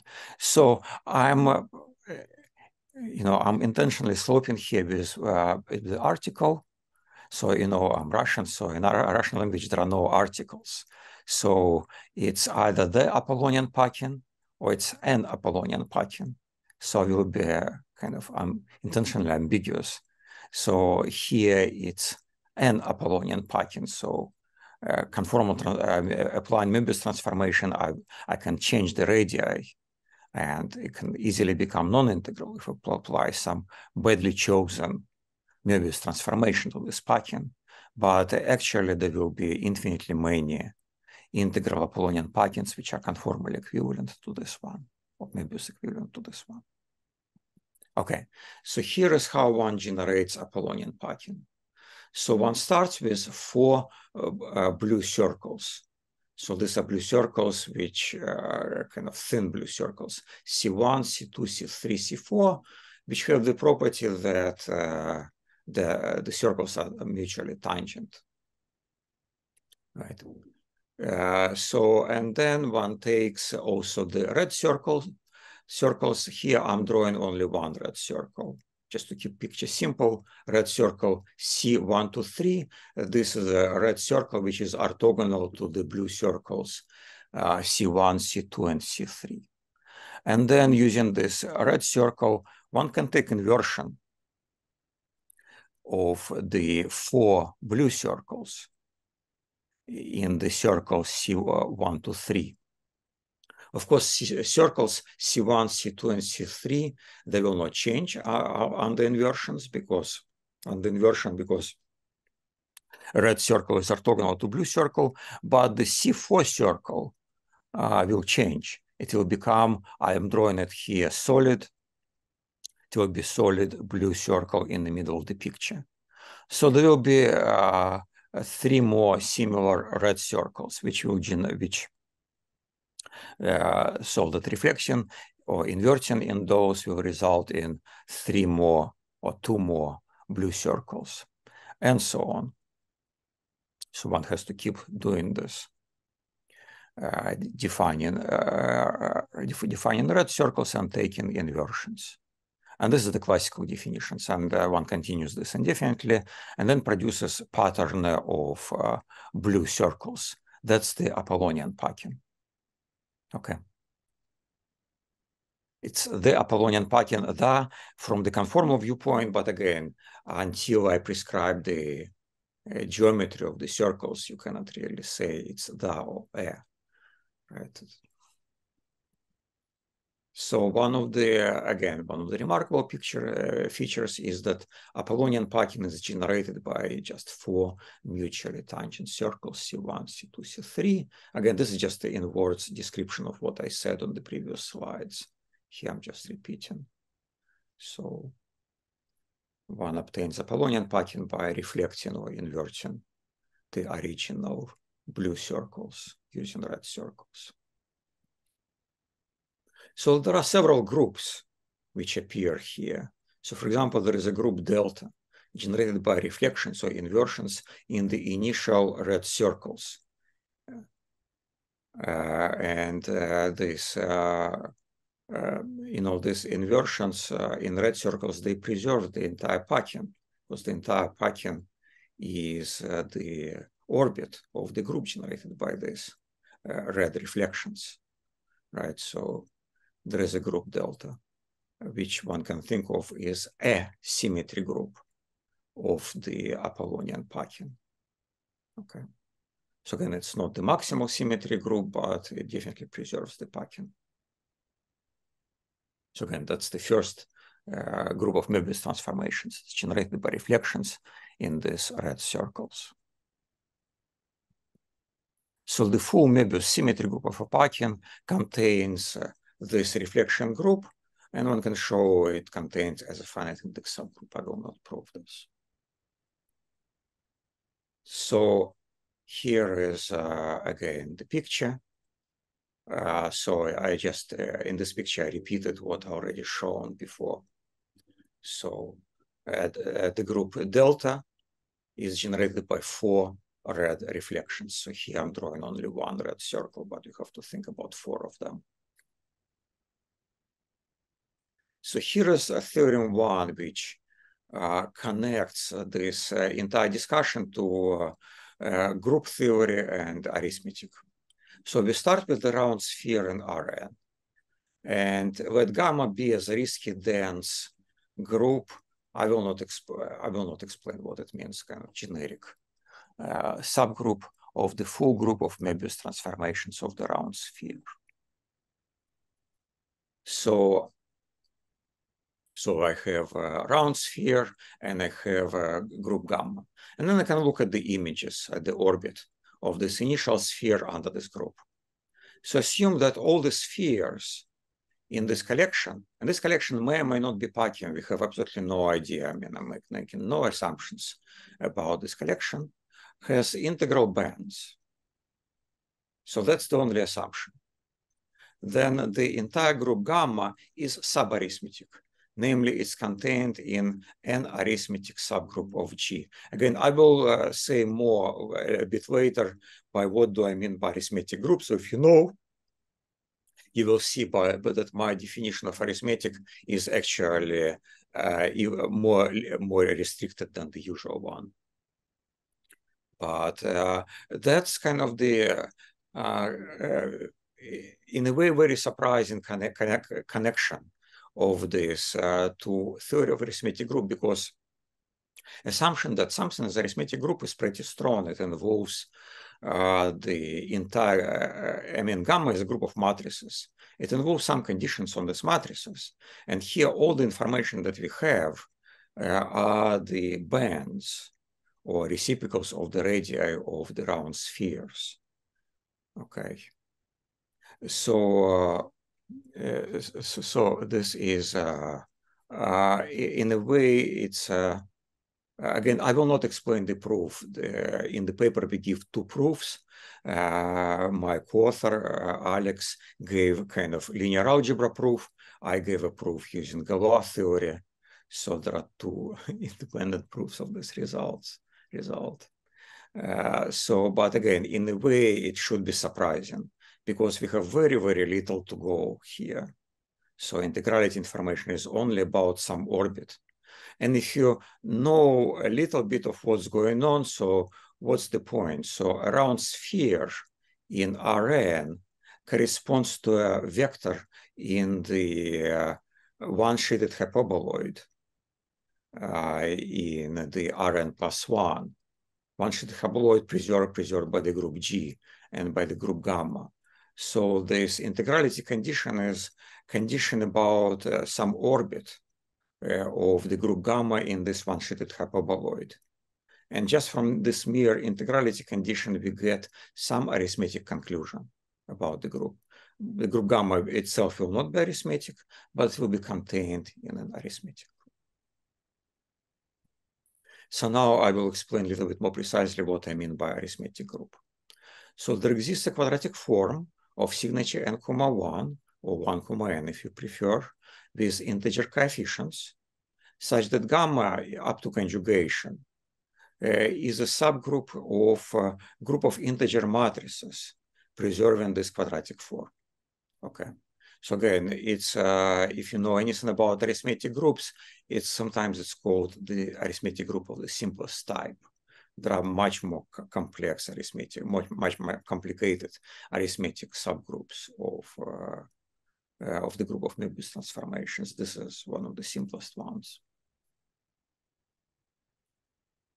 Okay, and then again, eventually I will give an example. But again, if you want to think about something very concrete, you should think about quadratic form, which is just defining quadratic form of the group of variance transformations. Namely, you can say it's just minus x0 square plus x1 square plus x2 square and so on plus xn square. This is definitely a quadratic form with integer coefficients, just all the coefficients are 1 and minus 1. Okay. And then we will be looking at integer matrices preserving this quadratic form. So that's the most basic example. And that's already enough to go for just some basic understanding. So by abuse of terminology, I will refer to subgroups of group of Möbius transformations, which are conjugate to the subgroups commensurable. So they're equal up to finite index subgroups. So they have a common finite index subgroup to the group of integer matrices preserving such a quadratic form. Moreover, again, there are even more restrictions here in quadratic form. This group is isotropic, so it will have some null integer vector. So I will refer to these groups as Q arithmetic. Okay. So Q arithmetic means that it preserves the integer quadratic form of the correct signature, but also it has some non-zero integer null vector. So, okay, so now I will go back to geometry. Again, I'm not a number theorist. I like groups, but I prefer geometry. So limit set of a Packing is simply a set of accumulation points of sequences of spheres in the Packing. Again, this Packing is kind of discrete in a way, right? So the spheres don't accumulate to spheres, but they do accumulate, converge to points. So limit set is just a set of accumulation points. So a Packing is called geometric if its limit set is equal to the limit set of some geometrically finite subgroup, gamma S of group of Möbius transformations. I will talk a little bit about what it means to be geometrically finite. But for example, for instance, it's finitely generated. This is one feature. It's also finitely presented, but it's actually much, much more. It's a strong geometric restriction on this discrete group, gamma S. Such group is called a symmetry group, P. Again, it's not well defined. For example, if you take finite index subgroup or finite index supergroup, limit set will not change. But still, I will call them as a symmetry group of the Packing. So as an example, if you take a P Apollonian Packing, then group delta generated by the red reflections will be a symmetry group of Apollonian Packing. Well, in this case, it's literally symmetry. In this case, terminology is quite clear. Namely, this group preserves not only the set of accumulation points, but also the Packing itself. Okay. Here in the definition, I only assume make assumption about the limit set. So I will not define geometric finiteness. Again, if you've ever seen this definition, you know what I mean. Definition is somewhat technical. In some approximation to this definition is that there is a finitely sided convex fundamental polyhedron. That's one definition. But it's not quite, as a working definition, is good enough. I will also not define what does it mean to be a limit set of a group. Instead, I will state what it all means in the context of Packings. So theorem 2 says the following equivalent. First condition, Packing is geometric. The second condition is that the full symmetry group of a Packing. So here, this means that symmetry group is literally a group of Möbius transformations which preserves the Packing. So the requirement is that the group acts, so again, because the group preserves the Pachin, it will act on the convex hull of the Pachin in the hyperbolic space. And the requirement is that it acts on this convex hull with quotients of finite hyperbolic volume. Okay. And another equivalent condition is that the group of Möbius transformations generated by the reflection group in the spheres of the Pachin, but also the symmetry group of the Pachin is a lattice, namely the quotient of hyperbolic space, but this group has finite volume. So these are equivalent definitions of being geometric. So, and instead of thinking about what is limit set and so on, it suffices to think about this definition. It gives you an idea what symmetry group is. Up to finite index subgroup, it's really a full group of symmetry. And the geometric assumption just means if you divide by the kind of the reflection group and the symmetry group, then the result has finite volume. So this gives a working definition of being geometric and also a working definition of what does it mean to be a symmetry group of the Pachin. Again, the notation is gamma sub p is reflection group where we reflect or invert in the spheres of the Pachin, and this group is discrete for any Pachin. It's a consequence of Poincaré's theorem on fundamental polyhedral domains. And then there is also symmetry group, which I will denote by gamma S. S stands for symmetry, or SymP is a group of geometric symmetries. Namely, again, all the Möbius transformations preserving the Pachin. Okay. So now I need a few more definitions to get to true theorems behind, the main theorems in the talk. So supergroup of a geometric Pachin is a group generated by its reflection group and its symmetry group. So for example, in the Apollonian Pachin case, so there are two types of circles. Remember, we have blue circles and red circles. So the supergroup is generated by reflections in red circles and blue circles. That's the supergroup. But in general, the supergroup might not be reflection group because, like roughly speaking, half of the generators, if you want, of gamma twiddle will be reflections. Namely, these are generators coming from the Pachin itself, from inverting spheres or circles of the Pachin. But then half of the generators are just coming from symmetry of the Pachin, which doesn't have to be reflection group at all. Just happens to be reflection group, say, for Apollonian Pachin. Okay, so this is the supergroup. So now theorem 3 is a consequence of theorems 1 and 2. So suppose that general Pachin is superintegral. So again, the condition here is that the original Pachin is integral, but also the images of the spheres in the entire group of symmetry, in the entire reflection groups, also have integral bands. So under this assumption, the supergroup is Q gamma twiddle is Q arithmetic. Okay, so from sub-arithmeticity we go to full arithmeticity. So this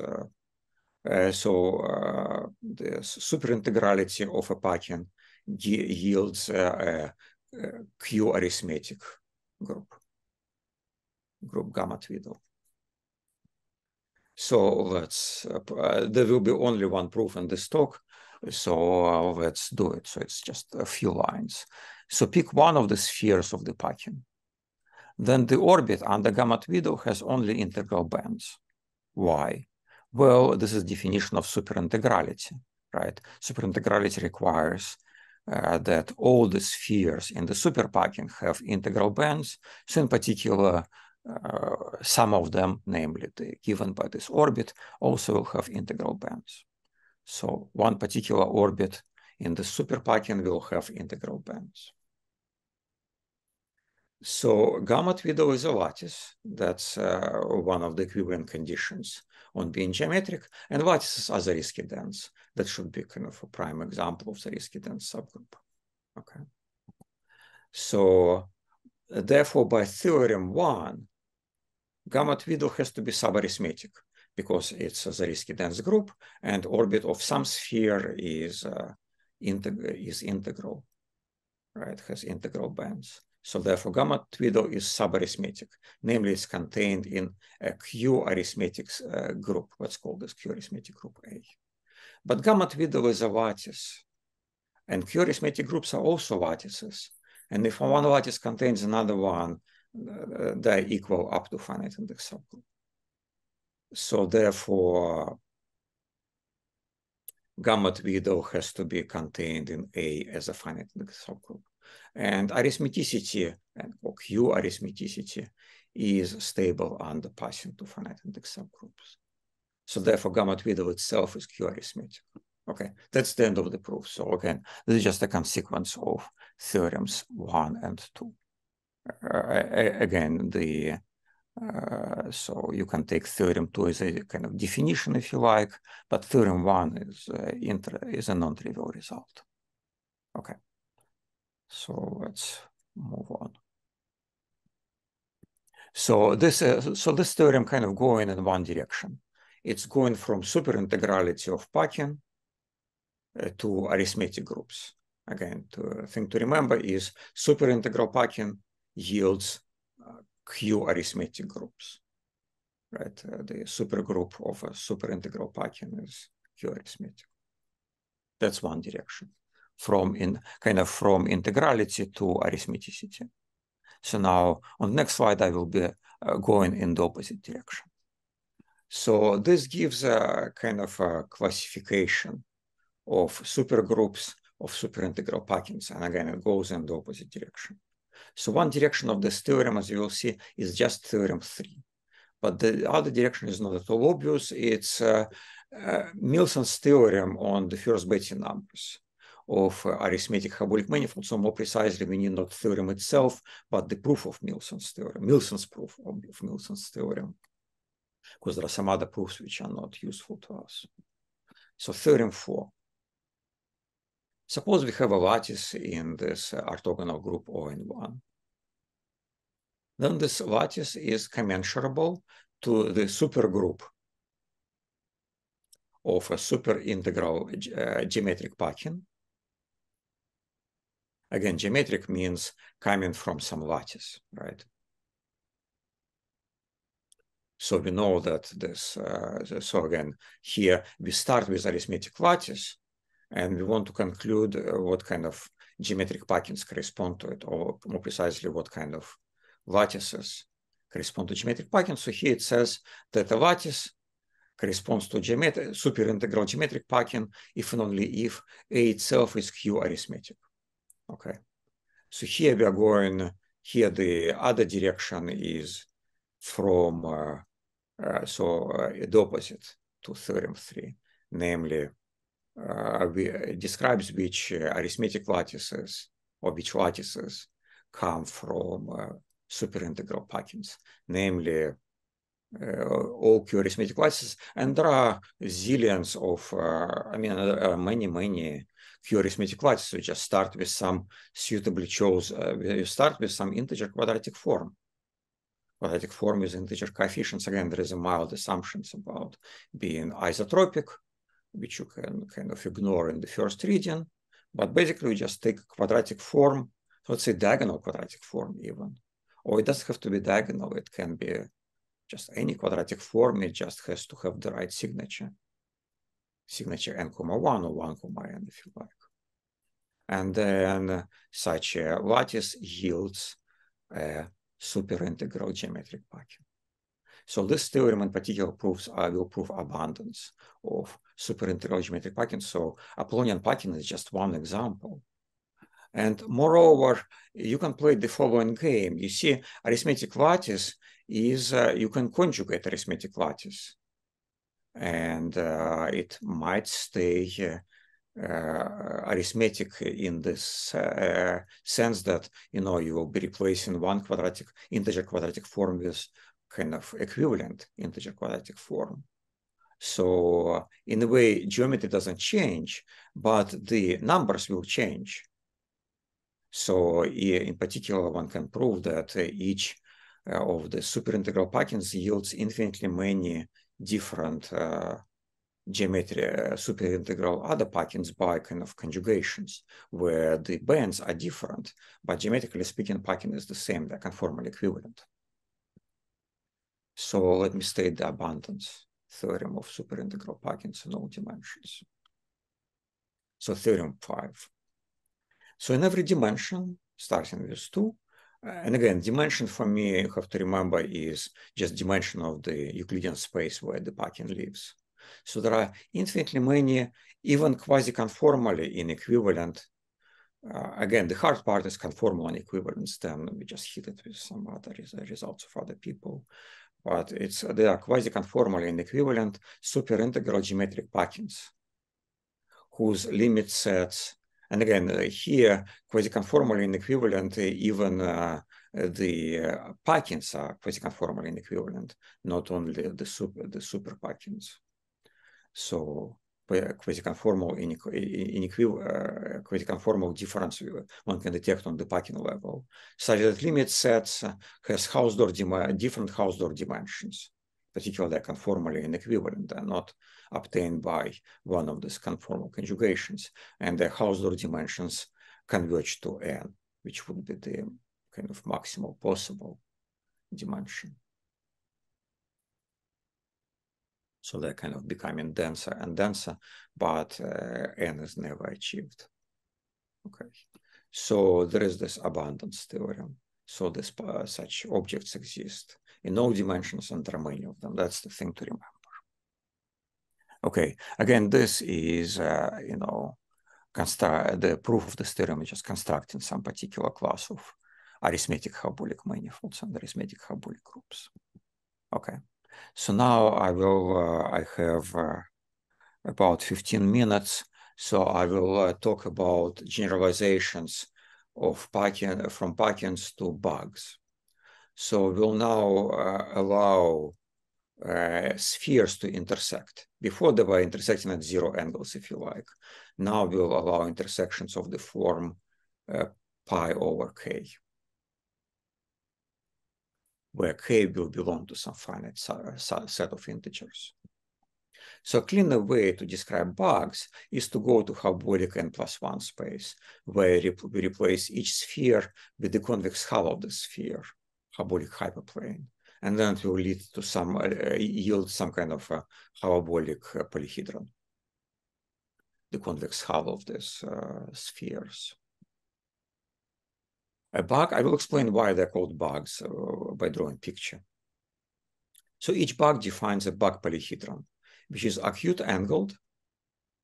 So all angles will be of the form pi over k, infinitely sided convex polyhedron in the hyperbolic space of infinite volume. So it has infinitely many sides, infinite volume. So an example of this is maybe this bug was a packing where all spheres were literally disjoint. It's completely possible. So, and then this will yield a bug polyhedron by taking out convex hulls of all these round balls. So this is the bug polyhedron. In a way, this is the main geometric object in this talk. So a reflection group of a bug is generated by reflections in the faces of this bug polyhedron. Or, if you like, these are inversions in the spheres of the bug. This group will be discrete, and this polyhedron will be a fundamental domain of this discrete reflection group. And again, discreteness is kind of a standard fact of Coxeter groups, if you like, or the standard fact of hyperbolic geometry. So again, there is a reflection group here. That's I should have denoted this reflection group. Maybe I should have called it red, because this is group generated by red reflections, so to speak. Oh, sorry, not red reflections, the blue group. So this blue group generated by the, say, circles of Apollonian packing. That's the blue group. So here is the picture. And this picture kind of explains why it's called bug, because it kind of resembles some kind of creature. It's a bug crawling on the, with many kind of, you know, it has its, you know, exoskeleton and so on, and scrolling on the plane.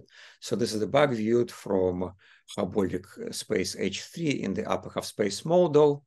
So the bug polyhedron, again, it's a part of the bug polyhedron more precisely, is exterior of all solid hemispheres shown in this picture.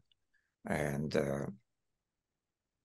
the fundamental domain, I mean, again, plus one needs to add one more opaque sphere, which is hard to see, unfortunately, in this picture, which has negative integer band. And at some point, if I have time, I will say which arithmetic group will correspond to it. So that's a picture of the bug, and it explains the terminology, why it's called bug. So the previous definition of geometric packing needs a small modification. It's almost the same, but not quite. So bug is geometric if there is a geometrically finite subgroup. Again, I'm not defining what means geometrically finite. Subgroup gamma S. Again, you should think of the symmetry group of Möbius transformations such that, so first of all, the accumulation set of a bug, which is defined the same way as before, just the set of limits of the spheres in the bug is the limit set of this discrete group. So that's the first condition. The second condition is that this symmetry group preserves the bug polyhedron. Again, this bug polyhedron is infinitely sided, and it might not be a very big surprise that it might have a big symmetry group. So in this case, it's this infinite group. Again, it might not have any reflections whatsoever, this group gamma S. Again, it just happened to be reflection group for some examples, but in general, it has no reflections. The only main condition here is that this group preserves not only the limit set of a bug due to condition 1, but also preserves the entire bug itself, or more precisely bug polyhedron. And there is one more condition on the cusps. I will not explain what it means, but there is a kind of compatibility condition, which one does not see in the case of Packins, which came as a somewhat of an unpleasant surprise. At first, we kind of did not impose it, and then theory broke down. But then there is a very mild assumption that on the cusps of two groups, two discrete groups. One is the reflection group, and second is the symmetry group. There is some kind of an assumption about cusps of these groups. I will not define this condition. It's in the paper. Just at this reading, you can safely ignore it. I mean, where it comes from, no, I mean, it's completely unintuitive. But it gives the right result, namely some group generated by, it ensures that the group generated by gamma B and gamma S is indeed a lattice. But that assumption is imposed only on cusps. So under these conditions, this bug supergroup, gamma Twiddle, defined pretty much the same way as before, generated by symmetry group of a bug and reflection group of a bug, is a lattice in the group of Möbius transformations. Okay. So that's where the geometric really comes from. It comes from this desire to be a lattice, that two groups define a lattice. Again, only one of these two groups is the reflection group. So integrality and superintegrality conditions are exactly the same as before. Integral bug means that bug has integral bands or reciprocals of the radii, and superintegrality means that the superbug, namely all the spheres that you obtain by applying the supergroup to the, so then all the spheres in the superbug have integer bands. So again, you start with, say, integer bug, and then you apply this reflection group, and you still only see integer bands. So then the bug is called superintegral. So that's the same definition as before. So, okay, what was defined here was really a theorem, right? Yeah, I didn't state this as a theorem, but because I didn't define compatibility, didn't define geometric finiteness, but it's a theorem. So conversely to this theorem, there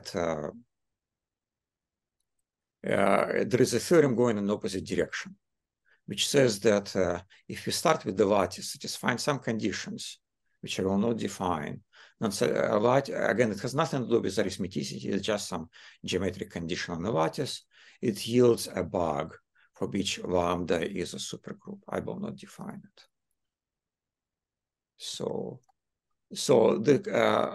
But this theorem is constructive, and this theorem, the construction of this theorem was used to define a bug in this previous picture. So starting from Bianchi group, which is essentially a group PSL2 with coefficients in this extension of integers, namely it's not Gaussian integers, but you have to allow square root of minus 19. Okay, these are integers of the form, these are complex numbers of the form integer plus square root of minus 19 times another integer. And extended means that there are also reflections commensurate in this group. Okay, so a particular discrete group of Möbius transformations was used to generate this bug. So the circles in the bug fall into two orbits. So colored blue and red. These are again, this has nothing to do with the coloring which I was using before. So it just applies to this particular Bianchi group. So there are two orbits, and the bug itself is contained inside of the solid blue circle. And again, it gets hard to see because circles intersect. And the super bug kind of spills outside, so I'm not even attempting to draw the entire super bug. But the integer bug have the hedral angles of the form pi/3. The number is a band, and this thick unwebbled circle has band -76. So to define a bug, one really needs to take the interior of this circle. So this is an example of how one produces integral or integer bugs using arithmetic groups. And again, will be a similar abundance theorem. So I will finish soon. With these modifications, arithmetic results on plugins apply to bugs as well. So let me state this. So it's a theorem 6. So if a bug is integral, then its symmetry groups, are Q subarithmetic again. Symmetry groups that are defined only up to commensuration. Are Q subarithmetic, so namely they are contained in Q arithmetic groups. So if a bug is superintegral, then the supergroup of a bug is itself Q arithmetic. So this kind of part goes in one direction. And that's the hardest direction, namely from integrality or superintegrality condition on the bug to some class of arithmetic groups. So when a geometric bug is integral but not superintegral, we have a strange situation, namely the symmetry group of a bug is a subgroup of some integer group O phi z, which is arithmetic. But this symmetry group is also contained in some non-arithmetic lattice, namely the supergroup. So again, the symmetry group is a subgroup of two lattices. One is non-commensurable lattices. One is arithmetic and one is non-arithmetic. What is it? What is it indicative for We don't know. I mean, there are many strange things about this. So this is the theorem going from integrality to arithmeticity, and there are very few ways in which a lattice in the Möbius group can be non-arithmetic. So this is the relevant one. So here, namely, this is the third condition I'm listing, namely up to conjugation, this gamma twiddle is contained in orthogonal group of some number field with the given embedding into R, where for this number field, elements have unbounded denominators. So the non-arithmeticity fails, but it fails, just barely fails. And this is, so I have to stop here. Yeah. So currently, in all the examples, integral, not some superintegral bugs come from this unbounded denominators, and I will stop here, and I will stop sharing, and I will answer questions. Again, there are a few more slides, but that was my talk. So the bottom line is that, yeah, so for some reason I cannot hear anything. So there is something was muted, and I cannot hear. Here we are. Two microphones. I Yes. see. Okay. Thank you for your talk. And other questions? Yes, coming. What about possible generalization to complex hyperbolic geometry? We don't know, so there might be something, but again, right now it's all very, very tight. But it's a good question. I mean, there is probably something, but the problem is that it's much harder to construct lattices in complex hyperbolic space. Much, much harder. So, I mean, there are no good fundamental domains. And here we're relying upon, I mean, again, what is convex how? I don't know. So again, but again, my feeling, again, some of this, I'm sure will go through the very first theorem, how to go from integrality condition on particular orbit. But again, one needs to define things properly. What is radius? In the complex hyperbolic case, one would have to kind of figure it out. What does it correspond to in Heisenberg geometry or whatever geometry one uses? What's the replacement of the radius? One can kind of cheat and look up what it corresponds to in the kind of this standard model of complex hyperbolic geometry. But again, nothing was done. I'm pretty sure there is something starting from the first kind of theorem that I stated, but even that has to be properly, I mean, even just defining what these things are would take some time. I don't know, for example, what is analog of the radius. It should be something reasonably geometric. I just don't know what it is. It just happened. We got very, very lucky several times in this paper. It's just there is a, I mean, I don't know whether this luck continues in the complex hyperbolic geometry case. I hope it does. It's a good thesis project, I think. Just understanding the relation between two types of arithmeticity, kind of arithmeticity of, say, C circles, if you know what it means, or maybe R circles and C circles, I don't know, in this Heisenberg geometry, and with appropriate definition of radius, and the arithmeticity in the group PUN1.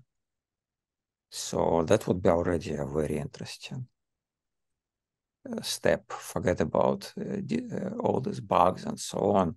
That would be kind of step one. That would be major kind of. But even that is very unclear. But then, many other arguments would one would face some very serious issues, verifying that some groups are lattices. I mean, would be a challenge. Thank you. Was there another question? I thought no. Okay. Thank you very much. Thanks for your talk. Thank you. And enjoy the conference, and again, happy birthday, Bruce.